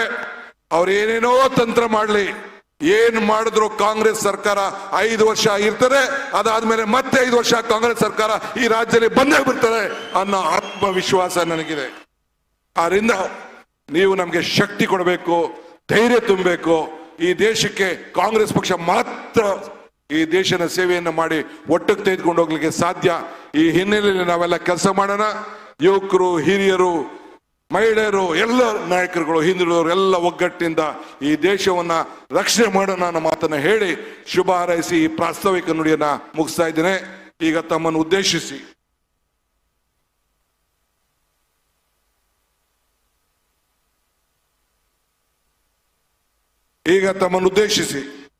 ಆಮೇಲೆ ಉದ್ಘಾಟನಾ ಭಾಷಣವನ್ನು ನಮ್ಮ ACC ಅಧ್ಯಕ್ಷರು ಮಾತಾಡ್ತಾರೆ. ನಮ್ಮ ಪ್ರಧಾನ ಕಾರ್ಯದರ್ಶಿಗಳು ಈ ಒಂದು ಚುನಾವಣೆಗೆ who drived for this victory, a leader behind a successful story, Mr. Surjewala ji, he will address the gathering. ಮಾನ್ಯ ಶ್ರೀ ಸುರ್ಜೇವಾಲಾ ಅವರು ತಮ್ಮನ್ನು ಉದ್ದೇಶಿಸಿ ಮಾತನಾಡ್ತಾರೆ.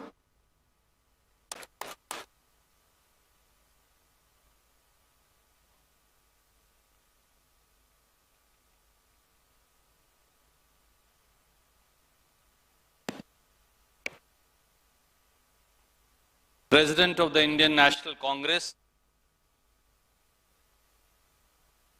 the one who is a son of the soil, the tiger of Karnataka, but is carrying the torch and the flag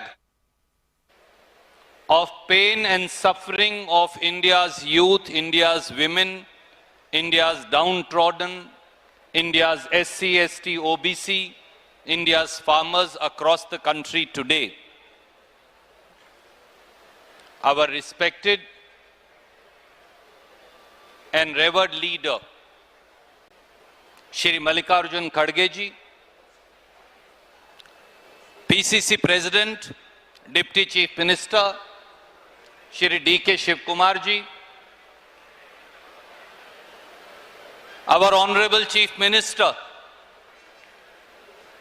who is carrying forward along with the entire team the agenda of development, Shri Siddaramaiah ji, Moili Sahab, B.K. Hari Prasad ji, K.J. Jor Sahab, members of the Congress Working Committee, Nasir Hussain ji, Muniappa ji, former PCC President Dr. Parmeshwar ji, Deshpande ji, Dinesh Gundu Rao ji, and all the senior cabinet ministers, our National Youth Congress President Srinivas ji, my colleague AICC Secretary Rosie John ji, Sandeep ji, all the ministers, legislators, Congress leaders, frontal organization heads who are present on and off the dais, and friends. Today is a historical day, and I will only take a short time. It's a historical day for two reasons. On this ground itself, Rahul Gandhi ji unveiled the Shakti scheme, free bus travel for Karnataka's women.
Crore Kannadigas, they get 10 kgs of rice free. Rupees were transferred last year. That's the commitment. It is the commitment of this government that the unemployed youth, after passing out graduation and diplomas, are today getting nearly 1 lakh youth are getting 1,500 and 3,000 rupees of stipend. I am told by Mr. Siddaramaiah that this year 52,000 crore rupees, 52,000 crore rupees will directly go in the bank accounts of people of Karnataka by the 5 Congress guarantees that have been implemented. साथियों, ये अपने आप में एक नया इतिहास है. मुझे सिद्धारमैया जी ने यह भी बताया कि ये 56,000 करोड़ रुपए की राशि हो जाएगी. एक तरफ ये कांग्रेस का कर्नाटका मॉडल ऑफ डेवलपमेंट है, and on the other side is the Modi fake model. Please remember, Prime Minister Modi came in last assembly elections and mocked the Congress guarantees. He used to make fun of the Congress guarantees. BJP leaders said the Congress guarantees cannot be implemented. Here we are today, as we stand before you from where Shakti scheme was unveiled by Rahul ji. Every single Congress guarantee has been implemented. So there is a fake model, a copycat model that is being implemented or sought to be implemented by Prime Minister Modi. And there is a real model, Karnataka model of development that you see today. As parliament elections near, we have to ask these questions of the representatives, of the MPs of the BJP, of the MLAs of the BJP. Where is the guarantee of 2 crore jobs every year? Where is the guarantee of 15 lakh rupees in everybody's account every year? Where is the guarantee of bringing back 80 lakh crore of black money? Where is the guarantee of building 100 smart cities? Where is the guarantee of giving MSP guarantee to farmers? Where is the guarantee of giving cost plus profit to farmers? The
ಕಾರ್ಯಕರ್ತ ಬಂಧುಗಳಲ್ಲಿ ನಮ್ರ ವಿನಂತಿ, ಈಗ ಅಖಿಲ ಭಾರತ ಕಾಂಗ್ರೆಸ್ ಅಧ್ಯಕ್ಷರು ಮತ್ತು ನಮ್ಮ ಮುಖ್ಯಮಂತ್ರಿಗಳು ಮಾತನಾಡಿ ಸಭೆಯನ್ನು ಮುಗಿಸ್ತೇವೆ. ದಯವಿಟ್ಟು ಎಲ್ಲರೂ ಶಾಂತವಾಗಿ ಕೂತ್ಕೊಳ್ಬೇಕು.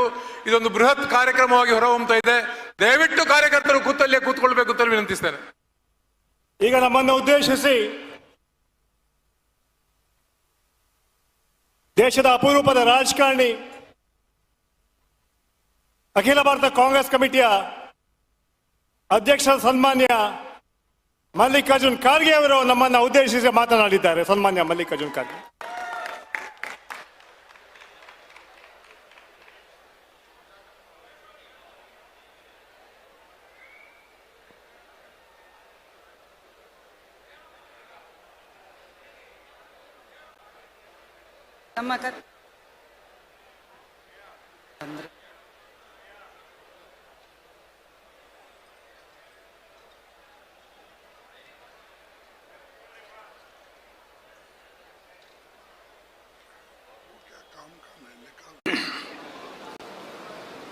ಪಿಸಿಸಿ ಅಧ್ಯಕ್ಷರಾದ ಶಿವಕುಮಾರ್ ಅವರೇ, ರಾಜ್ಯದ ಮುಖ್ಯಮಂತ್ರಿಗಳಾದ ಶ್ರೀ ಸಿದ್ದರಾಮಯ್ಯಜಿಯವರೇ, ಹಿರಿಯರಾದ ಶ್ರೀ ವೀರಪ್ಪ ಮೊಯ್ಲಿಜಿಯವರೇ, ಗೃಹ ಸಚಿವರಾದ ಡಾಕ್ಟರ್ ಜಿ ಪರಮೇಶ್ವರ್ ಅವರೇ, ದಿನೇಶ್ ಗುಂಡೂರಾವ್ ಅವರೇ, KG ಜಾರ್ಜ್ ಅವರೇ, RV ದೇಶಪಾಂಡೆ ಅವರೇ, BK ಹರಿಪ್ರಸಾದ್ ಅವರೇ, KH ಮುನಿಯಪ್ಪಾಜಿ ಅವರೇ, ಸಲೀಂ ಅಹಮದ್ ಅವರೇ, ನಾಸೀರ್ ಹುಸೇನ್ ಅವರೇ, ರಮಾನಾಥ್ ರಾಯ್ ಅವರೇ, ಚಂದ್ರಪ್ಪನವರೇ ಹಾಗೂ ವಿನಯ್ ಕುಮಾರ್ ಸೊರ್ಕೆ ಅವರೇ,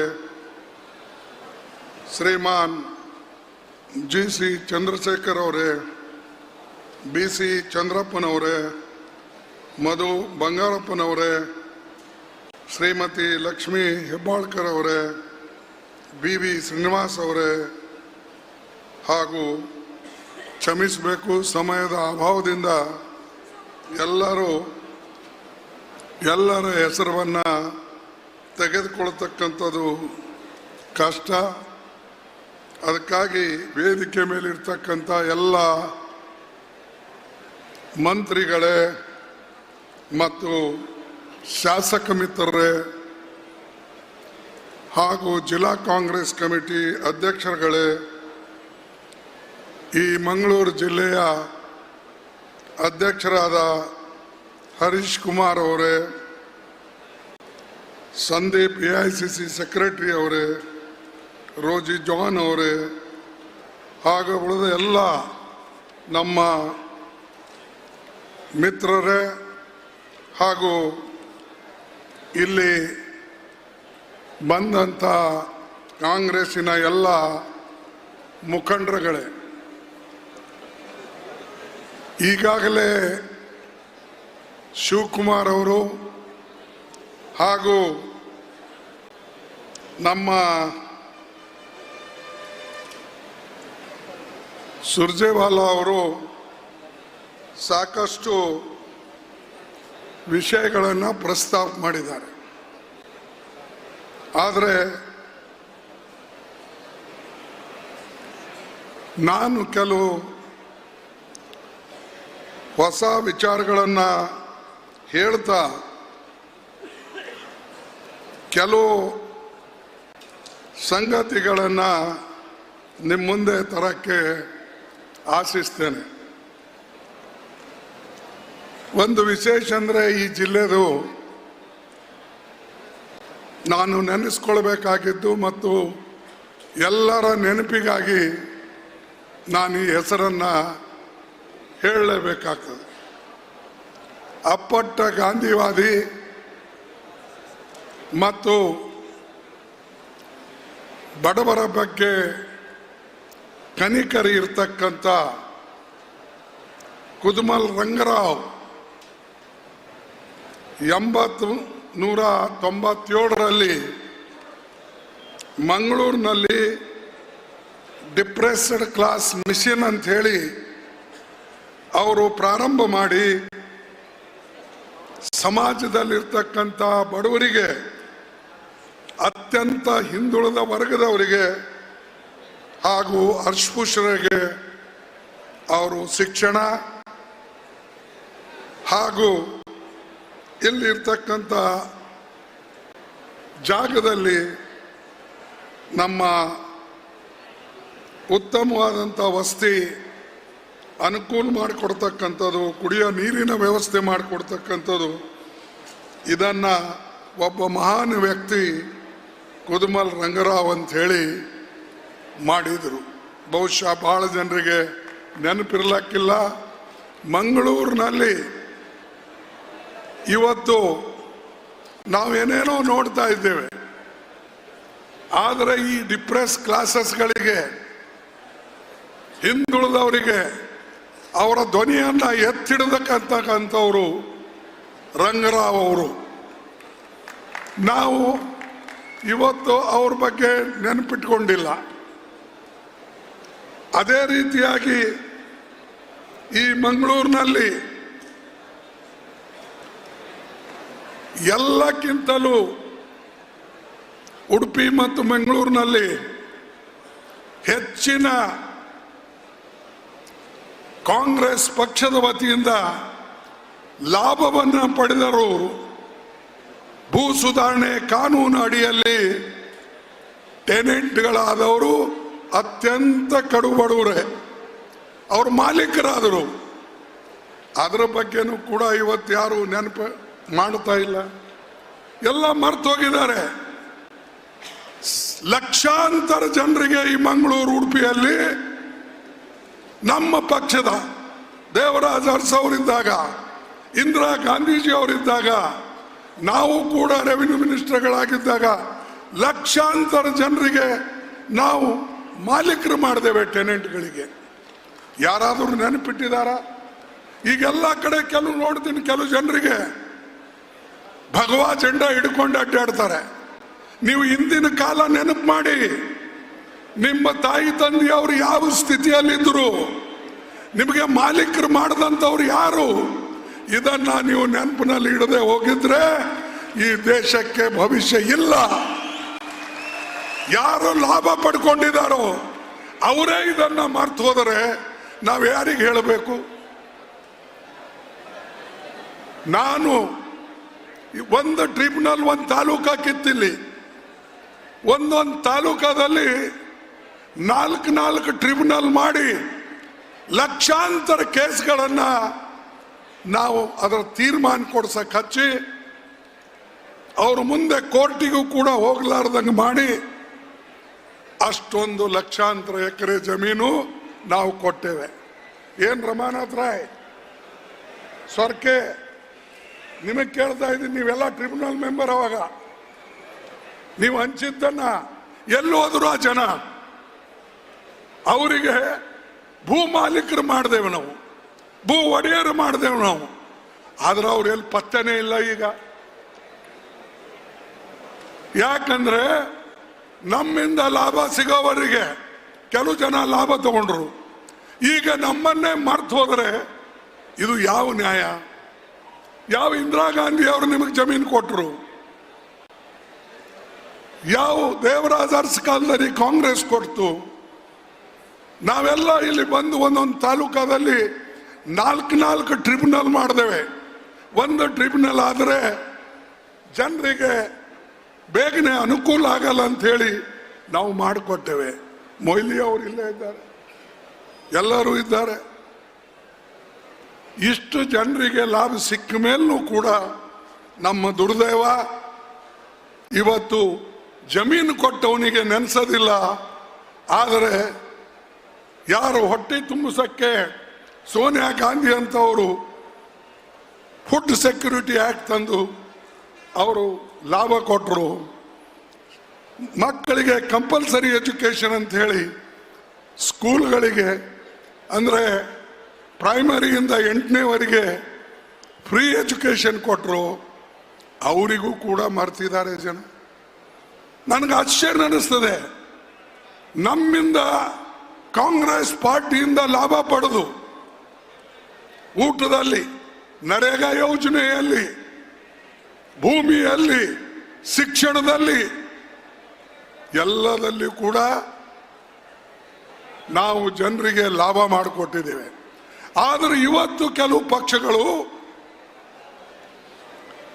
ನಮ್ಮನ್ನ ಒಡಿಸಿ, ಹಿಂದುಳಿದ ಸಮಾಜಕ್ಕೆ ಒಡಿಸಿ, ಟೆನೆಂಟ್ಗಳಿಗೆ ಒಡಿಸಿ, ಬಡವರನ್ನ ಒಡಿಸಿ ಇವತ್ತು ಸತತವಾಗಿ ಆಳಬೇಕು ಅಂತ ಹೇಳಿ ಮೋದಿ ಏನು ಹೊರಟಿದ್ದಾರೆ.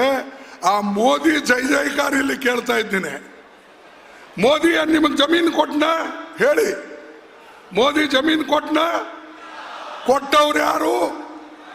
ಕಾಂಗ್ರೆಸ್ನವರು. ಮೋದಿ ಫುಡ್ ಸೆಕ್ಯೂರಿಟಿ ಆಕ್ಟ್ ತಂದಿದ್ದ? ಇಲ್ಲ. ಮೋದಿ ಏನು ಹೇಳಿದ್ರು? ನಾನು सबको मैं नौकरी दूंगा, हर साल 2-2 करोड़ नौकरियां मैं दूंगा. ಯಾರು ಹೇಳಿದ್ರು? ಮೋದಿ ಹೇಳ್ದ. ನಿಮಗೆ ಸಿಕ್ತಾ? ಸಿಗ್ಲಿಲ್ಲ. ನೋಡಿ, ಇಲ್ಲಿ ಮಂಗಳೂರದವ್ರು ಬಹಳ ಹುಷಾರ್ ಜನ ಇದ್ರಿ, ಬುದ್ಧಿವಂತರಿದ್ರಿ, ನಿಮಗೆ ಸಿಕ್ಕಿರ್ಬಹುದು.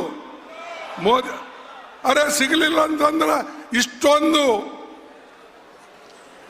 ಈ ಬಿಜೆಪಿ ಜೆಂಡಾಗಳು ಯಾಕೆ ಅಡ್ಡಾಡ್ತಾವ? ಇಲ್ಲಿ 15 ಲಕ್ಷ ರೂಪಾಯಿ ನಿಮ್ಮ ಜೋಬ್ನಲ್ಲಿ ಹಾಕ್ತೀನಿ ಅಂತ ಹೇಳಿದ್ರು, ಕೊಟ್ರ? ನೋಡಿ, ನೀವು ತಗೊಂಡಿರ್ಬೇಕು, ತಗೊಂಡು ಸುಳ್ಳು ಹೇಳ್ತೀರಿ ನೀವು. ಇಲ್ಲ, ಈ ದೇಶದ ಪ್ರಧಾನಮಂತ್ರಿ ಹೆಂಗ್ ಸುಳ್ಳಾಡ್ತಾನ್ರಿ? ಸುಳ್ಳಾಡ್ತಾನ? ಇಲ್ಲ ನೀವು ಸುಳ್ಳಾಡ್ತಿರ್ಬೇಕು, ಇಲ್ಲ ಮೋದಿ ಸುಳ್ಳಾಡ್ತಿರ್ಬೇಕು. ನಾವಂತೂ ಯಾವತ್ತು ಏನ್ ನುಡಿದಿದ್ದೇವೆ ಅದರಂಗೆ ನಡೆದಿದ್ದೇವೆ. ಇವತ್ತು ನಮ್ಮ ಬಜೆಟ್ ಕೂಡ ಸಿದ್ದರಾಮಯ್ಯ ಅವರ ನೇತೃತ್ವದಲ್ಲಿ ಇವತ್ತು ನಡೆದಿದೆ. 6 ಗ್ಯಾರಂಟಿ ಕೊಟ್ಟೇವೆ ನಾವು. 6 ಗ್ಯಾರಂಟಿಗೆ ದುಡ್ಡು ಕೊಟ್ಟು ಇವತ್ತು ಬಜೆಟ್ನಲ್ಲಿ ಇಟ್ಟು ಇವತ್ತು ನಮ್ಮ ನಾಯಕರು ಎಲ್ಲರೂ ಇಲ್ಲಿ ಬಂದಿದ್ದಾರೆ, ನಿಮ್ಮ ಮನೆ ಬಾಗಿಲಿಗೆ ಬಂದಿದ್ದಾರೆ. ಆದರೆ ಏನೂ ಕುಡದಂತ, ಏನೂ ಕೊಡದಂತ ಮನುಷ್ಯ, ತಾ ಕೊಟ್ಟಿದ್ದ ವಚನವನ್ನ ನಿಭಾಯಿಸದೇ ಇರ್ತಕ್ಕಂಥ ಮನುಷ್ಯ, ಅವನ ಬಗ್ಗೆ ಮೋದಿ ಮೋದಿ ಮೋದಿ ಹೊಟ್ಟೆ ತುಂಬುತ್ತದ? ಜನರಿಗೆ ಏನಾದರೂ ಕೆಲಸ ಕೊಟ್ಟಿದಾರ?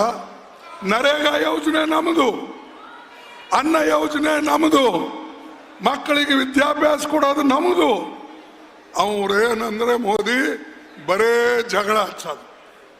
ಇವತ್ತೆಷ್ಟು ಜನ ಹಿಂದುಳಿದಂಥವ್ರಿದ್ದಾರೆ, ಅವ್ರ ಎಲ್ಲರಿಗೆ ಟೆನೆಂಟ್ ಇದ್ದವರಿಗೆ ಕಾಯಂ ಮಾಡ್ತಕ್ಕಂಥದ್ದು, ಜಮೀನು ಕೊಟ್ಟಿದ್ದು ನಮ್ಮ ಸರ್ಕಾರ. ಇಷ್ಟೊಂದು ಇದ್ರೂ ಕೂಡ ಕಾಂಗ್ರೆಸ್ಗೆ ಬಿಜೆಪಿಯವ್ರು ಬೈಯೋದೇ ಬೈಯೋದು. ಈ ನಿಮ್ಮ ಮಂಗಳೂರಿನಾಗಂತೂ ಕೇಳೇಬೇಡಿ, ಮುಂಜಾನೆ ಎದ್ದು ಕೂಡಲೇ ಕಾಂಗ್ರೆಸ್ಗೆ ಬೈಯೋದು. ಅಲ್ಲೇ ನಮ್ಮಲ್ಲಿ ಜಮೀನು ತಗೊಂಡವನು ಬೈತಾನೆ, ನಮ್ಮ ಅನ್ನ ತಿಂದವನು ಬೈತಾನೆ, ನಮ್ಮ ಶಿಕ್ಷಣ ಪಡೆದವನು ನಮಗೆ ಬೈತಾನೆ. ಇದು ಯಾವ ನ್ಯಾಯ? ಕೆಲವು ಜನ ಅತ್ಯಂತ ಶ್ರೀಮಂತರು, ಯಾರ ಹತ್ರ ದುಡ್ಡಿದೆ, ಯಾರು ಧರ್ಮದ ಹೆಸರಿನಲ್ಲಿ ರಾಜಕೀಯ ಮಾಡ್ತಾರೋ ಅವರು ಎಲ್ಲರೂ ಕೂಡ ಈ ಬಡವರನ್ನ, ದಲಿತರನ್ನ, ಹಿಂದುಳಿದವರು ಅಂತ ಅತ್ಯಂತ ಕಡು ಬಡವರು ಅವರಿಗೆ ತುಳಿಬೇಕು ಅನ್ನತಕ್ಕಂಥದ್ದು ಅವ್ರ ಗುರಿ ಇದೆ. ನೀವು ಆ ಕೆಲಸಕ್ಕೆ ಹೋಗ್ತೀರಾ? ಯೋಚನೆ ಮಾಡಿ ಬಂಧುಗಳೇ. ನಾನು ಎಲ್ಲಿ ಹೋದಲ್ಲಿ ಕೂಡ ನಾವು ಹೇಳ್ತಾ ಇದ್ದೇವೆ, ದೇಶಕ್ಕೆ ಸ್ವಾತಂತ್ರ್ಯ ಕೊಟ್ಟ ತಂದಂಥವರು ನಾವು, ದೇಶದ ಅಭಿವೃದ್ಧಿ ಮಾಡಕ್ಕೆ ಸಹಾಯ ಮಾಡಿದವರು ನಾವು. ನಿಮ್ಗೆ ಹೇಳಬೇಕಾಗಿದ್ರೆ, ಹಿಂದೆ ಒಬ್ರು MP ಇದ್ರು ಕಾಂಗ್ರೆಸ್ದವರು, ಶ್ರೀನಿವಾಸ್ ಮಲ್ಲೆ ಅಲ್ಲ, ಶ್ರೀನಿವಾಸ್ ಮಲ್ಲೆ ಅವರಿದ್ರು. ಫೈಲ್ ತಗೊಂಡು ನೆಹರು ಅವ್ರ ಬಳಿ ಟ್ರಾನ್ಸ್ಪೋರ್ಟ್ ಮಿನಿಸ್ಟರ್ ಹತ್ರ ಎಲ್ಲ ಕಡೆ ಅಡ್ಡಾಡಿ ಈ ಮಂಗಳೂರು ಉಡುಪಿಗೆ ಒಂದು ಮಾಡಿ 100 ಬ್ರಿಡ್ಜಸ್ ಮಾಡಿದ್ದು ಕಾಂಗ್ರೆಸ್ ಕಾಲದಲ್ಲಿ. ಈಗ ಯಾವ ಬ್ರಿಡ್ಜ್ ಮೇಲೆ ಒಡ್ಡಾಡ್ತೀರಿ ನೀವು? ಸಣ್ಣ ಪುಟ್ಟು ನದಿ ಮೇಲೆ, ಅದು ಯಾರು ಮಾಡಿದ್ದು? ಶ್ರೀನಿವಾಸ್ ಮಲ್ಯ ಕಾಂಗ್ರೆಸ್ ಕಾಲದಲ್ಲಿ. ಪೋರ್ಟ್, ಇಲ್ಲಿ ದೊಡ್ಡ ಪೋರ್ಟ್ ಇದೆ, ಯಾರು ಮಾಡಿದ್ದು?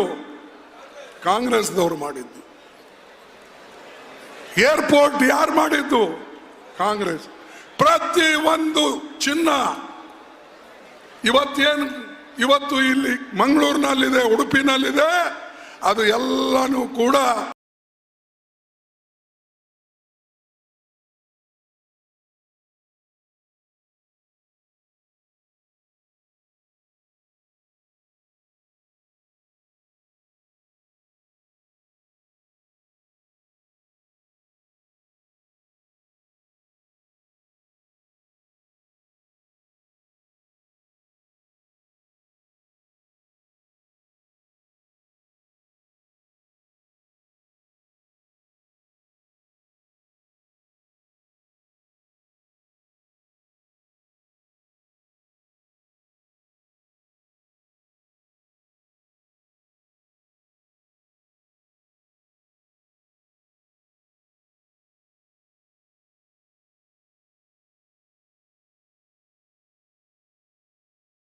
ಆದ್ಮೇಲೆ ಕೆಲವು ಬ್ಯಾಂಕ್ಗಳನ್ನ ಪ್ರೈವೇಟ್ ಆಗಿದ್ದು, ಆ ಬ್ಯಾಂಕ್ ಅವರ ಹೆಸರುಗಳು, ಆ ಹೆಸರುಗಳನ್ನ ಅಳಿಸ್ಬೇಕು ಅಂತ ಮೋದಿ ಅವರೆಲ್ಲ ವಿಜಯ್ ಬ್ಯಾಂಕ್, ನಮ್ಮ ಬೇರೆ ಕೆನರಾ ಬ್ಯಾಂಕ್, ಈ ಎಲ್ಲ ಬ್ಯಾಂಕ್ಗಳಿಗೆ ಒಯ್ದು ಅಹಮದಾಬಾದ್ ಕಡೆ ಸೇರಿಸ್ಬಿಟ್ಟ, ಅಲ್ಲಿನ ಬ್ಯಾಂಕಿಗೆ ಜೋಡಿಸ್ಬಿಟ್ಟ.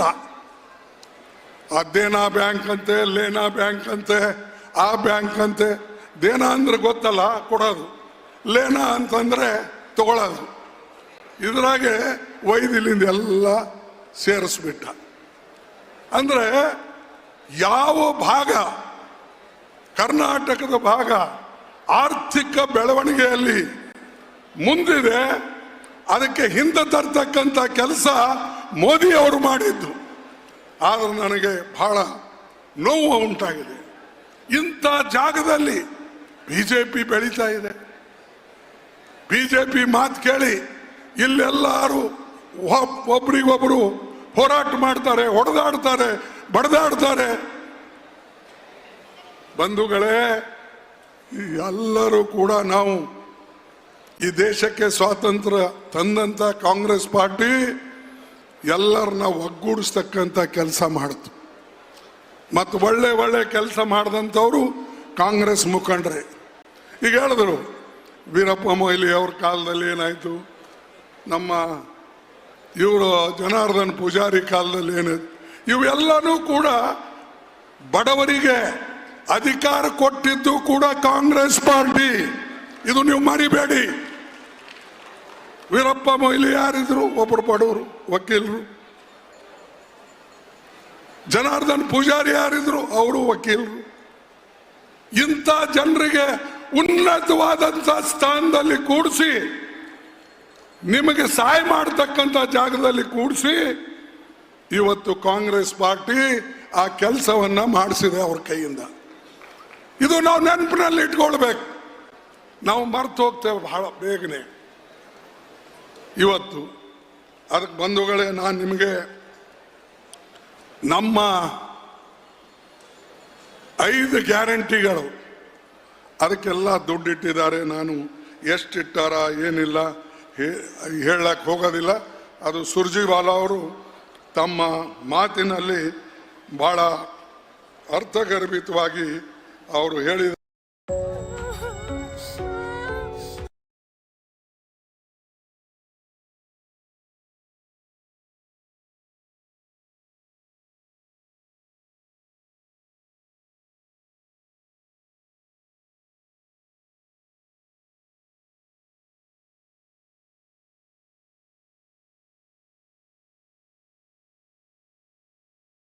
ಆಮೇಲೆ ಶಕ್ತಿ, ಇದಕ್ಕೆ ಸುಮಾರು 84.31 ಕೋಟಿ ಮಹಿಳೆಯರಿಗೆ ಉಚಿತವಾಗಿ ಕರ್ನಾಟಕ ರಾಜ್ಯ ರಸ್ತೆ ಸಾರಿಗೆ ಹಾಗೂ ಬೇರೆ ವಾಹನಗಳಲ್ಲಿ ಪ್ರವಾಸ. ಈ ಗ್ಯಾರಂಟಿ ನೋಡಿದ ಮೇಲೆ ಮೋದಿ ಅವರು ಎಚ್ಚರಾಗಿದ್ದಾರೆ. ಅಂದರೆ ಕರ್ನಾಟಕದಲ್ಲಿ ಈ ಸಿದ್ದರಾಮಯ್ಯನವರು, ಶಿವಕುಮಾರ್ ಅವರು, ಇಲ್ಲಿ ಕುಂತಂತ ಮಂತ್ರಿಗಳು, MLAಗಳು ಸೇರಿ 5 ಗ್ಯಾರಂಟಿ ಕೊಟ್ಟು ಅವರಲ್ಲಿ ಜನರ ಮನಸ್ಸನ್ನ ಗೆದ್ದಿದ್ದಾರೆ. ನಾನ್ಯಾಕೆ ಕೊಡಬಾರ್ದು ಗ್ಯಾರಂಟಿ ಅಂತ ಹೇಳಿ ಈಗ ಮೋದಿ ಶುರು ಮಾಡಿದ್ದಾನೆ. ದಿನ ಪೇಪರ್ನಾಗ ನೋಡಿ ಈ ಗ್ಯಾರಂಟಿ, ಅವನ ಗ್ಯಾರಂಟಿ ಒಂದು ಇಲ್ಲ. 2 ಕೋಟಿ ಗ್ಯಾರಂಟಿ ನೌಕರಿ ಎಲ್ಲೋ ಆಯ್ತು, 15 ಲಕ್ಷ ರೂಪಾಯಿ ಎಲ್ಲೋ ಆಯ್ತು. ರೈತರ ಆಮದಾನಿ ನಾನು ಹೆಚ್ಚಿಸ್ತೇನೆ, ಡಬಲ್ ಮಾಡ್ತೀನಿ ಅಂತ ಹೇಳ್ದ. MSP ನಾನು ಹೆಚ್ಚಿಸ್ತೇನೆ ಅಂತ ಹೇಳ್ದ. ಈ ಗ್ಯಾರಂಟಿಗಳು ಫೇಲ್ ಆದ್ಮೇಲೆ ಈಗ ದಿನಾ ಪೇಪರ್ನಾಗ ಮೋದಿ ಗ್ಯಾರಂಟಿ, ಮೋದಿ ಗ್ಯಾರಂಟಿ. ನಾವು ಸಿದ್ದರಾಮಯ್ಯನ ಗ್ಯಾರಂಟಿ ಅಂತ ಹೇಳಲಿಲ್ಲ, ಕಾಂಗ್ರೆಸ್ ಗ್ಯಾರಂಟಿ ಅಂತ ಹೇಳಿದ್ದೇವೆ. ಮೋದಿ ಏನ್ ಹೇಳ್ತಾನೆ, ಬಿಜೆಪಿ ಗ್ಯಾರಂಟಿ ಅಂತ ಹೇಳಲ್ಲ, ಮೋದಿ ಗ್ಯಾರಂಟಿ. ನೀ ಎಲ್ಲಿಂದ ಬಂದಪ್ಪ ಮೋದಿ? ದೇಶ ಇದ್ದಿರ್ತಾನೆ ಮೋದಿ. ಹೀಗೆ ಜನರಿಗೆ ದಿಕ್ಪಾಲ್ ಮಾಡಿಸೋದು, ಭ್ರಮೆ ಹುಟ್ಟಿಸೋದು, ಈ ಕೆಲಸ ಇವತ್ತು ನಮ್ಮ ಮೋದಿಯವರು ಮಾಡ್ತಾ ಇದ್ದಾರೆ. ಅದಕ್ಕಾಗಿ ನೀವು ಹುಷಾರಾಗಿರ್ಬೇಕು. ಮೊನ್ನೆ ಇದೇ ಪಾರ್ಲಿಮೆಂಟ್ ನಡೆದಿತ್ತು, ರಾಜ್ಯಸಭಾದಲ್ಲಿ ನಾನು ಮಾತಾಡಬೇಕಾಗಿದ್ರೆ ನಮ್ಮ ಇವರಿಗೂ ಹೇಳಿದೆ ನಾನು, ಇವರು ನಮ್ಮ ದೇವೇಗೌಡ್ರೆ 91 ವರ್ಷಕ್ಕೆ ನೀವು ಕಾಲಿಡ್ತಾ ಇದ್ದೀರಿ. ನೀವ್ಯಾಕೆ ಇಂಥ ವಯಸ್ಸಿಗೆ ಪಾರ್ಟಿ ಹೆಸರು ಸೆಕ್ಯುಲರ್ ಪಾರ್ಟಿ, ಆದ್ರೆ ನೀವು ಹೋಗಿ ಯಾರು ತೊಡಿ ಮೇಲೆ ಕುಂತಿದ್ರಿ? ಆ ಮೋದಿ ತೊಡಿ ಮೇಲೆ. ಮೋದಿನೂ ಅಲ್ಲಿ ಎದುರುಗಡೆನೇ ಇದ್ರು. ಇವ್ರು ನನ್ನ ಪಕ್ಕದಾಗ 3ನೇ ಸ್ಥಾನದಲ್ಲಿದ್ರು. ನಾ ಹೇಳಿದೆ, ನೀವು ಯಾಕೆ ಹೋಗಿ ಅವ್ರು ತೊಡಿ ಮೇಲೆ ಕುಂತೀರಿ? ಅವಾಗ ಮೋದಿ ನಗ್ತಾ ಇದ್ದ. ನಾಂದೆ, ನೀ ಎಲ್ಲರಿಗೂ ಮುಗ್ಸಕ್ಕೆ ಇವೆಲ್ಲ ತಂತ್ರ ಮಾಡ್ತಾ ಇದ್ರಿ, ಆದ್ರೆ ನಾ ಏನು ತಿಳ್ಕೊಂಡಿದ್ದೆ, ಅವರು ದೇವೇಗೌಡ ಈ ವಯಸ್ಸಿಗೆ ಪಾರ್ಟಿ ಬದಲಾವಣೆ ಮಾಡಲ್ಲ, BJP ಸರಿ ಹೋಗಲ್ಲ, ಸೆಕ್ಯುಲರ್ ಪಾರ್ಟಿ ಅಂತ ಹೆಸರಿದೆ.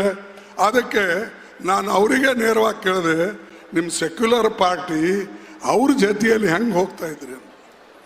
ಅವ್ರು ಆಮೇಲೆ ಈ ಕಾಂಗ್ರೆಸ್ದವ್ರನ್ನ ಮುಗಿಸ್ಬೇಕಂತ ಮಾಡಿರು, ಅವರು ಹೋಗಿ ಬಂದು ಈ ಸಿದ್ದರಾಮಯ್ಯ ಅವ್ರದ್ದೇ ನಡೀತದೆ. ಅದು ಏನೋ ನಂಗೆ ಗೊತ್ತಿಲ್ಲ. ಅವ್ರ ಹೆಸರು ನಾ ಹೇಳಿದೆ, ಅವ್ರದ್ದು ಇವ್ರದ್ದು ಹೆಸರು ಹೇಳಬೇಡಿ. ಮುಗಿಸ್ತಾರೆ ಅಂತಂದ್ರೆ ಯುದ್ಧದಲ್ಲಿ ಯಾರಾದರೂ ಒಬ್ರು ಮುಗಿತಾರೆ, ಇಲ್ಲ ನೀವು ಮುಗಿಬೇಕು ನಾವು ಮುಗಿಬೇಕು, ಅವಾಗೇ ವಿಜಯ ಸಾಧಿಸ್ಬೇಕಲ್ಲ. ಎಲೆಕ್ಷನ್ದಾಗ ಗೆಲ್ಲಬೇಕಾದ್ರೆ ಇಬ್ರು ನಿಲ್ತಾರೆ, 3 ನಿಂದಿರ್ತಾರೆ, 3ರಲ್ಲಿ ಒಬ್ಬರೇ ಗೆಲ್ಲ ತಾನೆ. ಅದಕ್ಕೆ ಈಗಂತೂ ಅವರು BJP ಅವರಿಬ್ಬರು ಒಂದಾಗಿದ್ದಾರೆ, ಈಗ ಮುದ್ದಾಡ್ತಾ ಇದ್ದಾರೆ. ಆಡ್ಲಿ, ಆದರೆ ನನಗೆ ಈ ಗ್ಯಾರಂಟಿಗಳು, ಈ ಕೊಟ್ಟಂತ ಕೆಲಸ, ಕೊಟ್ಟಂತ ಬಜೆಟು ಇದು ನೋಡಿದ ಮೇಲೆ ನನಗನ್ನಿಸ್ತದೆ ಈ ಸಾರಿ ಕರ್ನಾಟಕದಲ್ಲಿ ನಾವು 20 ಸೀಟ್ ಗೆಲ್ತೇವೆ ಅಂತ ಹೇಳಿ ನನಗೆ ನಂಬಿಕೆ ಹುಟ್ಟಿದೆ. 20 ಸೀಟ್. ಇದಕ್ಕೆ ನೀವು ಹೊಣೆ ಇರಬೇಕು. ಬರೇ ಸಿದ್ದರಾಮಯ್ಯ ಗ್ಯಾರಂಟಿ ಕೊಟ್ಟ, ಶಿವಕುಮಾರ್ ಅವ್ರು ಹೇಳಿದ್ರು, ಪರಮೇಶ್ವರ್ ಹೇಳಿದ್ರು, ಮುನಿಯಪ್ಪ ಹೇಳಿದ್ರು, ಇನ್ನೊಬ್ರು ಹೇಳಿದ್ರು, ಅವ್ರು ಹೇಳಿದ್ರು ಅಂತಿಲ್ಲ. ನೀವು ಬುನಿಯಾದಿ, ನೀವು ಕೆಳ ಹಂತದಲ್ಲಿ ಕೆಲಸ ಮಾಡ್ತಕ್ಕಂಥವ್ರು, ನೀವು ಕೆಲಸ ಮಾಡಲಿಲ್ಲ ಅಂದರೆ ಯಾರ ಕೈಲೇನೂ ಮಾಡೋಕ್ಕಾಗೋದಿಲ್ಲ. ನಮ್ಮ ಜಯ, ನಮ್ಮ ವಿಜಯ ನಿಮ್ಮ ಮೇಲೆ ಅವಲಂಬಿಸಿದೆ ಹೊರತಾಗಿ ನಮ್ಮ ಮುಖಂಡರ ಮೇಲೆ ಅಲ್ಲ, ನಮ್ಮ ಮೇಲೆ ಅಲ್ಲ. ನಾವು ಹಿಂಗೆ ಭಾಷಣ ಮಾಡ್ಬೋದು, ಮನೆಗೆ ಹೋಗ್ಬೋದು, ಜಯ ಜಯಕಾರ ನೀವು ಹೇಳ್ಬೋದು, ಆದರೆ ನಿಜವಾಗಿ ಶಕ್ತಿ ತುಂಬತಕ್ಕಂಥ ಜನ ನೀವು.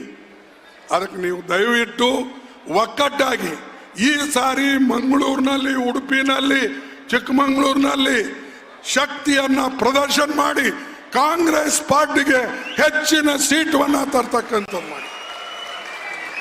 ಇವತ್ತು ರಾಹುಲ್ ಗಾಂಧಿ ಅವರು ಭಾರತ್ ಜೋಡೋ ಯಾತ್ರಾ ಮೊದಲು ಮಾಡಿದ್ರು, ಕನ್ಯಾಕುಮಾರಿಯಿಂದ ಕಾಶ್ಮೀರವರೆಗೆ ಮಾಡಿದ್ರು, ಈಗ ಮಣಿಪುರಿಂದ ಬೊಂಬೈವರೆಗೆ ಮಾಡ್ತಾ ಇದ್ದಾರೆ. ಯಾರಿಗೋಸ್ಕರ ಮಾಡ್ತಾ ಇದ್ದಾರೆ? ಏನು ತನ್ನ ಮನೆಗೋಸ್ಕರ? ಅಥವಾ ಅವ್ರೇನು ಪ್ರಧಾನಮಂತ್ರಿ ಆಗಬೇಕು, ನಾ ಮುಂದೆ ದೊಡ್ಡ ಹುದ್ದೆಗೆ ಹೋಗ್ಬೇಕಂತ ಮಾಡಿ ದೇಶದಲ್ಲಿ ಇರ್ತಕ್ಕಂಥ ಜನರನ್ನ ಒಗ್ಗೂಡಿಸ್ಬೇಕು, ಎಲ್ಲ ಧರ್ಮದ ಜನರಿಗೆ ಒಂದು ಕಡೆ ಸೇರಿಸಿ ಏನು ನಮ್ಮ ಸಂವಿಧಾನ ಹೇಳಿದೆ ಆ ಸಂವಿಧಾನ ಪ್ರಕಾರ ನಾವು ನಡ್ಕೊಳ್ಬೇಕು, ಪ್ರಜಾಪ್ರಭುತ್ವ ಉಳಿಬೇಕು. ಇದೇ ಅವ್ರ ಗುರಿ ಇದೆ, ಮತ್ತೇನೂ ಇಲ್ಲ. ಆದರೆ ಮೋದಿ ಅವರಿಗೂ ಗೇಲಿ ಮಾಡಿದ್ರು. ये घराने वाले लोग अपने आप को बड़ा समझते हैं. मैं एक ಬ್ಯಾಕ್ವರ್ಡ್ का आदमी हूँ. ಹೌದಪ್ಪ, ನೀ ಬ್ಯಾಕ್ವರ್ಡ್ ಇದ್ದಿ, ನಾವೆಲ್ಲ ಶೆಡ್ಯೂಲ್ ಕಾಸ್ಟು ಬ್ಯಾಕ್ವರ್ಡೇ ಇದ್ದೇವೆ. ನಾವೇನು ಏನು ಟಾಟಾ ಬಿರ್ಲಾಗಳಿದ್ದೇವ? ಅಥವಾ ಅತಿ ಉನ್ನತ ಜಾಗದಲ್ಲಿ ಹುಟ್ಟಿ ಬಂದು ನಾವು ಅಧಿಕಾರಕ್ಕೆ ಬಂದಿದ್ದೇವ? ನಾವು ಕಷ್ಟಪಟ್ಟೆ ಗದ್ದಿಗೆ ಏರಿದ್ದೇವೆ. ನಿಮ್ಮ ಆಶೀರ್ವಾದದಿಂದ, ನಿಮ್ಮ ಬಲದಿಂದ. ನೀವು ಬಲ ಕೊಡದೆ ಹೋಗಿದ್ರೆ ನಾವು ಎಲ್ಲಿ ಇರ್ತಿರ್ಲಿಲ್ಲ. ಹಾಗೆ ಇವತ್ತು ರಾಹುಲ್ ಗಾಂಧಿ ಅವರು ಏನು ಕೆಲಸ ಮಾಡ್ತಾ ಇದ್ದಾರೆ ಅದನ್ನ ಸಹಿಸದೆ ಮೋದಿ ಅವರು ಎಲ್ಲಿ ಹೋದಲ್ಲಿ ಸೋನಿಯಾ ಗಾಂಧಿಗೆ ಬೈಯೋದು, ರಾಹುಲ್ ಗಾಂಧಿಗೆ ಬೈಯೋದು, ಕಾಂಗ್ರೆಸ್ಗೆ ಬೈಯೋದು. ಯಾಕಪ್ಪ ಕಾಂಗ್ರೆಸ್ ಜೀರೋ ಹೇ, ಮತ್ ಕಾಂಗ್ರೆಸ್ಗೆ ಯಾಕೆ ಬೈತಪ್ಪ ಜೀರೋ ಇದ್ದವರಿಗೆ? ರಾಹುಲ್ ಗಾಂಧಿ ಕುಚ್ ನಹೀ ಹೇ, ರಾಹುಲ್ ಗಾಂಧಿ ಕುಚ್ ನಹೀ ಅಂತ ಹೇಳ್ತಿ, ದಿನ ಎದ್ದು ರಾಹುಲ್ ಗಾಂಧಿಗೆ ಯಾಕೆ ಬೈತೀಯ? ಸೋನಿಯಾ ಗಾಂಧಿಗೆ ಯಾಕೆ ಹೇಳ್ತೀಯ? ಅಂದ್ರೆ ನಮ್ಮಲ್ಲಿ ಶಕ್ತಿ ಇದೆ, ಅದನ್ನ ನೀವು ಸಹಿಸೋದಿಲ್ಲ, ಅದಕ್ಕಾಗಿ ನೀವು ನಮ್ಮ ಹೆಸರು ಪದೇ ಪದೇ ಹೇಳ್ತೀರಿ. ನಮಗೆ ಪೂರ್ತಿ ಮುಗಿಸ್ಬೇಕು ಅಂತ ಹೇಳಿ ಹೊಂಟಿದ್ದಾನೆ. ಮೊನ್ನೆ ನಮ್ಮ ಅಕೌಂಟ್ನು ಕೂಡ ಸೀಸ್ ಮಾಡಿದ್ರು. ಆ ಅಕೌಂಟ್ ಸೀಸ್ ಮಾಡಿದ್ದನ ನಮ್ಮ ಜನ ಅಲ್ಲಿ ಇಲ್ಲಿ ಸ್ವಲ್ಪ ರೊಚ್ಚಿಗೆದ್ರು. ಮರುದಿವಸ ಆ ಅಕೌಂಟ್ ಅನ್ನ ಸೀಸ್ ಮಾಡಿದ್ದು ರಿಲೀಸ್ ಮಾಡಿದ್ರು. ಯಾಕಪ್ಪ? ಒಂದು ಅಪೋಸಿಷನ್ ಪಾರ್ಟಿ ಹತ್ರ, ಒಂದು ಅಪೋಸಿಷನ್ ಪಕ್ಷದ ಹತ್ರ 4 ದುಡ್ಡು ಇರಬಾರ್ದು. ನೀವು ಕೊಟ್ಟಿದ್ದ ದುಡ್ಡು, ನೀವು ಅನೇಕ ರಾಹುಲ್ ಗಾಂಧಿ ಅವರ ಪ್ರೋಗ್ರಾಮ್ ಅದರಲ್ಲಿ ಕೊಟ್ಟಿದ್ದ ದುಡ್ಡು, ಭಾರತ್ ಜೋಡೋ ಯಾತ್ರೆಯಲ್ಲಿ ಕೊಟ್ಟಿದ್ದ ದುಡ್ಡು, ಮೆಂಬರ್ಶಿಪ್ ಮಾಡಿದ ದುಡ್ಡು, ಈ ನಮ್ಮ ಶ್ರೀನಿವಾಸ ಎಲ್ಲೇನ ಅಲ್ಲಿ ಅವಂದೇನು 98 ಕೋಟಿ ಇತ್ತು, 98 ಕೋಟಿ ಯೂತ್ ಕಾಂಗ್ರೆಸ್ನಾಗ ಅದನ್ನು ಸೀಸ್ ಮಾಡ್ಯಾರ. ಅಂದ್ರೆ ನಮ್ಮ ದುಡ್ಡು ಎಲ್ಲಿದೆ ಸಣ್ಣದು ಪುಟ್ಟು ಅದನ್ನು ಕೈ ಹಾಕೋದು. ಅರೆ ನೀ ಕೋಟ್ಯಾಂತರ ರೂಪಾಯಿ ಹೊಡಿತಾ ಇದ್ರಿ, 6,000 ಕೋಟಿ ರೂಪಾಯಿ ನೀವು ಬಾಂಡ್ ಇಂದ ತೆಗೆದುಕೊಂಡ್ರಿ. ಯಾರಿಂದ? ಎಲ್ಲ ಬ್ಲ್ಯಾಕ್ ಮನಿ ಹೋಲ್ಡರ್. ಅವ್ರ ಹೆಸರು ಗೊತ್ತಿಲ್ಲ, ಅವರಿಗೆ ನೀವು ಏನು ಲಾಭ ಕೊಟ್ಟಿರಿ ಅದು ಗೊತ್ತಿಲ್ಲ.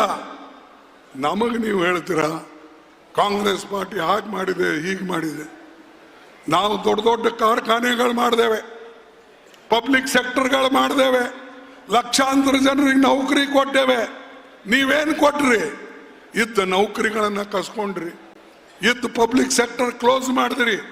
ಇಂಥ ಜನ ನಮಗ್ ಬುದ್ಧಿ ಹೇಳಕ್ ಬರ್ತಾರೆ. ಅದನ್ನ ತಗೊಂಡು ಇಲ್ಲೆಲ್ಲ ಜನ ಕೆಲವು ಕುಣಿತಾರೆ ಕುಣಿತಾರೆ ಕುಣಿತಾರೆ ಕುಣಿತಾರೆ. ಏನವರು ಈ ಮುದುಗಲ್ ರಂಗರಾವ್ ಇದ್ದಂಗೆ, ಶ್ರೀನಿವಾಸ್ ಮಲ್ಯ ಇದ್ದಂಗೆ ಕೆಲಸ ಮಾಡ್ದಂಗೆ, ಅಥವಾ ವೀರಪ್ಪ ಮೊಯ್ಲಿ ಅವ್ರು ಮಾಡ್ದಂಗೆ, ಅಥವಾ ನಮ್ಮ ಪೂಜಾರಿ ಅವ್ರು ಮಾಡ್ದಂಗೆ ನಿಮ್ದು ಏನು ಕಾಂಟ್ರಿಬ್ಯೂಷನ್? ಅಲ್ಲಿ ದೊಡ್ಡ ದೊಡ್ಡ ಮಂತ್ರಿಗಳನ್ನು ಯಾವುದೂ ಸಿಗಲಿಲ್ಲ. ಇಲ್ಲಿ ಮೊದಲೆಲ್ಲ ದೊಡ್ಡ ದೊಡ್ಡ ಮಂತ್ರಿಗಳು ಕಾಂಗ್ರೆಸ್ ಪಾರ್ಟಿ ಇದ್ದಾಗ ಇರ್ತಿದ್ರು, ಈಗ ಅದೂ ಇಲ್ಲ. ಅದಕ್ಕೆ ಬಂಧುಗಳೇ, ನಮಗೆ ಒಕ್ಕಟ್ಟಾಗಿ ಕೆಲಸ ಮಾಡಬೇಕಾಗಿದೆ. ಮತ್ತು ಎಲ್ಲರೂ ಕೂಡ ಸೇರಿ ಏನು ಇವತ್ತು ಮೋದಿ ಅವರು ನಮ್ಮ ಫೆಡರಲ್ ಸ್ಟ್ರಕ್ಚರ್ಗೆ ಧಕ್ಕೆ ಹೊಡಿಲದು. ಅಂದರೆ ನಮ್ಮ ದುಡ್ಡು ಎಷ್ಟು ನಮಗೆ ಬರಬೇಕು ಅದು ಬರ್ತಾ ಇಲ್ಲ ಅನ್ನೋದ ನಮ್ಮ ಮುಖ್ಯಮಂತ್ರಿಗಳು, ಕಾಂಗ್ರೆಸ್ದ ಅಧ್ಯಕ್ಷರು ಎಲ್ಲರೂ ದಿಲ್ಲಿಗೆ ಬಂದು ಅವರು ಸತ್ಯಾಗ್ರಹ ಮಾಡಬೇಕಾಗಿತ್ತು. ನಾವೇನು ಕೇಳ್ತಾ ಇಲ್ಲ, ನಮ್ಮ ಪಾಲಿನ ದುಡ್ಡು ಎಲ್ಲನೂ ಕೊಡುವಂತ ಯಾರೂ ಕೇಳಲ್ಲ. ಯಾಕಂದ್ರೆ ಡಿಫೆನ್ಸ್ಗೆ ದುಡ್ಡು ಬೇಕಾಗ್ತದೆ, ಬೇರೆ ಬೇರೆ ಕೆಲಸಕ್ಕೆ ಬೇಕು. ಆದರೆ ಯಾವ ದುಡ್ಡು ನಮಗೆ ಸಿಗಬೇಕು ಅದು ಸಿಗ್ತಾ ಇಲ್ಲ. ಬರಗಾಲ ಸಿಗ್ತಾ ಇಲ್ಲ, ಫ್ಲಡ್ ಬಗ್ಗೆ ಸಿಗ್ತಾ ಇಲ್ಲ, ಸ್ಕಾಲರ್ಶಿಪ್ ಶೆಡ್ಯೂಲ್ ಕಾಸ್ಟ್ ಬಗ್ಗೆ ಸಿಗ್ತಾ ಇಲ್ಲ. ಇದು ಎಲ್ಲನೂ ಕೂಡ ಇವತ್ತು ಮೋದಿ ಬಿಡುಗಡೆ ಮಾಡದೆ ನಮಗೆ ತೊಂದರೆ ಕೊಡ್ತಕ್ಕಂಥ ಕೆಲಸ ಅವರು ಮಾಡ್ತಾ ಇದ್ದಾರೆ. ಅದಕ್ಕೆ ದಯವಿಟ್ಟು ನಾವೆಲ್ಲರೂ ಕೂಡ ಇಂಥದ್ರ ವಿರುದ್ಧ ನಾವು ಹೋರಾಟ ಮಾಡತಕ್ಕಂಥ ಕೆಲಸ ನಾವು ಮಾಡಬೇಕಾಗಿದೆ.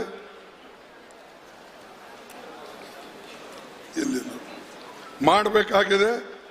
ಆಮೇಲೆ ನಾವು ವಿಶೇಷವಾಗಿ ಒಂದು ಹೇಳ್ತಾ ಇದ್ದೀನಿ, ನಾವು ಒಂದು ಕಾಂಗ್ರೆಸ್ ಪಾರ್ಟಿಯಿಂದ ಒಂದು ಗ್ಯಾರಂಟಿ ಸದ್ಯಕ್ಕೆ, ಯಾಕಂದ್ರೆ ಇನ್ನೂ ನಮ್ಮ ಮ್ಯಾನಿಫೆಸ್ಟೋ ಇನ್ನೂ ಬರೀತಾ ಇದ್ದಾರೆ. ಆದರೆ ಒಂದು ಗ್ಯಾರಂಟಿ ನಾನು ಮೊನ್ನೆ ಛತ್ತೀಸ್ಗಢದಲ್ಲಿ ಘೋಷಣೆ ಮಾಡಿದ್ದೇವೆ. ಅದು ಯಾವ ಗ್ಯಾರಂಟಿ ಅಂದರೆ, ನಮಗೆ ಈ M S P minimum support ಪ್ರೈಸ್ಗೆ ಲೀಗಲ್ ಗ್ಯಾರಂಟಿ ಕೊಡ್ತೇವೆ ಅಂತ ಹೇಳಿ ರೈತರಿಗೆ ನಾವು ವಚನ ಕೊಟ್ಟಿದ್ದೇವೆ. ನಾವು ಹೇಳಿದ್ದೇವೆ ರೈತರಿಗೆ ಈ ಕಾನೂನನ್ನು ನಾವು ಮಾಡಿ ತೋರಿಸ್ತೇವೆ. ಇದಕ್ಕಾಗಿ ನೀವು ನಿಶ್ಚಿಂತವಾಗಿರಿ. ನಾವು ಇದು ಹೇಳಿದ್ರೆ ಮೋದಿಯವರು ಅವ್ರು ಗೇಲಿ ಮಾಡ್ತಾರೆ, ಇವರು ಲೀಡರ್ ಹಾಕೊಂತಾರೆ, ರೈತರು ಇವರೆಲ್ಲ ಬೇರೆಯವ್ರಿಗೆ ತೊಂದರೆ ಕೊಡ್ತಾ ಇದ್ದಾರೆ ಅಂತ ಅವ್ರು ಹೇಳ್ತಾರೆ. ಅದಕ್ಕೆ ಬಂಧುಗಳೇ, ಕೊನೆಯದಾಗಿ ಹೇಳ್ತೀನಿ, ವಿಶೇಷವಾಗಿ ಬಡವರು, ದಲಿತರು, ಹಿಂದುಳಿದವರು, ಮೇಲ್ವರ್ಗದಲ್ಲೂ ಬಡವರು ಏನಿದ್ದಾರೆ ಅವರನ್ನ ಸೇರಿಸ್ಕೊಂಡು ನಾ ಹೇಳ್ತೀನಿ, ಓಟಿನ ಅಧಿಕಾರ ಸಿಕ್ಕಿದ್ದು ನಿಮಗೆ ಕಾಂಗ್ರೆಸ್ ಕಾಲದಲ್ಲಿ. ಇದು ಮರಿಬೇಡಿ. ಹೆಣ್ಣು ಮಕ್ಕಳಿಗೆ, ಯಾವ ಜಾತಿ ಹೆಣ್ಣು ಮಕ್ಕಳು ಇರಲಿ, ಅವರು ಯಾವ ಧರ್ಮದ ಹೆಣ್ಣು ಮಕ್ಕಳು ಇರಲಿ, ಓಟಿನ ಅಧಿಕಾರ ಸಿಕ್ಕಿದ್ದು ಕಾಂಗ್ರೆಸ್ನಿಂದ. ಸಂವಿಧಾನ ಬರೆದ ಮೇಲೆ, ಸಂವಿಧಾನ ಕೊಟ್ಟ ಮೇಲೆ ಆ ಹೆಣ್ಮಕ್ಳಿಗೆ ಇವತ್ತು ಅಧಿಕಾರ ಸಿಕ್ಕಿದೆ. ಅವ್ರ ತತ್ವದ ಪ್ರಕಾರ ಹೋದರೆ, ಅವರ ಹೇಳಿಕೆ ಪ್ರಕಾರ ಹೋಗಿದ್ರೆ ಇಲ್ಲೆಲ್ಲ ಮನುಸ್ಮೃತಿ ಬರ್ತಿತ್ತು. ಹೆಣ್ಣು ಮಕ್ಕಳಿಗೆ ಬೆಲೆ ಇಲ್ಲ, ಅದರಲ್ಲಿ ಹೆಣ್ಣು ಮಕ್ಕಳಿಗೆ ಯಾವ ಕೂಡ ಸ್ಥಾನಮಾನ ಇಲ್ಲ. ಸ್ಥಾನಮಾನ ಸಿಕ್ಕಿದ್ದೇ ಬಡವರಿಗೆ, ದಲಿತರಿಗೆ, ಹಿಂದುಳಿದವರಿಗೆ, ಹೆಣ್ಣು ಮಕ್ಕಳಿಗೆ. ಅದು ಬಾಬಾ ಸಾಹೇಬ್ ಅಂಬೇಡ್ಕರ್ ಅವರು ಬರೆದಂತ ಕಾನೂನಿನಿಂದ ಹೊರತಾಗಿ ಮತ್ತೇನಿಲ್ಲ. ಜವಾಹರ್ಲಾಲ್ ನೆಹರು ಅವರು, ಅಂಬೇಡ್ಕರ್ ಅವರು, ದೇಶಕ್ಕೆ ಸ್ವಾತಂತ್ರ್ಯ ತಂದಂತ ಮಹಾತ್ಮ ಗಾಂಧಿಯವರು, ಇವರೆಲ್ಲ ಒಕ್ಕಟ್ಟಾಗಿ ಕೆಲಸ ಮಾಡಿದಕ್ಕಾಗೆ ನಮ್ಮ 51% ಹೆಣ್ಮಕ್ಕಳಿಗೆ ಓಟಿನ ಅಧಿಕಾರ ಇವತ್ತು ಸಿಕ್ಕಿದೆ. ಇದನ್ನು ತಿಳ್ಕೊಳ್ಬೇಕು ನೀವು. ಬಹಳ ಜನರಿಗೆ ಗೊತ್ತಿಲ್ಲ, ಅವ್ರು ತಿಳ್ಕೊಂಡ್ರೆ ಇದು ಆಟೋಮೆಟಿಕ್. ಮುಂದುವರೆದಂತ ದೇಶದಲ್ಲಿ ಓಟಿನ ಅಧಿಕಾರ ಇರಲಿಲ್ಲ 60 ವರ್ಷದಿಂದ, 70 ವರ್ಷದಿಂದ. ಅದು US ಇರ್ಬೋದು, UK ಇರ್ಬೋದು, ಆಸ್ಟ್ರೇಲಿಯಾ ಇರ್ಬೋದು, ಕೆನಡಾ ಇರ್ಬೋದು, ಯಾವುದೇ ದೇಶದೊಳಗೆ ಓಟಿನ ಅಧಿಕಾರ ಹೆಣ್ಮಕ್ಳಿಗೆ ಇರಲಿಲ್ಲ. ನಾವು ಕೊಟ್ಟ ಮೇಲೆ ಇವತ್ತು ಎಲ್ಲರೂ ಕೂಡ ಕೊಡ್ತಾ ಇದ್ದಾರೆ. ಅಮೇರಿಕ ಮತ್ತು ಇಂಗ್ಲೆಂಡ್ ಮಾತ್ರ ಸ್ವಲ್ಪ ಮುಂಚೆ ಕೊಟ್ಟರು. ಅಮೇರಿಕಾದವರು ಮಾತ್ರ ಸಂವಿಧಾನ ಬರೆದ ಮೇಲೆ ಕೆಲವು ದಿವಸಿನ ಮೇಲೆ ಕೊಟ್ಟರು. ನಿಗ್ರೋಗಳಿಗೂ ಅಲ್ಲಿ ವೋಟಿಂಗ್ ಇರಲಿಲ್ಲ. ಆದರೆ ನಾವು ಹೆಣ್ಣು, ಗಂಡು, ಬಡವರು, ಶ್ರೀಮಂತರು ಎಲ್ಲರಿಗೂ ಸರಿ ಸಮಾನವಾದಂಥ ಹಕ್ಕನ್ನು ಕೊಟ್ಟು ಇವತ್ತು ನಾವು ಒಂದು ದೊಡ್ಡ ಪ್ರಜಾಪ್ರಭುತ್ವವಾಗಿ ಇವತ್ತು ಉಳಿದಿದೆ. ಅದಕ್ಕೆ ನೀವು ಪ್ರಜಾಪ್ರಭುತ್ವ ಉಳಿಸ್ಬೇಕು, ಡೆಮಾಕ್ರಸಿ ಉಳಿಸ್ಬೇಕು, ಆಮೇಲೆ ಸಂವಿಧಾನ ಮುಖ್ಯ, ಅದು ನೀವು ಉಳಿಸ್ಬೇಕು ಅಂತ ಹೇಳಿ ನಿಮ್ಮನ್ನು ಕೇಳಿಕೊಂಡು, ಕಾಂಗ್ರೆಸ್ ಪಕ್ಷದಿಂದಲೇ ಇದು ಸಾಧ್ಯ. ಅದಕ್ಕೆ ನೀವು ಕಾಂಗ್ರೆಸ್ ಪಕ್ಷಕ್ಕೆ ಬಲಪಡಿಸಿ, ಪಾರ್ಲಿಮೆಂಟ್ನಲ್ಲಿ ನಿಮ್ಮ ಜನ ಹೆಚ್ಚಿಗೆ ಬಂದಾಗ ಮಾತ್ರ ಇದು ಸಾಧ್ಯತೆ. ಪಾರ್ಲಿಮೆಂಟ್ನಲ್ಲಿ ನಿಮ್ಮ ಶಕ್ತಿ ಕಡಿಮೆ ಆಯಿತು, ಮೋದಿ ಈ ದೇಶದ ಡಿಕ್ಟೇಟರ್ ಆಗ್ತಾನೆ, ಮುಂದೆ ಚುನಾವಣೆನೂ ಆಗೋದಿಲ್ಲ. ನಾನು ಇದನ್ನ ಹೇಳ್ತೀನಿ ನಿಮಗೆ ಸ್ಪಷ್ಟವಾಗಿ. ಯಾಕಂದ್ರೆ ಆ ಚುನಾವಣೆ ಕಡೆ, ಡೆಮಾಕ್ರಸಿ ಕಡೆ, ಸಂವಿಧಾನ ಕಡೆ ಅವರ ಲಕ್ಷ್ಯ ಇಲ್ಲ. ಆದಷ್ಟು ಅಧಿಕಾರ ತನ್ನ ಕೈಯಲ್ಲಿ ತಗೊಳ್ಬೇಕು ಅಂತ ಹೇಳಿ ಅವರ ಸರ್ವ ಪ್ರಯತ್ನ ನಡೆದಿದೆ. ಎಲ್ಲ ಆಟೋನಮಸ್ ಬಾಡಿಗೆ ಕಂಟ್ರೋಲ್, ಮೀಡಿಯಾ ಮೇಲೆ ಕಂಟ್ರೋಲ್, ಪ್ರೆಸ್ ಮೇಲೆ ಕಂಟ್ರೋಲ್, ಜುಡಿಷರಿ ಮೇಲೆ ಕಂಟ್ರೋಲ್, ED, ಇನ್ಕಮ್ ಟ್ಯಾಕ್ಸ್ ಮತ್ತು ನಿಮ್ಮ ವಿಜಿಲೆನ್ಸ್ ಎಲ್ಲದರ ಮೇಲೆ ಕಂಟ್ರೋಲ್. ಇಷ್ಟೊಂದು ಕಂಟ್ರೋಲ್ ಇಟ್ಕೊಂಡು ಈ ದೇಶವನ್ನು ಆಳಕ್ಕೆ ಹೊಂಟಿದ್ದಾನೆ. ಅವನಿಗೆ ಶಕ್ತಿಶಾಲಿ ನೀವು ಮಾಡಬೇಡಿ. ದೇಶದ ಅಭಿವೃದ್ಧಿ ಮಾಡೋಂಥ ಜವಾಬ್ದಾರಿ ನಾವು ಹಿಂದೆ ತಗೊಂಡಿದ್ದೇವೆ, ಈಗೂ ತಗೊಳ್ತೇವೆ, ಮುಂದೂ ತಗೊಳ್ತೇವೆ. ನಾವು ಅವ್ರಿಗಿಂತಲೂ ಹೆಚ್ಚಿನ ಒಂದು ಶಕ್ತಿಯನ್ನು ಕೊಡ್ತಕ್ಕಂಥದ್ದು, ಅಭಿವೃದ್ಧಿನ ಮಾಡ್ತಕ್ಕಂಥದ್ದು ನಮ್ಮಲ್ಲಿದೆ ಅನ್ನತಕ್ಕಂಥ ಮಾತನ್ನು ಹೇಳಿ ನನ್ನ ಮಾತು ಮುಗಿಸ್ತೇನೆ. ನಿಮ್ಮೆಲ್ಲರಿಗೆ ನಾನು ವಂದನೆಗಳನ್ನು ಸಲ್ಲಿಸ್ತೇನೆ. ಇವತ್ತು ನಿಜವಾಗ್ಲೂ ತಾವು ಈ ಕಾರ್ಯಕರ್ತರ ಸಭೆ ಬಹಳ ಒಳ್ಳೆಯ ರೀತಿಯಿಂದ ನೆರವೇರಿಸಿದ್ದೀರಿ. ಎಲ್ಲರೂ ಕೂಡ ಇವತ್ತು ಬಂದಿದ್ದಾರೆ. ಇದು ಬಹಳ ಸಂತೋಷ. ಯಾಕಂದ್ರೆ ಇದು ಒಂದು ಮೂಲಿ ಒಳಗಿಟ್ಟಿರಿ, ಯಾಕೆ ಗೊತ್ತಾಗಿಲ್ಲಪ್ಪ ಶಿವಕುಮಾರ್. ನಾವೆಲ್ಲಿ ಬೀದರ್, ಗುಲ್ಬರ್ಗ, ಮಂಗಳೂರು ಯಾವ ಕಡೆ, ಈ ಕಡೆ ಮುಂದಕ್ಕೆ ಹೋದ್ರೆ ಸಮುದ್ರ, ಆ ಕಡೆ ಇಷ್ಟು ದೂರ ಇದ್ದ ಒಂದು ಮೂಲೆಯಲ್ಲಿದ್ದರೂ ಸಾವಿರಾರು ಜನ ಇವತ್ತು ನೀವು ಬಂದಿರಿ ಕಾಂಗ್ರೆಸ್ ಪಾರ್ಟಿಗೆ ಒಕ್ಕೂಡ್ಸಕ್ಕೆ. ಅದಕ್ಕೆ ನಿಮ್ಮೆಲ್ಲರಿಗೆ ನಾನು ಧನ್ಯವಾದಗಳನ್ನು ಹೇಳಿ ನನ್ನ ಮಾತು ಮುಗಿಸ್ತೇನೆ. ಮತ್ತು ಯಾರು ಇದಕ್ಕೆ ಆರ್ಗನೈಸ್ ಮಾಡಿದ್ದಾರೆ, DCC ಪ್ರೆಸಿಡೆಂಟ್ ಇರ್ಬೋದು, ಲೋಕಲ್ ಕಾರ್ಯಕರ್ತರು ಇರ್ಬೋದು, ಮಂತ್ರಿಗಳಿರ್ಬೋದು, ಎಲ್ಲರಿಗೂ ವಂದಿಸಿ ನಾನು ಮಾತು ಮುಗಿಸ್ತೇನೆ. ಜೈ ಹಿಂದ್, ಜೈ ಕರ್ನಾಟಕ. ನಮ್ಮ ದೇಶದ ಎಲ್ಲ ವರ್ಗದ ಜನರಿಗೆ ಬದುಕನ್ನು ಕೊಟ್ಟಿದ್ದು ನಮ್ಮ ಸಂವಿಧಾನ. ಅದನ್ನು ಉಳಿಬೇಕಾದರೆ ಕಾಂಗ್ರೆಸ್ ಈ ದೇಶದಲ್ಲಿ ಅಗತ್ಯತೆ ಇದೆ ಎಂದು ಹೇಳಿ ನಮಗೆಲ್ಲರನ್ನ ಹುರಿದುಂಬಿಸಿ ಮಾತಾಡಿದವರು ನಮ್ಮೆಲ್ಲರ ನೆಚ್ಚಿನ ನಾಯಕರಾಗಿರ್ತಕ್ಕಂತಹ ಹಿರಿಯರಾದ ಮಲ್ಲಿಕಾರ್ಜುನ ಖರ್ಗೆಜಿ ಅವರು. ಅವರಿಗೆ ಎಲ್ಲ ನಮ್ಮ ಜಿಲ್ಲೆಯ ಜನತೆಯ ಪರವಾಗಿ ತುಂಬು ಹೃದಯದ ಅಭಿನಂದನೆಗಳನ್ನು ಸಲ್ಲಿಸಿಕೊಂಡು ಮುಂದಕ್ಕೆ ನಮ್ಮ ರಾಜ್ಯದ ಮಾಜಿ ಮುಖ್ಯಮಂತ್ರಿಗಳು ಈ ರಾಜ್ಯದಲ್ಲಿ ಒಬ್ಬ ಬಡವ ಕೂಡ ಡಾಕ್ಟ್ರು, ಇಂಜಿನಿಯರು ಆಗ್ಬೋದು ಎಂದು ಆಗಲಿಕ್ಕೆ ಕಾರಣೀಭೂತರಾಗಿ ತನ್ನ ಮುಖ್ಯಮಂತ್ರಿಗಳಿರುವಾಗ ತೋರಿಸಿಕೊಟ್ಟವರು ಮಾನ್ಯ ವೀರಪ್ಪ ಮೊಯ್ಲಿ ಸರ್ ಅವರು ನಮ್ಮನ್ನು ಉದ್ದೇಶಿಸಿ ಮಾತಾಡಲಿಕ್ಕಿದ್ದಾರೆ. ಎಲ್ರಿಗೂ ನಮಸ್ಕಾರ. ಈಗ ತಾನೇ ತಮ್ಮ ಮುಂದೆ ರಾಷ್ಟ್ರದ ರಣಕಾಳೆಯನ್ನು ಮಂಗಳೂರಿನ ಈ ಬೀರಭೂಮಿಯಿಂದ ನೀಡಿದಂಥ ನಮ್ಮೆಲ್ಲರ ನೆಚ್ಚಿನ ನಾಯಕರು, ಅಖಿಲ ಭಾರತ ಕಾಂಗ್ರೆಸ್ ಸಮಿತಿಯ ಅಧ್ಯಕ್ಷರು ಆದಂಥ ಸನ್ಮಾನ್ಯ ಶ್ರೀ ಮಲ್ಲಿಕಾರ್ಜುನ ಖರ್ಗೆ ಅವರೇ, ಈ ಕರ್ನಾಟಕದಲ್ಲಿ ಈ ದೇಶದ ರಾಷ್ಟ್ರದ ಅನೇಕ ಸವಾಲುಗಳು ಬಂದರೂ ಕೂಡ, ಆರ್ಥಿಕ ಸಂಕಷ್ಟವನ್ನು ತಂದರೂ ಕೂಡ ಅದನ್ನು ಎದುರಿಸಿ ಈ ರಾಜ್ಯದಲ್ಲಿ ಬಡವರು ಬದುಕಬೇಕು, ಹಸಿವು ನೀಗಿಸಬೇಕು, ಹಸಿವು ಮುಕ್ತ ಕರ್ನಾಟಕ ಮಾಡಬೇಕು ಅಂತೇಳಿ ಅತಿ ದೊಡ್ಡ ಹೆಜ್ಜೆಯನ್ನು ಇಟ್ಟಂಥ ನಮ್ಮ ಮಾನ್ಯ ಮುಖ್ಯಮಂತ್ರಿಗಳಾದಂಥ ಮಾನ್ಯ ಸಿದ್ದರಾಮಯ್ಯನವರೇ, ಅವರ ಜೊತೆ ಕೂಡಿ ಇವತ್ತು ನಾನು ಹೇಳೋದಿದ್ರೆ ನಮ್ಮ ಊರಿನಲ್ಲಿ ಇಬ್ಬರು ವೀರಶೂರರಿದ್ದರು, ಈ ನೆಲದಲ್ಲಿ ನಡೆದವರು. ಆದರೂ ಯಾರು ಅಂದರೆ ಕೋಟಿ ಚೆನ್ನಯ್ಯ. ಕರ್ನಾಟಕದಲ್ಲಿ ಇವತ್ತು ವೀರಶೂರರಾಗಿ ಕರ್ನಾಟಕದ ಕೋಟಿ ಚೆನ್ನಯ್ಯರಂತೇಳಿ ದೊಡ್ಡ ಜವಾಬ್ದಾರಿಯನ್ನು ತಮ್ಮ ಹೆಗಲ ಮೇಲೆ ಹೊತ್ತುಕೊಂಡು ಹೋಗುತ್ತಿರತಕ್ಕಂಥ ನಮ್ಮ ಸಿದ್ದರಾಮಯ್ಯನವರೇ ಮತ್ತು DK ಶಿವಕುಮಾರ್ ಅವರು. ನಮ್ಮ ರಾಜ್ಯದ ಉಸ್ತುವಾರಿಯನ್ನಿಟ್ಟುಕೊಂಡು ಮೊನ್ನೆ 136 ಸೀಟುಗಳನ್ನು ಕಾಂಗ್ರೆಸ್ಗೆ ಗಳಿಸುವಂತೆ ಬಹಳ ಯಶಸ್ವಿ ಪರಿಣಾಮಕಾರಿಯಾಗಿ ಉಸ್ತುವಾರಿಯನ್ನು ತಮ್ಮ ಹೆಗಲ ಮೇಲೆ ಇಟ್ಟುಕೊಂಡಂಥ ನಮ್ಮ ಪ್ರಧಾನ ಕಾರ್ಯದರ್ಶಿಯಾದ ACCಯ ಪ್ರಧಾನ ಕಾರ್ಯದರ್ಶಿಯವರಾದಂಥ ಸುರ್ಜೇವಾಲಾ ಅವರೇ, ವೇದಿಕೆ ಮೇಲಿರುವ ಎಲ್ಲ ನಮ್ಮ ನಾಯಕರೇ, ಕ್ಷಮಿಸಿ ಪ್ರತಿಯೊಬ್ಬರ ಹೆಸರು ಹೇಳ್ತಾ ಹೋದರೆ ಅದು ಬಹಳ ತಡ ಆಗ್ತದೆ. ನಮ್ಮ ಸಿದ್ದರಾಮಯ್ಯನವರು ಇವತ್ತು ಮಾತನಾಡಬೇಕು. ಈಗ ನೀವೆಲ್ಲ ಇವತ್ತು ಬಜೆಟ್ ಮಂಡನೆ ಆದ ಮೇಲೆ ಪ್ರಪ್ರಥಮ ಸಾರ್ವಜನಿಕ ಸಭೆ ಇವತ್ತು ಮಂಗಳೂರಿನಲ್ಲಿ ಆಗ್ತಾ ಇದೆ. ಇದು ನಮ್ಮ ಪುಣ್ಯ. ಅಂತ ಇಬ್ಬರು ಹೀರೋಸ್, ವೀರಶೂರರನ್ನ ನೀವೆಲ್ಲ ಎದ್ದು ನಿಂತು ಚಪ್ಪಾಳೆ ಹೊಡೆದು ಸ್ವಾಗತ ಮಾಡಬೇಕು ಅಂತೇಳಿ ನಾನು ವಿಶೇಷವಾಗಿ ನಿಮ್ಮನ್ನ ಪ್ರಾರ್ಥನೆ ಮಾಡ್ತಾ ಇದ್ದೇನೆ. ಅಂತ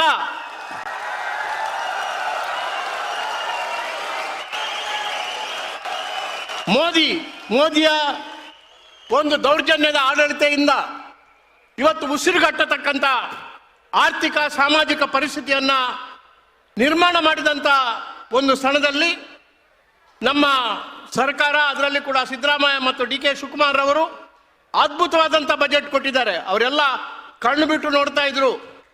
ಹೋದ ವರ್ಷ 3,70,000 ಕೋಟಿಯ ಬಜೆಟ್ ಇದ್ರೆ ನಮ್ಮ ಸಿದ್ದರಾಮಯ್ಯನವರು ಈ ಬಾರಿ 3,71,000 ಚಿಲ್ಲರೆ ಬಜೆಟ್ ಅನ್ನ ಮಂಜನೆ ಮಾಡಿ ಅದ್ಭುತವಾದಂತಹ ದಾಖಲೆಯನ್ನು ಇವತ್ತು ಸ್ಥಾಪನೆ ಮಾಡಿದ್ದಾರೆ. ಅವರಿಗೆ ನಾನು ಕೂಡ ಈ ಕರ್ನಾಟಕದಲ್ಲಿ ಬಹುಶಃ 6-7 ಬಜೆಟ್ಗಳನ್ನು ಮಂಡನೆ ಮಾಡಿದ್ದೆ. ಆದರೆ ಇಷ್ಟು ಚಾಣಾಕ್ಷತೆಯಿಂದ, ಇಷ್ಟು ಬುದ್ಧಿವಂತಿಕೆಯಿಂದ, ಕಠಿಣ ಸಂದರ್ಭದಲ್ಲಿ ಕೂಡ ನೀವು ಗೊತ್ತಿರ್ಬೋದು, ದೊಡ್ಡ ನೆರೆಯ ಸಂದರ್ಭದಲ್ಲಿ ಕೂಡ ಮೀನು ಹಿಡಿಯಲು ನಮ್ಮ ಮೀನುಗಾರರು ಯಾವ ರೀತಿಯಲ್ಲಿ ದೋಣಿಯನ್ನ ಸಮುದ್ರವನ್ನ ಸೀಳಿ ಮುಂದೆ ಕೊಂಡು ಹೋಗ್ತಾರೆ, ಅದೇ ರೀತಿಯ ಒಂದು ಕೆಲಸವನ್ನ ನಮ್ಮ ಸಿದ್ದರಾಮಯ್ಯನವರು ಇವತ್ತು ಮಾಡಿದ್ದಾರೆ ಅಂತ ಹೇಳಿದ್ರೆ, ನಿಮ್ಮೆಲ್ಲರ ಪರವಾಗಿ, ಇಡೀ ಕರ್ನಾಟಕದ ರಾಜ್ಯದ ಜನತೆಯ ಪರವಾಗಿ ನಾನು ಅವರಿಗೆ ಅಭಿನಂದನೆಯನ್ನ ಸಲ್ಲಿಸ್ತಾ ಇದ್ದೇನೆ. ತಮ್ಗೆ ಗೊತ್ತಿರ್ಬೋದು, ಈ ಭೂಮಿ ಎಂಥದ್ದು ಅಂತ ಹೇಳಿದ್ರೆ ದಕ್ಷಿಣ ಕನ್ನಡ ಉಡುಪಿ ಜಿಲ್ಲೆ, ರಾಣಿ ಅಬ್ಬಕ್ಕನ ಊರು. ನೀವು ಅದನ್ನ ಹೆಚ್ಚಾಗಿ ಯಾಕೆ ಗಮನಿಸಬೇಕು ಅಂತ ಹೇಳಿದ್ರೆ, ರಾಣಿ ಅಬ್ಬಕ್ಕ ಪೋರ್ಚುಗೀಸರ ವಿರುದ್ಧ ಯುದ್ಧ ಮಾಡಿದ್ರು. ಯಾರ ಸಹಾಯದಿಂದ, ಯಾರ ಬೆಂಬಲದ ಅಂತ ಹೇಳಿದ್ರೆ, ಮೊಗವೀರರು, ಬ್ಯಾರಿಗಳು, ಮುಸಲ್ಮಾನರು ಅವರು ಜೊತೆಗೂಡಿ ಅವರ ಸೈನಿಕರ ಮುಖಾಂತರ ಯುದ್ಧ ಮಾಡಿ ಪೋರ್ಚುಗೀಸರನ್ನ ನುಚ್ಚು ನೂರು ಮಾಡಿದ್ರು. ಪೋರ್ಚುಗೀಸರು ಮತ್ತೆ ನಮ್ಮ ದೇಶವನ್ನ ಹಿಂತಿರುಗಿ ನೋಡದ ರೀತಿಯಂತ ಒಂದು ಶೂರತ್ವವನ್ನ ಅವರು ವ್ಯಕ್ತಪಡಿಸಿದ್ರು. ಬಹುಶಃ ಅಂತ ಒಂದು ಘಟನೆ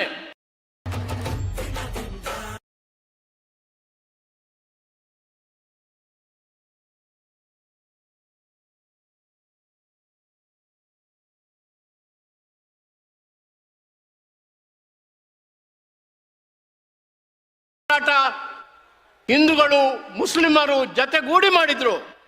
ಅದೇ ರೀತಿಯ ಹೋರಾಟ ಮಾಡಿದ್ರೆ ನಾವು 250 ವರ್ಷಗಳ ಕಾಲ ಬ್ರಿಟಿಷರ ಗುಲಾಮರಾಗಿ ಈ ದೇಶದಲ್ಲಿ ಇರಬೇಕಾದಂತ ಅವಶ್ಯಕತೆ ಇಲ್ಲ. ಈ ಇತಿಹಾಸದ ಪರಂಪರೆ ಮೋದಿಗೆ ತಿಳಿಸಬೇಕು. ನಮ್ಮ ಬಿಜೆಪಿ ಸ್ನೇಹಿತರು ಜಾತಿ ಪಂಗಡವಾಗಿ ವಿಂಗಡಣೆ ಆದರೆ ರಾಷ್ಟ್ರ ಯಾವ ರೀತಿಯಲ್ಲಿ ದಾಸ್ಯಕ್ಕೆ ದೂಡಲ್ಪಟ್ಟಿತು, ಅದೇ ರೀತಿಯಲ್ಲಿ ದೇಶದ ಒಂದು ಅತಂತ್ರ ಆಗ್ತದೆ, ಪ್ರಜಾಪ್ರಭುತ್ವದ ಅನಾಹುತ ಆಗ್ತದೆ. ಇದನ್ನ ಮೋದಿ ಅವರು ತಿಳ್ಕೊಳ್ಬೇಕು. ಆ ಲೆಸನ್ ಈ ಪುಣ್ಯಭೂಮಿಯಿಂದ, ಮಂಗಳೂರಿನ ಪುಣ್ಯಭೂಮಿಯಿಂದ ಹೋಗಬೇಕಾಗುತ್ತೆ. ಆದ್ರಿಂದ ನಾನೀಗ ಹೇಳ್ತಕ್ಕಂಥದ್ದು ತಮಗೆ ವಿಶೇಷವಾಗಿ ಏನಂತ ಹೇಳಿದ್ರೆ, ಇಡೀ ಜಗತ್ತಿನಲ್ಲಿ ಒಂದು ಮತೀಯವಾಗಿ ಆಳಲ್ಪಡತಕ್ಕಂಥ ರಾಷ್ಟ್ರ ಯಾವುದೂ ಇಲ್ಲ, ಒಂದು ಮಾತ್ರ ಇದೆ. ಅದು ಯಾವುದಂದ್ರೆ ಇರಾನ್. ಅಲ್ಲಿ ಮಾತ್ರ ಥಿಯೋಕ್ರಸಿ ಇದೆ, ಡೆಮೋಕ್ರಸಿ ಇಲ್ಲ. ಬೇರೆ ಅರಬ್ ರಾಷ್ಟ್ರ ಅನೇಕ ಸುಮಾರು ಒಂದು 50 ಅರಬ್ ಮತ್ತು ಮುಸ್ಲಿಂ ರಾಷ್ಟ್ರಗಳಲ್ಲಿ ಕೂಡ ಇವತ್ತಿಗೂ ಕೂಡ ಅದರ ಶೇಖ್ ಅಥವಾ ಅದರಲ್ಲಿ ಆಳತಕ್ಕಂಥ ಮಂತ್ರಿಗಳು ಯಾವ ಮಸೀದಿ ಕೂಡ ಉದ್ಘಾಟನೆ ಮಾಡುವುದಿಲ್ಲ. ಇತಿಹಾಸ ನೋಡಬೇಕು ನಾವು. ಅಥವಾ ಯಾವುದೇ ಒಂದು ರೀತಿಯ ಧಾರ್ಮಿಕ ಕಾರ್ಯಕ್ರಮದಲ್ಲಿ ಅವರು ಭಾಗವಹಿಸುವುದಿಲ್ಲ. ಯಾಕಂತ ಹೇಳಿದ್ರೆ ಸರ್ಕಾರ ಒಂದು ಕಡೆ, ಮತ ರಿಲಿಜನ್ ಮತ್ತೊಂದು ಕಡೆ. ಆದರೆ ಇವತ್ತು ಮೋದಿ ಹೋಗತಕ್ಕಂಥ ದೃಷ್ಟಿ ನೋಡಿದ್ರೆ, ಜನರನ್ನ ಮಕ್ಕುಮಾಳಿಗೊಳಿಸಲಿಕ್ಕೆ, ಓಟಿನ ಸಂಪಾದನೆಗಾಗಿ ಇಡೀ ಒಂದು ಮತೀಯವಾದಂಥ ನಮ್ಮ ಧರ್ಮವನ್ನ ಇವತ್ತು ಸಂಕಟದಲ್ಲಿ ತಿರುಗಿಸತಕ್ಕಂಥ ಒಂದು ಧರ್ಮದ ಅವನತಿಯ ದಾರಿಯನ್ನ ಇವತ್ತು ಮೋದಿ ಅವರು ಹಿಡಿದಿದ್ದಾರೆ. ಇದು ಥಿಯೋಕ್ರಸಿ, ಡಿಕ್ಟೇಟರ್ಶಿಪ್, ಅದನ್ನ ಸ್ಥಾಪನೆ ಮಾಡತಕ್ಕಂಥ ಕೆಲಸ ಮಾಡ್ತಾರೆ. ಈಗಾಗಲೇ ನಮ್ಮ ಅಧ್ಯಕ್ಷರು ಹೇಳಿದ ಪ್ರಕಾರ ಈ ಚುನಾವಣೆ ಕೊನೆ ಆಗಬಹುದು. ಈ ಸಂವಿಧಾನವನ್ನ ಬದುಕಿಸಲಿಕ್ಕಾಗಿ, ಸಂವಿಧಾನದ ಆಶಯಗಳನ್ನು ಉಳಿಸಲಿಕ್ಕಾಗಿ ಯಾವ ಡಾಕ್ಟರ್ ಅಂಬೇಡ್ಕರ್ ಅವರು ಈ ಸಂವಿಧಾನವನ್ನ ದೇಶಕ್ಕೆ ಕೊಟ್ಟರು. ನಮ್ಮ ಪುಣ್ಯ ಇವತ್ತು ಡಾಕ್ಟರ್ ಅಂಬೇಡ್ಕರ್ ಅವರ ಸಾಮಾಜಿಕ ನೀತಿ, ನ್ಯಾಯ, ಸಂವಿಧಾನದ ಆಶಯಗಳನ್ನ ತಾನೇ ಮೈವೆತ್ತಿಕೊಂಡು ಇವತ್ತು ನಿಲ್ಲತಕ್ಕಂಥ ಅಧ್ಯಕ್ಷರಾದಂಥ, ನಮ್ಮ AIC ಅಧ್ಯಕ್ಷರಾದಂಥ ನಮ್ಮ ಮಲ್ಲಿಕಾರ್ಜುನ ಖರ್ಗೆ ಅವರೇ ಈ ಸಂವಿಧಾನದ ರಕ್ಷಣೆಗಾಗಿ, ಕಾಂಗ್ರೆಸ್ನ ಪಕ್ಷವಾಗಿ, ದೇಶದ ಪಕ್ಷವಾಗಿ ಇವತ್ತು ಮುಂದೆ ನಿಂತದ್ದು ನಮ್ಮ ದೇಶದ ಪ್ರಜಾಪ್ರಭುತ್ವದ, ನಮ್ಮ ದೇಶದ ಸಂವಿಧಾನದ ಒಂದು ಸೌಭಾಗ್ಯ ಅಂತೇಳಿ ನಾನು ಖಂಡಿತವಾಗಿ ಕೂಡ ಇವತ್ತು ಹೇಳಬೇಕಾಗಿದೆ. ಅದು ರಕ್ಷಣೆ ಮಾಡಬೇಕು. ಇದು ಈ ಭೂಮಿಯಲ್ಲಿ ನಾವು ಅನೇಕ ಚುನಾವಣೆಗಳನ್ನು ಗೆದ್ದಿದ್ದೇವೆ. ನಿಮ್ಗೆ ಗೊತ್ತಿರಬಹುದು, 15ಕ್ಕೆ 15 ಅಸೆಂಬ್ಲಿ ಚುನಾವಣೆಗಳನ್ನು ಕೂಡ ಗೆದ್ದಂತ 3 ಪ್ರಸಂಗಗಳಿವೆ. 2ರಲ್ಲಿ 2 ಕೂಡ ಲೋಕಸಭೆಯಲ್ಲಿ ಗೆದ್ದಂತ ಪ್ರಸಂಗಗಳು ಕೂಡ ಒಂದು 4-5 ಸಾರಿ ನಾವು ಗಳಿಸಿದ್ದೇವೆ. ಆ ಜಾಗೃತಿ ಬರಲಿ ನಿಮ್ಮಲ್ಲಿ, ಆ ವೀರಾವೇಶ ಬರಲಿ. ಬಿಜೆಪಿಯನ್ನ ನೀವು ಮಂಗಳೂರು ಅಥವಾ ಉಡುಪಿ ಈ ಕ್ಷೇತ್ರದಲ್ಲಿ ಓಡಿಸಿದ್ದು ಅಂತೇಳಿ ಆದ್ರೆ ಇಡೀ ದೇಶದಿಂದ ಬಿಜೆಪಿ ಅಧಿಕಾರ ಹೋಗ್ತದೆ ಎಂಬ ಒಂದು ನಿರ್ಣಯ, ಒಂದು ಸಂಕಲ್ಪ ಇವತ್ತು ಮಾಡಬೇಕು. ಆಗ ನಾವು ಅನೇಕ ಬಾರಿ ಇಂದಿರಾ ಗಾಂಧಿಯವರ ಎದುರುಗಡೆ, ರಾಜೀವ್ ಗಾಂಧಿ ಅವರ ಎದುರುಗಡೆ ಅನೇಕ ಬಾರಿ ಭಾಷಣಗಳನ್ನು ಮಾಡಿ ಹೇಳಿದ್ದಿದೆ. ನಾನೇ ಹೇಳಿದ್ದೇನೆ.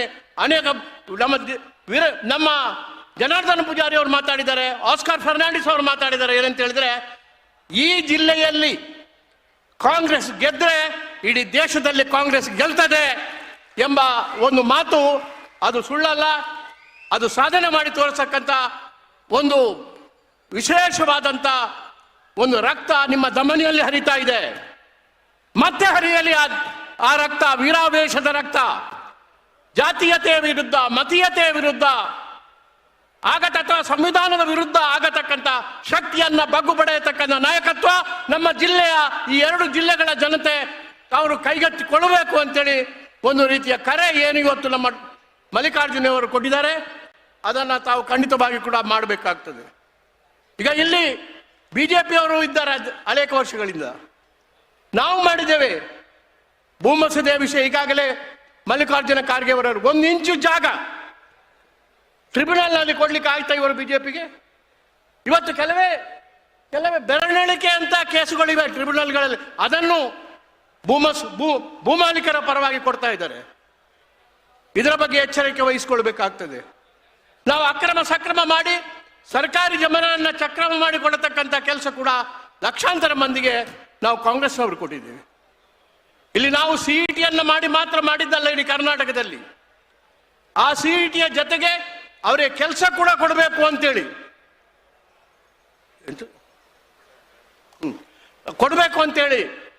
ನಾವು ಕೈಗಾರಿಕೆಗಳನ್ನು ಮಾಡಿದೆವು, MRPL ಅನ್ನು ಮಾಡಿದೆವು, ಥರ್ಮಲ್ ಪ್ಲಾಂಟ್ ಅನ್ನು ಮಾಡಿದೆವು.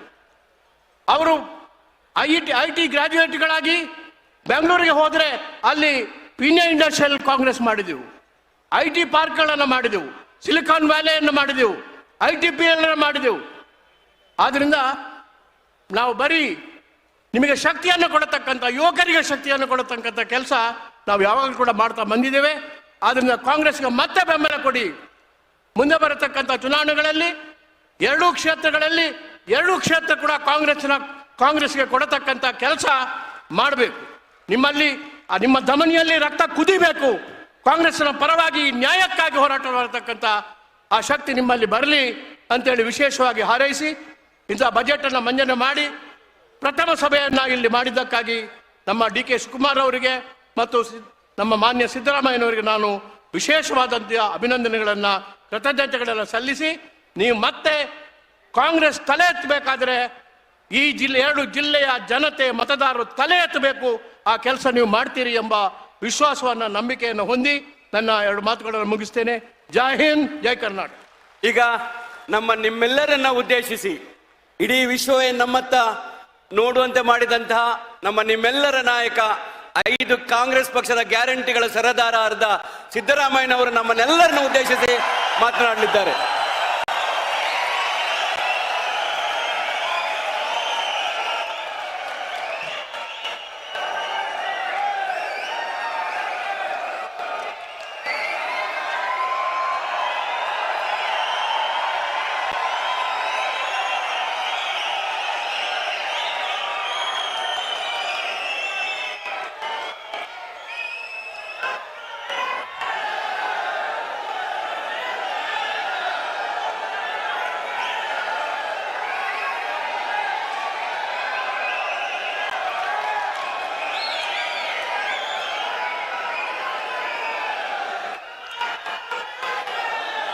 ಅಖಿಲ ಭಾರತ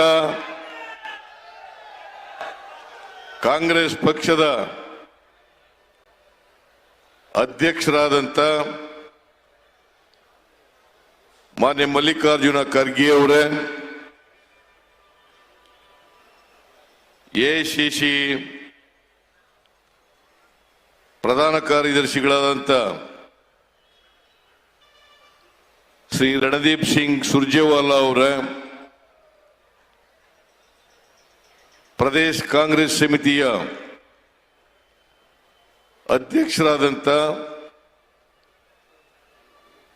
ಶ್ರೀ DK ಶಿವಕುಮಾರ್ ಅವರೇ,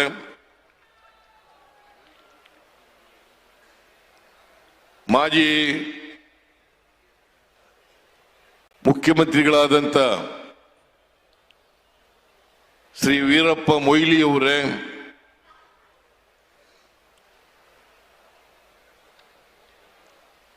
ರಾಜ್ಯದ ಗೃಹ ಸಚಿವರಾದಂಥ ಡಾಕ್ಟರ್ ಜಿ ಪರಮೇಶ್ವರ್ ಅವರೇ, ಆಹಾರ ಸಚಿವರಾದಂಥ ಶ್ರೀ KH ಮುನಿಯಪ್ಪ ಅವರೇ, ಇಂಧನ ಸಚಿವರಾದಂಥ KJ ಜಾರ್ಜ್ ಅವರೇ, ಆರೋಗ್ಯ ಸಚಿವರಾದಂಥ ದಿನೇಶ್ ಗುಂಡೂರಾವ್ ಅವರೇ,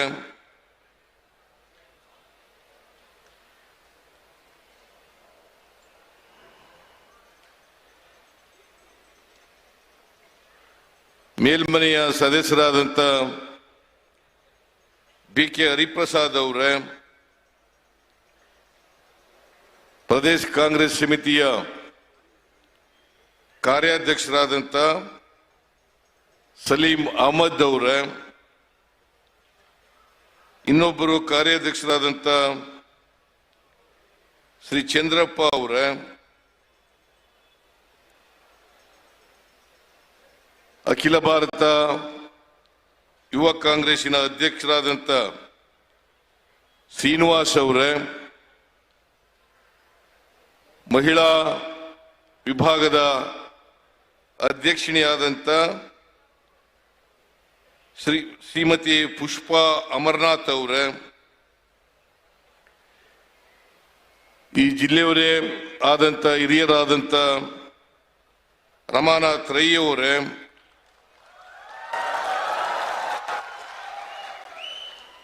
ಮಂಗಳೂರು ಜಿಲ್ಲಾ ಕಾಂಗ್ರೆಸ್ಸಿನ ಅಧ್ಯಕ್ಷರು ಮೇಲ್ಮನೆಯ ಸದಸ್ಯರು ಆದಂಥ ಶ್ರೀ ಹರೀಶ್ ಕುಮಾರ್ ಅವರೇ, ವೇದಿಕೆ ಮೇಲಿರ್ತಕ್ಕಂಥ ಎಲ್ಲ ಸಚಿವ ಮಿತ್ರರೇ, ರಾಜ್ಯಸಭೆಯ ಮಾನ್ಯ ಸದಸ್ಯರುಗಳೇ, ಶಾಸಕ ಮಿತ್ರರೇ, ಮಾಜಿ ಶಾಸಕರುಗಳೇ, ಮಾಜಿ ಸಂಸತ್ ಸದಸ್ಯರೇ, ಈ ಜಿಲ್ಲೆಯ ಎಲ್ಲ ಕಾಂಗ್ರೆಸ್ಸಿನ ಮುಖಂಡರೇ, ಉಡುಪಿ ಜಿಲ್ಲೆಯ ಎಲ್ಲ ಕಾಂಗ್ರೆಸ್ಸಿನ ಮುಖಂಡರುಗಳೇ, ಇಲ್ಲಿ ಇಷ್ಟೊಂದು ದೊಡ್ಡ ಸಂಖ್ಯೆಯಲ್ಲಿ ಸೇರಿರ್ತಕ್ಕಂಥ ಎಲ್ಲ ಆತ್ಮೀಯ ಮುಖಂಡರುಗಳೇ, ಕಾರ್ಯಕರ್ತ ಬಂಧುಗಳೇ, ತಾಯಂದಿರೇ, ಮಾಧ್ಯಮದ ಎಲ್ಲ ಗೆಳೆಯರೇ,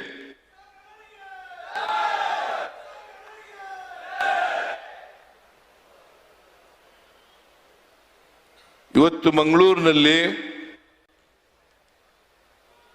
ರಾಜ್ಯ ಕಾರ್ಯಕರ್ತರ ಸಮ್ಮೇಳನ ನಡೀತಾ ಇದೆ.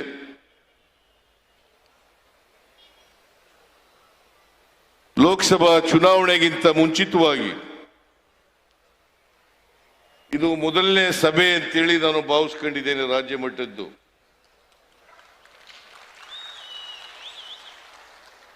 ನಾವು ಮಂಗಳೂರಿನಿಂದಲೇ ನಾವು ಬೇರೆ ಜಿಲ್ಲೆಯಲ್ಲಿ ಪ್ರಾರಂಭ ಮಾಡೋಣ ಅಂತ ಹೇಳಿದ್ದು, ಆದರೆ ಅವ್ರು ಹೇಳಿದ್ರು ಇಲ್ಲ ಮಂಗಳೂರಿನಿಂದಲೇ ಪ್ರಾರಂಭ ಮಾಡೋಣ. ಈ ಬಾರಿ ಮಂಗಳೂರು ಮತ್ತು ಉಡುಪಿ ಲೋಕಸಭಾ ಸ್ಥಾನಗಳನ್ನ ಗೆಲ್ಲೇಬೇಕು. ಮಂಗಳೂರಿನ ಜನರು ರಾಜಕೀಯವಾಗಿ ಬುದ್ಧಿವಂತರು. ಈ ದೇಶದಲ್ಲಿ ಮತ್ತು ರಾಜ್ಯದಲ್ಲಿ ಹೇಗೆ ರಾಜಕಾರಣ ನಡೀತಾ ಇದೆ ಅಂತಕ್ಕಂಥದನ್ನ ಅರ್ಥ ಮಾಡ್ಕೊಳ್ತಕ್ಕಂಥ ಶಕ್ತಿ ಇದೆ. ಯಾರು ಸುಳ್ಳು ಹೇಳ್ತಾರೆ, ಯಾರು ನುಡಿದಂತೆ ನಡೀತಾರೆ, ಇದನ್ನ ಅರ್ಥ ಮಾಡ್ಕೊಂಡು ಈ ಬರ್ತಕ್ಕಂಥ ಲೋಕಸಭಾ ಚುನಾವಣೆಯಲ್ಲಿ ತೀರ್ಮಾನವನ್ನ ಮಾಡ್ತಾರೆ ಅಂತಕ್ಕಂಥ ಕಾರಣದಿಂದ ಮಂಗಳೂರಿನಿಂದಲೇ ಪ್ರಾರಂಭ ಮಾಡಿದ್ದೀವಿ. ನಾನು ನಿಮ್ಮಲ್ಲಿ ಕೈ ಮುಗಿದು ಪ್ರಾರ್ಥನೆ ಮಾಡ್ತೇನೆ, ಭಾರತೀಯ ಜನತಾ ಪಕ್ಷದವರನ್ನು ನಂಬೇಡಿ. ಭಾರತೀಯ ಜನತಾ ಪಕ್ಷದವರು ಅಧಿಕಾರಕ್ಕೆ ಬಂದಾಗ ನುಡಿದಂತೆ ನಡೆಯಲ್ಲ. ಪ್ರಧಾನಮಂತ್ರಿಗಳು 10 ವರ್ಷಗಳ ಹಿಂದೆ ಏನೇನು ಹೇಳಿದ್ರು ಅನ್ನೋದನ್ನೆಲ್ಲ ಒಮ್ಮೆ ಜ್ಞಾಪಕ ಮಾಡ್ಕೊಳ್ಳಿ. ಅವರು ಹೇಳದಂತ ಯಾವುದಾದ್ರೂ ಭರವಸೆಯನ್ನ ಈಡೇರಿಸಿದಾರ ಇಲ್ವಾ ಅಂತಕ್ಕಂಥದನ್ನ ತಾವೆಲ್ಲರೂ ಕೂಡ ವಿಮರ್ಶೆ ಮಾಡಬೇಕು ಅಂತೇಳಿ ನಿಮ್ಮಲ್ಲಿ ಅತ್ಯಂತ ಕಳಕಳಿಯಿಂದ ಪ್ರಾರ್ಥನೆಯನ್ನು ಮಾಡಲಿಕ್ಕೆ ಬಯಸ್ತಾ ಇದ್ದೇನೆ. ಕೋಮುವಾದವನ್ನ ಹೇಳದ್ ಬಿಟ್ರೆ,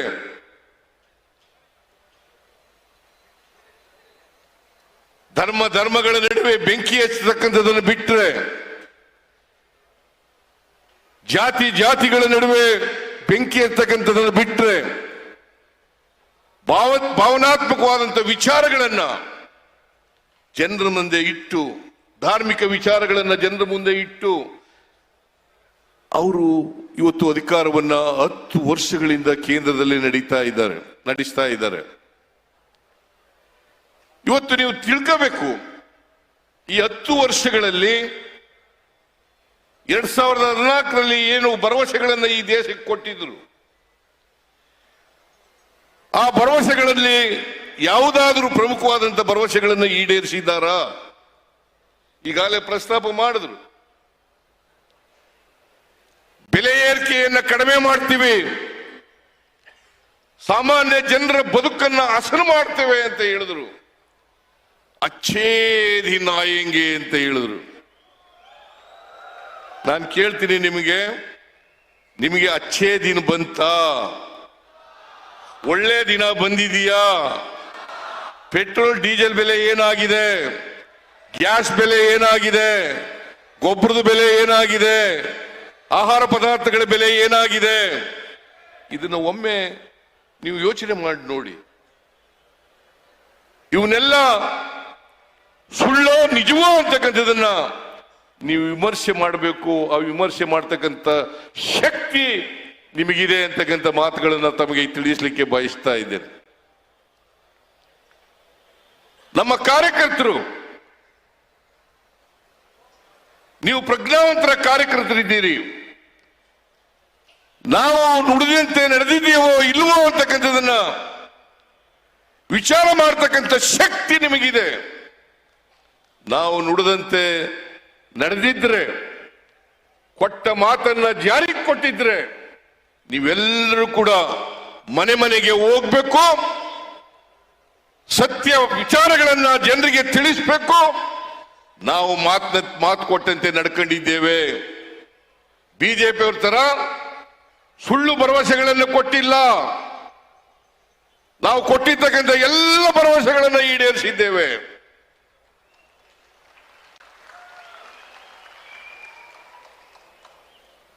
ಎರಡ್ 2023 ಚುನಾವಣೆಯಲ್ಲಿ ಈ ರಾಜ್ಯದ ಜನ ನಮಗೆ ಆಶೀರ್ವಾದವನ್ನು ಮಾಡಿದ್ರು. ನಾವು 2018ರಲ್ಲಿ ಸೋತದ್ದು. ನಾವು ಒಳ್ಳೆಯ ಕೆಲಸಗಳನ್ನು ಮಾಡಿದ್ರು ಕೂಡ, ಜನತೆಗೆ ಕೊಟ್ಟಿದ್ದಂತ ಎಲ್ಲ ಭರವಸೆಗಳನ್ನು ಈಡೇರಿಸಿದ್ರು ಕೂಡ ಜನ ನಮ್ಮನ್ನ ಕೈ ಹಿಡಿಲಿಲ್ಲ. ಜನ ನಮಗೆ ಆಶೀರ್ವಾದ ಮಾಡಲಿಲ್ಲ. ಕಾರಣ ಯಾಕಪ್ಪ ಅಂತಂದ್ರೆ, ನಾವು ಮಾಡದಂತ ಕೆಲಸವನ್ನ ಜನರಿಗೆ ಮುಟ್ಸೋದ್ರಲ್ಲಿ, ತಿಳಿಸೋದ್ರಲ್ಲಿ ನಾವು ಸೋತೋ ಅಂತಕ್ಕಂಥದನ್ನ ಇವತ್ತು ಅರ್ಥ ಮಾಡ್ಕೋಬೇಕಾಗ್ತದೆ. 2013ರಿಂದ 2018ರವರೆಗೆ ನಮ್ಮ ಪಕ್ಷ ಅಧಿಕಾರದಲ್ಲಿದ್ದಾಗ 165 ಭರವಸೆಗಳನ್ನು ಕೊಟ್ಟಿದ್ದು. ಆ 165 ಭರವಸೆಗಳಲ್ಲಿ 158 ಭರವಸೆಗಳನ್ನ ಈಡೇರಿಸಿದ ಅಂತಕ್ಕಂಥದನ್ನ ಹೆಮ್ಮೆಯಿಂದ ನಮ್ಮ ಕಾರ್ಯಕರ್ತರು ಹೇಳ್ಕೋಬೇಕು ಅಂತಕ್ಕಂಥ ಮನವಿಯನ್ನ ಮಾಡಲಿಕ್ಕೆ ಬಯಸ್ತಾ ಇದ್ದೇನೆ. 158 ಭರವಸೆಗಳನ್ನು ಕೊಟ್ಟಿದ್ದವು. ಇದೇ ಭಾರತೀಯ ಜನತಾ ಪಕ್ಷದವರು 2018ರಲ್ಲಿ 600 ಭರವಸೆಗಳನ್ನು ಕೊಟ್ಟಿದ್ರು. ಈ 600 ಭರವಸೆಗಳಲ್ಲಿ 60 ಭರವಸೆಗಳನ್ನು ಕೂಡ ಈಡೇರಿಸಲಿಕ್ಕೆ ಸಾಧ್ಯ ಆಗಲಿಲ್ಲ. ಅಲ್ಲಿ ಮೊಯ್ಲಿ ವಿಫಲ ಆದರು, ಇಲ್ಲಿ ಭಾರತೀಯ ಜನತಾ ಪಕ್ಷದ ಯಡಿಯೂರಪ್ಪ ಇರ್ಬೋದು, ಬಸವರಾಜ ಬೊಮ್ಮಾಯಿ ಇರ್ಬೋದು, ಅವರು ಫೇಲ್ ಆದರು. ಇದನ್ನ ನೀವು ತಿಳ್ಕೋಬೇಕಾಗ್ತದೆ, ಇದನ್ನ ಜನರಿಗೆ ತಿಳಿಸ್ತಕ್ಕಂಥ ಕೆಲಸವನ್ನು ಮಾಡಬೇಕಾಗ್ತದೆ. ಈಗ ಚುನಾವಣೆಯ ಪೂರ್ವದಲ್ಲಿ ನಾವು 5 ಗ್ಯಾರಂಟಿಗಳನ್ನು ಕೊಟ್ಟಿದ್ದು, ಅದರ ಜೊತೆಗೆ ಅನೇಕ ಭರವಸೆಗಳನ್ನು ಕೊಟ್ಟಿದ್ದೇವೆ. ಇವತ್ತು ಇಡೀ ದೇಶದಲ್ಲಿ ಯಾವುದಾದರೂ ಪಕ್ಷದ ಸರ್ಕಾರ 5 ಗ್ಯಾರಂಟಿಗಳನ್ನ ಕೇವಲ 8 ತಿಂಗಳಲ್ಲಿ ಜಾರಿ ಕೊಟ್ಟಿದ್ದೇವೆ, ಕೊಟ್ಟ ಮಾತಿನಂತೆ ನಡ್ಕೊಂಡಿದ್ದೇವೆ ಅಂತ ಯಾವುದಾದರೂ ಪಕ್ಷ ಇದ್ರೆ ಅದು ಕಾಂಗ್ರೆಸ್ ಪಕ್ಷ ಅಂತಕ್ಕಂಥದನ್ನ ಹೆಮ್ಮೆಯಿಂದ ಹೇಳ್ತಕ್ಕಂಥ ಕೆಲಸವನ್ನು ಮಾಡಬೇಕಾಗ್ತದೆ. ನಾವು ಹೇಳಿದ್ದು ಕಳೆದ ಚುನಾವಣೆಗಿಂತ ಪೂರ್ವದಲ್ಲಿ 2023ಕ್ಕಿಂತ ಮುಂಚಿತವಾಗಿ ನಾವು ಅಧಿಕಾರಕ್ಕೆ ಬಂದಿರೋ ತಕ್ಷಣ 5 ಗ್ಯಾರಂಟಿಗಳನ್ನ ಕೂಡಲೇ ಜಾರಿಗೆ ಕೊಡ್ತೇವೆ. ಇವತ್ತು ಶಕ್ತಿ ಯೋಜನೆ, ಅನ್ನಭಾಗ್ಯ, ಗೃಹ ಜ್ಯೋತಿ, ಗೃಹಲಕ್ಷ್ಮಿ, ಯುವ ನಿಧಿ 5 ಕಾರ್ಯಕ್ರಮಗಳನ್ನು ಕೂಡ ಜಾರಿಗೆ ಕೊಟ್ಟಿದ್ದೀವಿ. ನಾವು ಅಧಿಕಾರಕ್ಕೆ ಬಂದು ಮೇ 20ನೇ ತಾರೀಕು ನಾನು DK ಶಿವಕುಮಾರ್, ಪರಮೇಶ್ವರ್ ನಾವೆಲ್ಲರೂ ಕೂಡ ಅಧಿಕಾರ ಸ್ವೀಕಾರ ಮಾಡೋದು. ಅವತ್ತು ನೇರ ವಿಧಾನಸೌಧ ಕ್ಯಾಬಿನೆಟ್ ಹಾಲ್ಗೆ ಹೋಗಿ ಅವತ್ತೇ ತೀರ್ಮಾನ ಮಾಡೋದು, 5 ಗ್ಯಾರಂಟಿಗಳನ್ನು ಕೂಡ ಜಾರಿಗೆ ಕೊಡ್ತೇವೆ. 5 ಗ್ಯಾರಂಟಿಗಳನ್ನು ಕೂಡ ಎಷ್ಟೇ ದುಡ್ಡು ಖರ್ಚಾದರೂ ಕೂಡ ಅವನ್ನ ಅನುಷ್ಠಾನ ಮಾಡ್ತೇವೆ ಅಂತಕ್ಕಂಥ ಮಾತುಗಳನ್ನು ಕೊಟ್ಟು ಅವತ್ತೇ ಆದೇಶವನ್ನು ಹೊರಡಿಸಿದ್ದು. ಜೂನ್ 11ನೇ ತಾರೀಕು, ಮೇ 20ಕ್ಕೆ ನಾವು ಅಧಿಕಾರಕ್ಕೆ ಬಂದು ಜೂನ್ 11ನೇ ತಾರೀಕು ಮೊದಲನೇ ಗ್ಯಾರಂಟಿ ಶಕ್ತಿ ಯೋಜನೆಯನ್ನ ಜಾರಿಗೆ ಕೊಟ್ಟು, ಶಕ್ತಿ ಯೋಜನೆಯನ್ನ ಜಾರಿಗೆ ಕೊಟ್ಟು ಇವತ್ತು 155 ಕೋಟಿ ಮಹಿಳೆಯರು, 155 ಕೋಟಿ ಮಹಿಳೆಯರು ಇಲ್ಲಿವರೆಗೆ ನಮ್ಮ ಸರ್ಕಾರಿ ಬಸ್ಸುಗಳಲ್ಲಿ ಫ್ರೀಯಾಗಿ ಪ್ರಯಾಣ ಮಾಡಿದ್ದಾರೆ. ಫ್ರೀಯಾಗಿ ಪ್ರಯಾಣ ಮಾಡಿದ್ದಾರೆ. ಇಲ್ಲಿ ಹೆಣ್ಮಕ್ಳು ಕೂತಿದ್ದಾರೆ. ಏನ್ರಮ್ಮ, ಹೌದಾ ಅಲ್ಲ? ಹೌದಾ ಅಲ್ಲ? 155 ಕೋಟಿ ಯಾವಾಗಲಾದ್ರು ಹಿಂದೆ ಮಾಡಿದ್ರ? ಕಾಂಗ್ರೆಸ್ ಬಿಜೆಪಿ ಯಾವತ್ತಾರು ಇಂಥ ಕೆಲಸ ಮಾಡಿದ್ರ? ಯಾವತ್ತೂ ಕೂಡ ಮಾಡಿರ್ಲಿಲ್ಲ. ಯಾವತ್ತೂ ಕೂಡ ಮಾಡಿರ್ಲಿಲ್ಲ. ಇದಾದ ತಕ್ಷಣ ಜುಲೈ ತಿಂಗಳಲ್ಲಿ ನಾವು ಈಗಿರ್ತಕ್ಕಂಥ 5 ಕೆಜಿ ಜೊತೆಗೆ ಇನ್ನ 5 ಕೆಜಿ ಆಹಾರ ಪದಾರ್ಥಗಳನ್ನು ಕೊಡ್ತೇವೆ. ಇದು ನಮ್ಮ ಭರವಸೆ. ಇದು ನಮ್ಮ ಭರವಸೆ.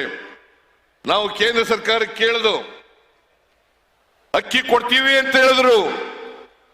ಆಮೇಲೆ ಕೇಂದ್ರ ಸರ್ಕಾರದವರು ಕೊಡಲ್ಲ ಅಂತ ಅಂದ್ಬಿಟ್ರು. ಅಕ್ಕಿ ಎಲ್ಲೂ ಸಿಕ್ಲಿಲ್ಲ ದೇಶದಲ್ಲಿ. ಅಕ್ಕಿ ಸಿಕ್ಕದೇ ಇರೋದ್ರಿಂದ ನಮ್ಮ ಫಲಾನುಭವಿಗಳಿಗೆ ಪ್ರತಿ ಒಬ್ಬರಿಗೆ 5 ಕೆಜಿಗೆ ತಗಲ್ತಕ್ಕಂಥ ಹಣವನ್ನ ನೇರವಾಗಿ DBT ಮೂಲಕ ವರ್ಗಾವಣೆ ಮಾಡತಕ್ಕಂಥ ಕೆಲಸವನ್ನ ಮಾಡೋದು ಜುಲೈ ತಿಂಗಳಲ್ಲಿ ಮಾಡೋದು. ಸುಮಾರು 1,20 ಲಕ್ಷ ಕುಟುಂಬಗಳಿಗೆ 1,20 ಲಕ್ಷ ಕುಟುಂಬಗಳಿಗೆ ಎಲ್ಲರಿಗೂ ಕೂಡ DBT ಮೂಲಕ 170 ರೂಪಾಯಿಗಳನ್ನ ಕೊಡ್ತಕ್ಕಂಥ ತೀರ್ಮಾನ ಮಾಡಿ ಇವತ್ತು ಕೊಟ್ಟ ಮಾತಿನಂತೆ ನಡ್ಕೊಂಡಿದ್ದೇವೆ.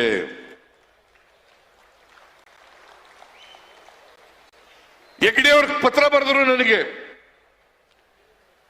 ನೀವು ಅನ್ನಭಾಗ್ಯ ಕಾರ್ಯಕ್ರಮ ಈ ಶಕ್ತಿ ಯೋಜನೆ ಕಾರ್ಯಕ್ರಮ ಜಾರಿ ಮಾಡೋದ್ರಿಂದ ನಮ್ಮ ದೇವಸ್ಥಾನದ ಆದಾಯ ಜಾಸ್ತಿ ಆಗಿದೆ, ಬರ್ತಕ್ಕಂಥ ಭಕ್ತಾದಿಗಳ ಸಂಖ್ಯೆ ಜಾಸ್ತಿ ಆಗಿದೆ ಅಂತೇಳಿ ಪತ್ರ ಬರೆದ್ರು.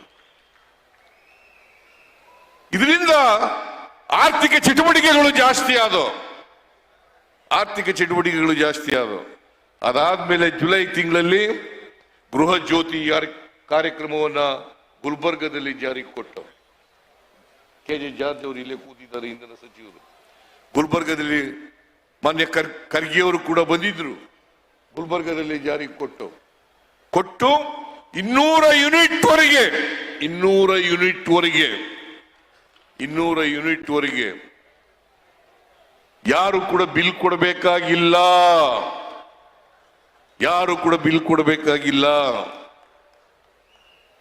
200 ಯೂನಿಟ್ ವರೆಗೆ. ಆಮೇಲೆ ಆಗಸ್ಟ್ ತಿಂಗಳಲ್ಲಿ ಗೃಹ ಲಕ್ಷ್ಮಿ ಕಾರ್ಯಕ್ರಮವನ್ನು ಮಾಡುದು. ಇವತ್ತು 1,17,00,000 ಕುಟುಂಬದ ಯಜಮಾನಿಗೆ ತಿಂಗಳಿಗೆ 2,000 ರೂಪಾಯಿ ತಲುಪಿಸ್ತಕ್ಕಂಥ ಕೆಲಸವನ್ನ ಮಾಡಿದ್ದೇವೆ. 2,000 ರೂಪಾಯಿ ಪ್ರತಿ ತಿಂಗಳು ಮನೆಯ ಯಜಮಾನಿಗೆ 1,17,00,000 ಮಹಿಳೆಯರಿಗೆ ಇವತ್ತು ಕೊಡ್ತಾ ಇದ್ದೀವಿ. ಶಿವಮೊಗ್ಗದಲ್ಲಿ ಯುವ ನಿಧಿ ಕಾರ್ಯಕ್ರಮವನ್ನು ಜಾರಿ ಕೊಟ್ಟು ಇವತ್ತಿನವರಿಗೆ 1,00,000 ಜನ ಯುವತಿಯರು ರಿಜಿಸ್ಟ್ರೇಷನ್ ಮಾಡಿಸಿ ಅವರಿಗೆ ಹಣವನ್ನು ವರ್ಗಾವಣೆ ಮಾಡ್ತಕ್ಕಂಥ ಕೆಲಸವನ್ನ ಮಾಡೋದು. ಈ 5 ಗ್ಯಾರಂಟಿಗಳನ್ನು ಮಾಡಿದ್ದೀವಿ. ಅಷ್ಟೇ ಅಲ್ಲ, ಈ ವರ್ಷ 36,000 ಕೋಟಿ ರೂಪಾಯಿಗಳನ್ನ ಯಾರು ಮಧ್ಯವರ್ತಿಗಳು ಇಲ್ದೇನೆ, ಮಧ್ಯವರ್ತಿಗಳ ಹಾವಳಿ ಇಲ್ಲ, ಈಗ ನೇರವಾಗಿ ಫಲಾನುಭವಿಗಳಿಗೆ ಅವರ ಅಕೌಂಟ್ಗೆ ತಲುಪಿಸ್ತಕ್ಕಂಥ ಕೆಲಸವನ್ನ ಮಾಡಿದ್ದೇವೆ. ಇದನ್ನ ನೀವು ಜನರಿಗೆ ತಿಳಿಸ್ಬೇಕ ಬೇಡ? ಜನರಿಗೆ ತಿಳಿಸ್ಬೇಕ ಬೇಡ? ಯಾಕಂತಂದ್ರೆ ಬಿಜೆಪಿಯವರು ಸುಳ್ಳು ಹೇಳ್ತಾ ಇದ್ದಾರೆ, ಜನರನ್ನ ದಾರಿ ತಪ್ಪಿಸ್ತಕ್ಕಂಥ ಕೆಲಸವನ್ನ ಮಾಡ್ತಾರೆ. ಈ ಗ್ಯಾರಂಟಿಗಳನ್ನು ಘೋಷಣೆ ಮಾಡಿದಾಗ ಇದೇ ಪ್ರಧಾನಮಂತ್ರಿಯವರು ಹೇಳಿದ್ರು, ಈ ಗ್ಯಾರಂಟಿಗಳನ್ನ ಜಾರಿ ಕೊಡ್ಲಿಕ್ಕಾಗಲ್ಲ. ಒಂದು ವೇಳೆ ಕೊಟ್ರೆ ಕರ್ನಾಟಕ ರಾಜ್ಯ ಆರ್ಥಿಕವಾಗಿ ದಿವಾಳಿ ಆಗ್ಬಿಡ್ತದೆ, ಕೊಡಕ್ಕಾಗಲ್ಲ. ನಾನು ಹೇಳಿದೆ, ಕೊಟ್ಟೇ ಕೊಡ್ತೀವಿ, ಕೊಟ್ಟ ಮಾತನ್ನ ಉಳಿಸ್ಕೊಳ್ತೀವಿ. ನಾವು ಬಸವಾದಿ ಶರಣರ ವಿಚಾರದಲ್ಲಿ ನಂಬಿಕೆ ಇಟ್ಕೊಂಡಿರ್ತಕ್ಕಂಥವ್ರು, ಅಂಬೇಡ್ಕರ್ ಅವರ ವಿಚಾರದಲ್ಲಿ ನಂಬಿಕೆ ಇಟ್ಕೊಂಡಿರ್ತಕ್ಕಂಥವ್ರು, ಗಾಂಧೀಜಿಯವರ ವಿಚಾರದಲ್ಲಿ ನಂಬಿಕೆ ಇಟ್ಕೊಂಡಿರ್ತಕ್ಕಂಥವ್ರು, ಬುದ್ಧನ ವಿಚಾರದಲ್ಲಿ ನಂಬಿಕೆ ಇಟ್ಕೊಂಡಿರ್ತಕ್ಕಂಥವ್ರು ಇದನ್ನು ಮಾಡ್ತೀವಿ ಅಂತ ಹೇಳೋದು. ಇವತ್ತು ಕೊಟ್ಟ ಮಾತನ್ನ ಉಳಿಸ್ಕೊಳ್ತಕ್ಕಂಥ ಕೆಲಸವನ್ನ ಮಾಡೋದು. 5 ಗ್ಯಾರಂಟಿಗಳನ್ನು ಕೊಟ್ಟು ಜಾರಿ ಮಾಡೋದು. 36,000 ಕೋಟಿ ರೂಪಾಯಿಗಳನ್ನು ಕೊಟ್ಟು ಕರ್ನಾಟಕ ರಾಜ್ಯ ದಿವಾಳಿ ಆಗಲಿಲ್ಲ, ಆರ್ಥಿಕವಾಗಿ ದಿವಾಳಿ ಆಗಲಿಲ್ಲ. ಕರ್ನಾಟಕ ರಾಜ್ಯ ಆರ್ಥಿಕವಾಗಿ ಸುಭದ್ರವಾಗಿದೆ, ಇವತ್ತು ಕೂಡ ಸುಭದ್ರವಾಗಿದೆ ಅಂತಕ್ಕಂಥದ್ದನ್ನ ತಮಗೆ ತಿಳಿಸ್ಲಿಕ್ಕೆ ಬಯಸ್ತಾ ಇದ್ದೇನೆ. ನಿನ್ನೆ ತಾನೇ ನಾನು ಬಜೆಟ್ ಮಂಡಿಸಿದೆ. ಮುಂದಿನ ವರ್ಷದ ಬಜೆಟ್ 24-25 ಬಜೆಟ್ ಅನ್ನ ಮಂಡಿಸಿದೆ. ಈಗಾಗಲೇ ಮೊಯ್ಲಿ ಅವರು ಹೇಳಿದ್ರು, 3,71,383 ಕೋಟಿ ರೂಪಾಯಿಗಳ ಬಜೆಟ್. 3,02,000 ಕೋಟಿ ರೂಪಾಯಿ ಮಂಡಿಸಿದ್ರು ಅವರು, ಬಿಜೆಪಿಯವರು. 3,02,000 ಕೋಟಿ. ನಾನು ಮುಖ್ಯಮಂತ್ರಿ ಆದ ಮೇಲೆ, ಕಾಂಗ್ರೆಸ್ ಪಕ್ಷ ಅಧಿಕಾರಕ್ಕೆ ಬಂದ ಮೇಲೆ ಮತ್ತೊಮ್ಮೆ ಬಜೆಟ್ ಮಂಡಿಸಿದೆ. ಈ ವರ್ಷ 3,27,747 ಕೋಟಿ ರೂಪಾಯಿಗಳ ಬಜೆಟ್ ಅನ್ನು ಮಂಡಿಸಿದೆ. 27,747 ಕೋಟಿ ರೂಪಾಯಿಯನ್ನು ಮಾಡಿದೆ. ಅದಕ್ಕಿಂತ ಹೆಚ್ಚಾಗಿ ಇವತ್ತು ಈ ಬಜೆಟ್ನಲ್ಲಿ 46,000ಕ್ಕೂ ಹೆಚ್ಚು ಕೋಟಿ 46,000ಕ್ಕೂ ಹೆಚ್ಚು ಕೋಟಿ ರೂಪಾಯಿಗಳ ಬಜೆಟ್ ಅನ್ನು ಮಂಡಿಸಿದ್ದೇನೆ. ದಿವಾಳಿ ಆಗಿದ್ರೆ ಮಂಡಿಸಕ್ಕಾಯ್ತಿತ್ತ? ನರೇಂದ್ರ ಮೋದಿಜಿ, ಯಾಕ್ರಿ ಇಷ್ಟೊಂದು ಸುಳ್ಳು ಹೇಳ್ತೀರಿ ನೀವು? ಈ ದೇಶದ ಪ್ರಧಾನಮಂತ್ರಿಗೆ ಯಾಕ್ರಿ ಸುಳ್ಳು ಹೇಳ್ತೀರಿ? ಯಾಕ್ರಿ ಸುಳ್ಳು ಹೇಳ್ತೀರಿ? ದೇಶ ಇವತ್ತು ನಮ್ಮ ಗ್ಯಾರಂಟಿ ಪದ ಇದೆಯಲ್ಲ, ಗ್ಯಾರಂಟಿ ಅನ್ನೋ ಪದ ಇದೆಯಲ್ಲ, ಅದನ್ನ ಕದ್ಬಿಟ್ಟಿದ್ದಾರೆ. ಕದ್ಬಿಟ್ಟು ಈಗ ಮೋದಿ ಗ್ಯಾರಂಟಿ ಅಲ್ಲಪ್ಪ, ಗ್ಯಾರಂಟಿಗಳನ್ನ ಜಾರಿ ಮಾಡಕ್ಕಾಗಲ್ಲ ಅಂತ ಹೇಳಿದ್ರಲ್ರಿ ನರೇಂದ್ರ ಮೋದಿಜಿ. ಬಿಜೆಪಿ ಅವರೇ ಯಾಕೆ ಹೇಳಿದ್ರಿ? ಈಗ ಮೋದಿ ಗ್ಯಾರಂಟಿ, ಅದು ಬಿಜೆಪಿ ಗ್ಯಾರಂಟಿ ಅಲ್ಲ, ಮೋದಿ ಗ್ಯಾರಂಟಿ. ಈ ಮೋದಿಯವರು ಕೊಟ್ಟ ಮಾತಿನಂತೆ ನಡ್ಕೊಳ್ತಕ್ಕಂಥವ್ರಲ್ಲ. ಬಹುಶಃ ನನ್ನ ರಾಜಕೀಯ ಜೀವನದಲ್ಲಿ ಮೋದಿಯಷ್ಟು ಸುಳ್ಳು ಹೇಳದಂತ ಪ್ರಧಾನಮಂತ್ರಿ ಸ್ವತಂತ್ರ ಭಾರತದಲ್ಲಿ ಯಾರೂ ಕೂಡ ಬಂದಿರಲಿಲ್ಲ ಅಂತಕ್ಕಂಥದ್ದನ್ನು ಅರ್ಥ ಮಾಡ್ಕೋಬೇಕಾಗ್ತದೆ. ಸ್ವತಂತ್ರ ಭಾರತದಲ್ಲಿ ಯಾರು ಕೂಡ ಇಂಥ ಸುಳ್ಳು ಹೇಳ್ತಕ್ಕಂಥ ಪ್ರಧಾನಮಂತ್ರಿ ಬಂದಿರಲಿಲ್ಲ. ಯಾಕ್ರಿ ಸುಳ್ಳು ಹೇಳ್ತೀರಿ ಪ್ರಧಾನಮಂತ್ರಿಗಳೇ? ನಿನ್ನೆ ಬಜೆಟ್ ನಲ್ಲಿ ನಾನು ಮುಂದಿನ 5 ವರ್ಷಕ್ಕೆ 24-25ನೇ ಆರ್ಥಿಕ ವರ್ಷಕ್ಕೆ 52,000 ಕೋಟಿ ರೂಪಾಯಿಗಳನ್ನ ಈ ಗ್ಯಾರಂಟಿ ಯೋಜನೆಗಳಿಗೆ ಮೀಸಲಿಟ್ಟಿದ್ದೇನೆ. 52,000 ಕೋಟಿ 52,000 ಕೋಟಿ. ನೀವು ಯಾವತ್ತಾರು ಮಾಡಿದ್ದೀರಾ? ನರೇಂದ್ರ ಮೋದಿಜಿ, ಯಡಿಯೂರಪ್ಪ, ಬಸವರಾಜ ಬೊಮ್ಮಾಯಿ, ಅಶೋಕ ಮಾಡಿದ್ರೇನ್ರಿ? ಏನು ಓಹೋ ವೀರ, ಏನ್ ನಿನ್ನೆ ಬಹುಶಃ ಕರ್ನಾಟಕದ ಇತಿಹಾಸದಲ್ಲಿ ಡಿ ಕೆ ಶಿವಕುಮಾರ್ ಹೇಳಿದ್ರು, ಅದನ್ನ ನಾ ಯಾವತ್ತೂ ಕೂಡ ನೋಡಿರ್ಲಿಲ್ಲ. ಮೊದಲೇ ಪ್ಲಾನ್ ಮಾಡ್ಕೊಂಡು ಬಂದ್ಬಿಟ್ಟಿವ್ರೆ ಪ್ಲಕಾರ್ಡ್ಗಳೆಲ್ಲ ಇಟ್ಕೊಂಡು. ಯಾಕಂತಂದ್ರೆ ಬೈಕಾಟ್ ಮಾಡಬೇಕು, ಸಿದ್ದರಾಮಯ್ಯನವರ ಬಜೆಟ್ ಅನ್ನ ಬೈಕಾಟ್ ಮಾಡಬೇಕು. ಯಾಕಂತಂದ್ರೆ ಅವರಿಗೆ ಸತ್ಯ ತಡ್ಕೊಳಕ್ಕಾಗಲ್ಲ, ಮೈಯೆಲ್ಲ ಉರಿ ಬಂದ್ಬಿಡ್ತದೆ. ಸತ್ಯ ತಡ್ಕೊಳಕ್ಕಾಗಲ್ಲ, ಸತ್ಯ ಹೇಳ್ಬಿಡ್ತೀವಲ್ಲ, ಅದರಿಂದ ಮೈ ಉರಿ ಎತ್ಕೊಂಡು. ಯಾಕಂತಂದ್ರೆ ಕೇಂದ್ರ ಸರ್ಕಾರ ಈ ವರ್ಷ 23-24ಕ್ಕೆ ಕರ್ನಾಟಕದಿಂದ ಶೇಖರಣೆ ಆಗ್ತಕ್ಕಂಥ ತೆರಿಗೆ ಕೇಂದ್ರ ಸರ್ಕಾರಕ್ಕೆ ಹೋಗ್ತಕ್ಕಂಥದ್ದು 4,30,000 ಕೋಟಿ. 4,30,000 ಕೋಟಿ. ನಮಗೆ ಎಷ್ಟು ಬರ್ತದೆ ಗೊತ್ತಾ? ಬರೀ 50,257 ಕೋಟಿ ನಾವು ಕಲೆಕ್ಟ್ ಮಾಡೋದಕ್ಕೆ ಕರ್ನಾಟಕದಿಂದ 4,30,000 ಕೋಟಿ. ನಮಗೆ ವಾಪಸ್ ಬರ್ತಕ್ಕಂಥದ್ದು 50,257 ಕೋಟಿ. 100 ರೂಪಾಯಿ ತೆರಿಗೆ ಕಲೆಕ್ಟ್ ಮಾಡಿಕೊಟ್ರೆ ನಮಗೆ ವಾಪಸ್ ಬರೋದು 13 ರೂಪಾಯಿ ಮಾತ್ರ. ಇದು ನ್ಯಾಯನಾ ಅನ್ಯಾಯನಾ? ನ್ಯಾಯನಾ ಅನ್ಯಾಯನಾ? ನ್ಯಾಯ ಅಲ್ಲ. ಇದನ್ನ ಹೇಳಿದ್ರೆ ಅವರಿಗೆ ಮೈಯೆಲ್ಲ ಉರಿ ಎತ್ಕೊಬಿಡ್ತದೆ ಅವರಿಗೆ. ಅವರು ನಿಜವಾಗಿ 7 ಕೋಟಿ ಕನ್ನಡಿಗರ ಹಿತವನ್ನ ರಕ್ಷಣೆ ಮಾಡ್ತಕ್ಕಂಥ ಏನಾದ್ರೂ ಬದ್ಧತೆ ಇದ್ದಿದ್ರೆ ನಾವು ಚಳುವಳಿನಲ್ಲಿ ಭಾಗವಹಿಸಬೇಕಾಗಿತ್ತು. ನಾನು ಡೆಲ್ಲಿನಲ್ಲಿ ಚಳುವಳಿ ಮಾಡಿದಾಗ ನಾನು ಮತ್ತು ನಮ್ಮ ಪಕ್ಷದ ಎಲ್ಲ ಅಧ್ಯಕ್ಷರು ಮತ್ತು ಎಲ್ಲ ಶಾಸಕರುಗಳು, ಮಂತ್ರಿಗಳು ಡೆಲ್ಲಿನಲ್ಲಿ ಚಳುವಳಿ ಮಾಡಿದಾಗ, ಪ್ರತಿಭಟನೆ ಮಾಡಿದಾಗ ನಾನು ಪತ್ರ ಬರೆದೆ, ಎಲ್ಲ ಎಂಪಿಗಳಿಗೆ ಪತ್ರ ಬರೆದೆ, ನೀವು ಬರ್ರಿ ಭಾಗವಹಿಸ್ರಿ ಅಂತೇಳಿ. ಇದರಲ್ಲಿ ರಾಜಕೀಯ ಇಲ್ಲ. ಕರ್ನಾಟಕ ಅನ್ಯಾಯ ಆಗಿದೆ, ಕನ್ನಡಿಗರಿಗೆ ಅನ್ಯಾಯ ಆಗಿದೆ. ನಾವು 4,30,000 ರೂಪಾಯಿ ಕೊಟ್ಟರೂ ಕೂಡ ನಮಗೆ ಬರ್ತಕ್ಕಂಥದ್ದು 50,257 ಕೋಟಿ. ಈ ಅನ್ಯಾಯ ಸರಿಪಡಿಸೋಣ ಬರ್ರಿ.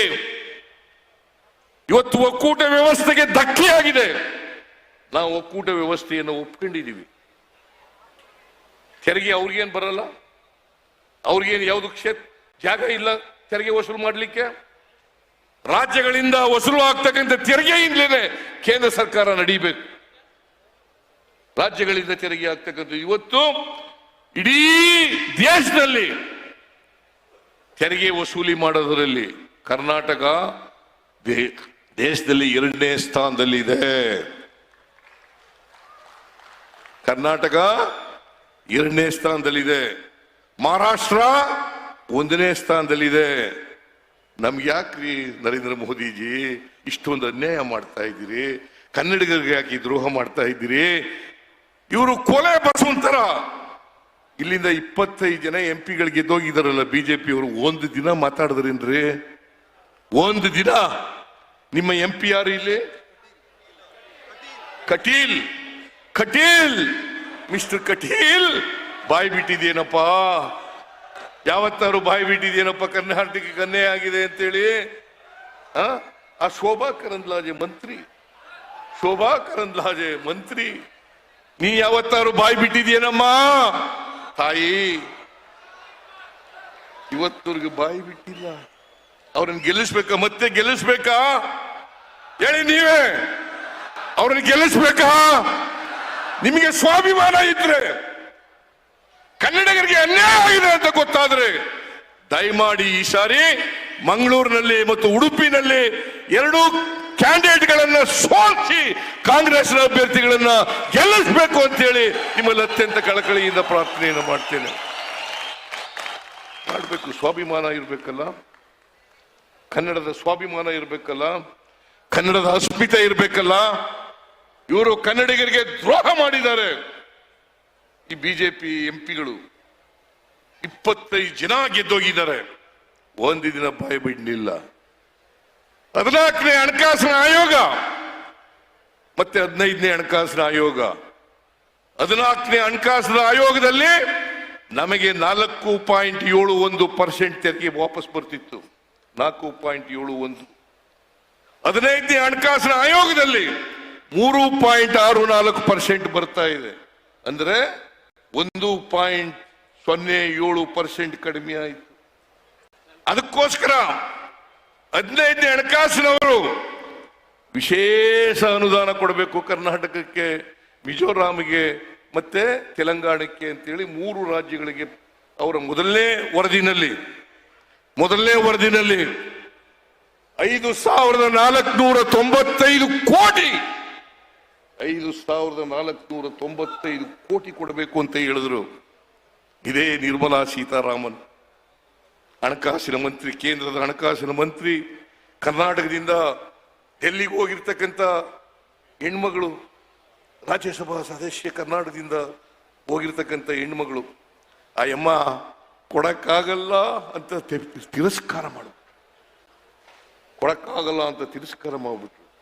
ಅಂತಿಮ ವರದಿನಲ್ಲಿ ಬೆಂಗಳೂರಿನ ಅಭಿವೃದ್ಧಿಗೆ, ಪೆರಿಫೆರಲ್ ರಿಂಗ್ ರೋಡ್ಗೆ 3,000 ಕೋಟಿ ರೂಪಾಯಿ, ಕೆರೆಗಳ ಅಭಿವೃದ್ಧಿಗೆ 3,000 ಕೋಟಿ ರೂಪಾಯಿ, ಒಟ್ಟು 11,495 ಕೋಟಿ ವಿಶೇಷ ಅನುದಾನ ಕೊಡಬೇಕು ಅಂತ ಹೇಳಿದ್ರು. ಇವ್ರು ಯಾರು ಕೂಡ ಕೊಡ್ಲಿಲ್ಲ. ನಿರ್ಮಲಾ ಸೀತಾರಾಮನ್ ತಿರಸ್ಕಾರ ಮಾಡಿಬಿಟ್ರು, ಅನ್ಯಾಯ ಮಾಡಿಬಿಟ್ರು ಕರ್ನಾಟಕಕ್ಕೆ. ಯಾವ ರಾಜ್ಯದಿಂದ ಗೆದ್ದೋದ್ರು ಅದೇ ರಾಜ್ಯದ ಕನ್ನಡಿಗರಿಗೆ ಅನ್ಯಾಯ ಯಾರಾದರೂ ಮಾಡಿದ್ರೆ ಅದು ಶ್ರೀಮತಿ ನಿರ್ಮಲಾ ಸೀತಾರಾಮನ್. ಇದು ನ್ಯಾಯನಾ?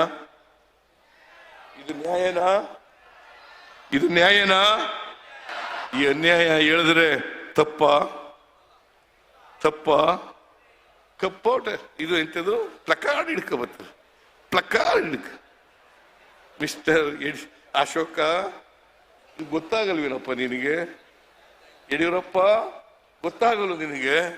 ಬಸವರಾಜ ಗೊತ್ತಾಗಲು ನಿನಗೆ? ಯತ್ನಾಳ್, ಓಹೋ, ಅವ್ರು ನರೇಂದ್ರ ಮೋದಿ ಅವರು ಹೇಳ್ತಾರೆ ಸಬ್ಕಾ ಸಾಥ್ ಸಬ್ಕಾ ವಿಕಾಸ್. ಎಲ್ಲಪ್ಪ ಸಬ್ಕಾ ಸಾಥು ಸಬ್ಕಾ ವಿಕಾಸು? ಸಬ್ಕಾ ವಿಶ್ವಾಸ್ ಆಮೇಲೆ ಸೇರ್ಕೊಂಡ್ರು ಸಬ್ಕಾ ವಿಶ್ವಾಸ್ ಸಬ್ಕಾ ಸಾಥ್ ಸಬ್ಕಾ ವಿಶ್ವಾಸ್ ಸಬ್ಕಾ ವಿಕಾಸ್. ಎಲ್ಲಿ ವಿಕಾಸ ಮಾಡ್ತಾರೆ? ಆ ಯತ್ನಾಳ ಇರ್ತಾನೆ, ಯಾರು ಟೋಪಿ ಹಾಕಿರೋ ನನ್ನ ಆಫೀಸ್ಗೆ ಬರಬೇಡಿ ಅಂತ ಹೇಳಿ ಯತ್ನಾಳ ಹೇಳೋರು. ಟೋಪಿ ಹಾಕೊಂಡಿರೋರು, ಬುರ್ಕ ಹಾಕೊಂಡಿರೋರು ಯಾರು ನಮ್ಮ ಆಫೀಸಿಗೆ ಬರಬೇಡಿ. ಅವ್ರು ನರೇಂದ್ರ ಮೋದಿ ಅವರು ಹೇಳ್ತಾರೆ ಸಬ್ಕಾ ಸಾಥ್ ಸಬ್ಕಾ ವಿಕಾಸ್ ಸಬ್ಕಾ ವಿಶ್ವಾಸ್. ಹೇಳೋದಕ್ಕೆ ನಡ್ಕೊಳ್ಳೋದಕ್ಕೆ ಅರ್ಥ ಇರ್ಬೇಕಲ್ಲ, ಸಂಬಂಧ ಇರ್ಬೇಕಲ್ಲ. ಏನ್ ಹೇಳ್ತೀವಿ ಅದರಂತೆ ನಡ್ಕೊಳ್ತಕ್ಕಂಥವ್ರು ಅದು ಕಾಂಗ್ರೆಸ್ ಪಕ್ಷ ಮಾತ್ರ ಅಂತಕ್ಕಂಥದ್ದು ತಿಳ್ಕೋಬೇಕಾಗ್ತದೆ. ನೀವೆಲ್ಲ ಕಾಂಗ್ರೆಸ್ಸಿಗರು. DK ಶಿವಕುಮಾರ್ ಮಾತಾಡಿದ್ರು ಸುದೀರ್ಘವಾಗಿ, ಮಾನ್ಯ ಮಲ್ಲಿಕಾರ್ಜುನ ಖರ್ಗೆ ಅವರು ಮಾತಾಡಿದ್ರು. ನಾನು ಮತ್ತೆ ಮಾರ್ಗಕ್ಕೆ ಹೋಗ್ಲಿ. ಇವತ್ತೆಲ್ಲ ಇಲ್ಲಿ ಬ್ಯಾಂಕ್ಗಳಿದ್ವಲ್ಲ, ಶ್ರೀಮತಿ ಇಂದಿರಾ ಗಾಂಧಿ ಅವರು ಬ್ಯಾಂಕ್ ರಾಷ್ಟ್ರೀಕರಣ ಮಾಡಿದ್ರು. ಯಾಕಂತಂದ್ರೆ ಬ್ಯಾಂಕ್ನ ಬಾಗಿಲುಗಳು ಬಡವರಿಗೂ ಕೂಡ ತೆಗೆದಿರ್ಬೇಕು ಅಂತೇಳಿ, ಬಡವರಿಗೂ ಕೂಡ ತೆರೆದಿರ್ಬೇಕು. ಇವತ್ತು ಏನಾಗಿದೆ ಬ್ಯಾಂಕಿನ ಪರಿಸ್ಥಿತಿ? ರಾಷ್ಟ್ರೀಕರಣ ಮಾಡಿದ್ರು. ಇವತ್ತು ಖಾಸಗಿಯವರಿಗೆ ಬ್ಯಾಂಕ್ ಮಾಡ್ತಾ ಇದ್ದಾರೆ. ಈ ನರೇಂದ್ರ ಮೋದಿ ಅವರು ಪ್ರಧಾನಮಂತ್ರಿ ಆದ್ಮೇಲೆ ತೆರಿಗೆ ಯಾರ ಮೇಲೆ ಹಾಕಿದ್ದು ಗೊತ್ತಾ? ಬಡವರ ಮೇಲೆ ತೆರಿಗೆ ಹಾಕಿದ್ದು. ಬಡವರ ತೆರಿಗೆ ಜಾಸ್ತಿ ಆಯ್ತು. ಕಾರ್ಪೊರೇಟ್ ಬಾಡಿಗಳು 30% ತೆರಿಗೆಯನ್ನು ಕೊಡ್ತಾ ಇದ್ರು. ಅದನ್ನ 22.5ಕ್ಕೆ ಇಳಿಸಿದ್ದು ನರೇಂದ್ರ ಮೋದಿ ಅವರು. ಕಾರ್ಪೊರೇಟ್ ಬಾಡಿಗಳು ಮನಮೋಹನ್ ಸಿಂಗ್ ಕಾಲದಲ್ಲಿ 30% ತೆರಿಗೆ, ಇವರು ನರೇಂದ್ರ ಮೋದಿ ಅವರ ಕಾಲದಲ್ಲಿ 22.5. ಯಾರ ಪರವಾಗಿದ್ದಾರೆ ಇವರು? ಯಾರ ಪರವಾಗಿದ್ದಾರೆ? ಶ್ರೀಮಂತರ ಪರವಾಗಿ, ಉದ್ಯಮಿಗಳ ಪರವಾಗಿ, ಕಾರ್ಪೊರೇಟ್ ಬಾಡಿಗಳ ಪರವಾಗಿ ಇವರು ನರೇಂದ್ರ ಮೋದಿ ಅವರು ಇರ್ತಕ್ಕಂಥದ್ದು. ಬಡವರ ಪರವಾಗಿಲ್ಲ, ಬಡವರ ಪರವಾಗಿಲ್ಲ. ನಮ್ಮ ಸರ್ಕಾರ ಬಸವ, ಬುದ್ಧ, ಗಾಂಧಿ, ಅಂಬೇಡ್ಕರ್ ಹೇಳಿದಂತ ವಿಚಾರಗಳಲ್ಲಿ ಸಂವಿಧಾನ ಏನು ಹೇಳ್ತದೆ ಆ ಸಂವಿಧಾನದ ರೀತಿ ನಡೀತಕ್ಕಂಥದ್ದು. ಅದಕ್ಕೋಸ್ಕರನೇ ಈ ತಿಂಗಳ ಜನವರಿ 26, 1950, ಜನವರಿ 26, 24, ಜನವರಿ 26, 24ರಿಂದ ಇವತ್ತು ಸಂವಿಧಾನ ಜಾಥಾ ನಡೀತಾ ಇದೆ. ಇಡೀ ದೇಶದಲ್ಲಿ, ಇಡೀ ರಾಜ್ಯದಲ್ಲಿ ಸಂವಿಧಾನ ಜಾಥಾ ನಡೀತಾ ಇದೆ. 31 ಜಿಲ್ಲೆಗಳಲ್ಲಿಯೂ ಕೂಡ, ಕರ್ನಾಟಕದ 31 ಜಿಲ್ಲೆಗಳಲ್ಲಿಯೂ ಕೂಡ ಜಾಥಾ ನಡೀತದೆ. 23ರವರೆಗೆ ಜಾಥಾ ನಡೀತದೆ. 23ರವರೆಗೆ. ಯಾಕಂತಂದ್ರೆ ಅಂಬೇಡ್ಕರ್ ರಚನೆ ಮಾಡಿದಂತ ಸಂವಿಧಾನ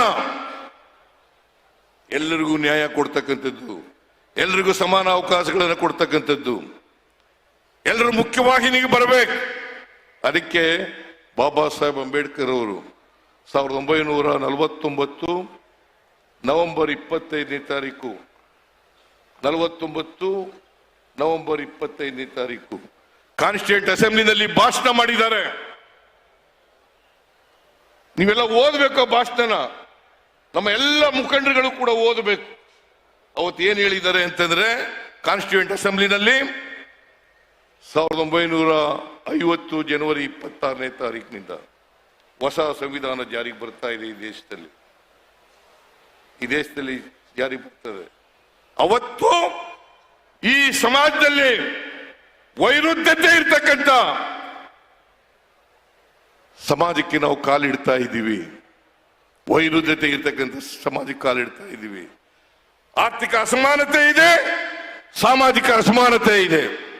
ಈ ದೇಶಕ್ಕೆ ಸ್ವಾತಂತ್ರ್ಯ ಬಂದದ್ದು ಸಾರ್ಥಕ ಆಗ್ಬೇಕಾದ್ರೆ, ಯಶಸ್ವಿ ಆಗ್ಬೇಕಾದ್ರೆ ರಾಜಕೀಯ ಪ್ರಜಾಪ್ರಭುತ್ವ, ಸಾಮಾಜಿಕ ಆರ್ಥಿಕ ಪ್ರಜಾಪ್ರಭುತ್ವದ ತಳಹದಿಯ ಮೇಲೆ ನಿಂತಾಗ ಮಾತ್ರ ಎಲ್ಲರಿಗೂ ಸಾಮಾಜಿಕ ಆರ್ಥಿಕ ಶಕ್ತಿ ಬಂದಾಗ ಮಾತ್ರ ಈ ದೇಶಕ್ಕೆ ಸ್ವಾತಂತ್ರ್ಯ ಬಂದದಕ್ಕೆ ಸಾರ್ಥಕ ಆಗ್ತದೆ ಅಂತಕ್ಕಂಥ ಮಾತುಗಳನ್ನು ಹೇಳಿದ್ರು. ಇದರಲ್ಲಿ ನಂಬಿಕೆ ಇಟ್ಕೊಂಡಿರ್ತಕ್ಕಂಥವ್ರು ಕಾಂಗ್ರೆಸ್ನವರು. ನೀವೆಲ್ಲರೂ ಕೂಡ ಕಾಂಗ್ರೆಸ್ನವರು ಇಲ್ಲಿ ಕೂತಿರ್ತಕ್ಕಂಥ ಎಲ್ಲರೂ ಕೂಡ ಈ ತತ್ವ ಆದರ್ಶಗಳಲ್ಲಿ ನಂಬಿಕೆ ಇಟ್ಕೊಂಡಿರ್ತಕ್ಕಂಥವ್ರು. ಆದ್ರಿಂದ ನಮ್ಮ ಜವಾಬ್ದಾರಿಯನ್ನು ಸಂವಿಧಾನ ಉಳಿಸಬೇಕಾಗಿರೋರು. ಈ ದೇಶಕ್ಕೆ ಸ್ವಾತಂತ್ರ್ಯ ತಂದುಕೊಟ್ಟವ್ರು ಯಾರು?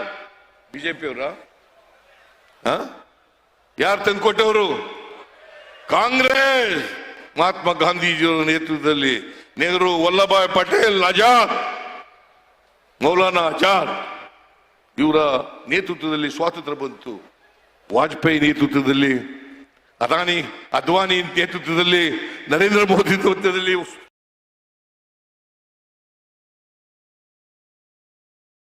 ಸ್ವಾತಂತ್ರ್ಯ ಬಂದದ್ದಲ್ಲ. ನೀವು ತಿಳ್ಕೋಬೇಕು. ಎಲ್ಲರಿಗೂ ನ್ಯಾಯ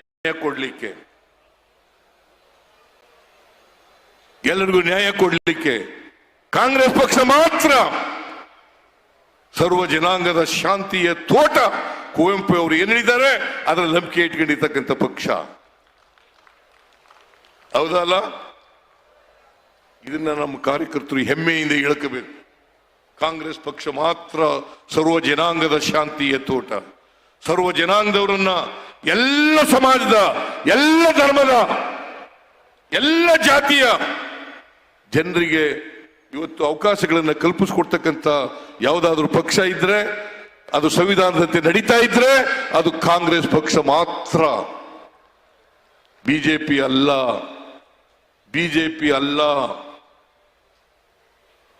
ಇದನ್ನ ಸ್ಪಷ್ಟವಾಗಿ ನಮ್ಮ ಕಾರ್ಯಕರ್ತರು ಮನೆಗೆ ತಲುಪಿಸ್ತಕ್ಕಂಥ ಕೆಲಸವನ್ನು ಮಾಡಿ.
ಕನಿಷ್ಠ 20 ಸ್ಥಾನಗಳನ್ನ, 28 ಸ್ಥಾನಗಳಲ್ಲಿ 20 ಸ್ಥಾನಗಳನ್ನ ಗೆಲ್ತೀವಿ ಅಂತಕ್ಕಂಥ ಮಾತುಗಳನ್ನು ಹೇಳ್ತಾರೆ. ಯಾಕೆಂದ್ರೆ ಬಿಜೆಪಿಯವರು ನಾವು 28 ಗೆಲ್ತೀವಿ, 28 ಅದು ಜನರಿಗೆ ದಾರಿ ತಪ್ಪಿಸ್ಲಿಕ್ಕೆ ಹೇಳ್ತಕ್ಕಂಥ ಮಾತುಗಳು. ನಾನು ವಾಸ್ತವ ನೆಲಗಟ್ಟಿನಲ್ಲಿ ಹೇಳ್ತಾ ಇದ್ದೀನಿ, ನಾವು ಕನಿಷ್ಠ 20 ಸ್ಥಾನಗಳನ್ನ ಗೆಲ್ತೀವಿ. ಇಲ್ಲಿ 2 ಸ್ಥಾನಗಳನ್ನ ನೀವು ಗೆಲ್ಲಿಸ್ಕೊಡ್ಬೇಕು ಅಂತೇಳಿ ನಿಮ್ಮಲ್ಲಿ ಅತ್ಯಂತ ಕಳಕಳಿಯಿಂದ ಪ್ರಾರ್ಥನೆ ಮಾಡಿ ಇವತ್ತು ಈ ಸಭೆಯನ್ನ ಆರ್ಗನೈಸ್ ಮಾಡಿದಂತ ಎಲ್ಲ ಹರೀಶ್ ಕುಮಾರ್ ಮತ್ತು ಇತರ ಎಲ್ಲ ಉಡುಪಿ ಜಿಲ್ಲೆಯವರು ಮತ್ತೆ ಮಂಗಳೂರು ಜಿಲ್ಲೆಯವರು ಎಲ್ಲ ಮುಖಂಡರುಗಳಿಗೆ, ಕಾರ್ಯಕರ್ತರುಗಳಿಗೆ ಧನ್ಯವಾದಗಳನ್ನು ಹೇಳಿ ನಾನು ಮಾತು ಮುಗಿಸ್ತೇನೆ. ಜೈ ಹಿಂದ್, ಜೈ ಕರ್ನಾಟಕ.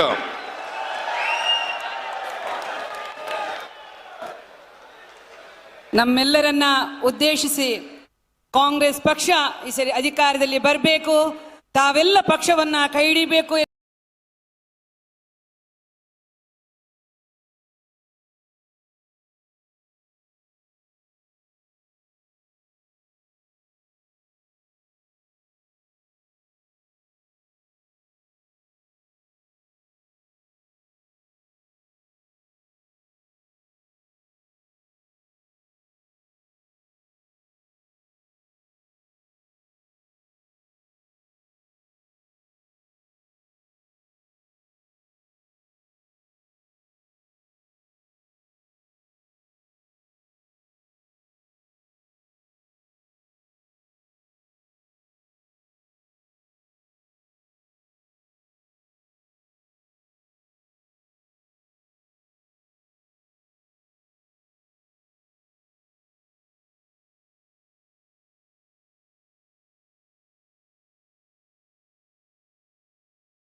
ನಮಸ್ಕಾರ, ನಾನು ರಕ್ಷಿತ್ ಶಿವರಾಮ್, KPCCಯ ಪ್ರಧಾನ ಕಾರ್ಯದರ್ಶಿ.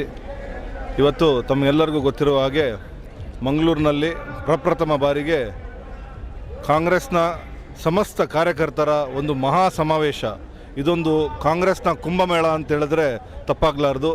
ಈ ಭಾಗದ ಎಲ್ಲ ಕಡೆಯಿಂದ ಕಾಂಗ್ರೆಸ್ನ ಕಾರ್ಯಕರ್ತರು ಸಾಗರೋಪಾದಿಯಾಗಿ ಇಲ್ಲಿ ಬರ್ತಾ ಇರೋದನ್ನು ನೀವೆಲ್ಲ ನೋಡ್ತಾ ಇದ್ದೀರಿ. ಇದಕ್ಕೆ ಕಾರಣ ಸಿದ್ದರಾಮಯ್ಯನವರು ಕೊಟ್ಟಿರುವಂಥ ಅದ್ಭುತವಾದ ಸರ್ಕಾರ ಮತ್ತು ಗ್ಯಾರಂಟಿಗಳು. 5 ಗ್ಯಾರಂಟಿಗಳು ಇವತ್ತು ಜನರ ಮನಸ್ಸಿಗೆ ಹೇಗೆ ಅದು ಪರಿಣಾಮ ಬೀರಿದೆ ಅನ್ನೋದಕ್ಕೆ ಈ ಕಾರ್ಯಕ್ರಮನೇ ಸಾಕ್ಷಿ. ಬೇರೆ ಬೇರೆ ಭಾಗಗಳಿಂದ ಎಲ್ಲ ವಿಧಾನಸಭಾ ಕ್ಷೇತ್ರ 224 ವಿಧಾನಸಭಾ ಕ್ಷೇತ್ರದಿಂದ ನಮ್ಮ ಪ್ರೀತಿಯ ಕಾರ್ಯಕರ್ತರು ಈ ಕಾರ್ಯಕ್ರಮಕ್ಕೆ ಆಗಮಿಸಿದ್ದಾರೆ. ಎಲ್ಲ ಸಚಿವರುಗಳು, ಎಲ್ಲ ಶಾಸಕರುಗಳು, ಮುಖ್ಯಮಂತ್ರಿಗಳು, DK ಶಿವಕುಮಾರ್ ನಮ್ಮ ಅಧ್ಯಕ್ಷರು ಮತ್ತು ಎಲ್ಲ ಮಂತ್ರಿಮಂಡಲದ ಸದಸ್ಯರು ಈ ಕಾರ್ಯಕ್ರಮಕ್ಕೆ ಬಂದು ಈ ಕಾರ್ಯಕ್ರಮವನ್ನು ಇವತ್ತು ಯಶಸ್ವಿಗೊಳಿಸಿದ್ದಾರೆ. ಇದು MP ಚುನಾವಣೆ, ಲೋಕಸಭಾ ಚುನಾವಣೆ, ಮುಂಬರುವ ಲೋಕಸಭಾ ಚುನಾವಣೆಗೆ ಇದೊಂದು ರಣಕಾಳೆಯನ್ನು ಈ ಮೂಲಕ ನಾವು ಊದಲಿದ್ದೇವೆ ಅಂತ ಈ ಮೂಲಕ ಹೇಳಕ್ಕೆ ಇಷ್ಟಪಡ್ತಾ ಇದ್ದೇನೆ.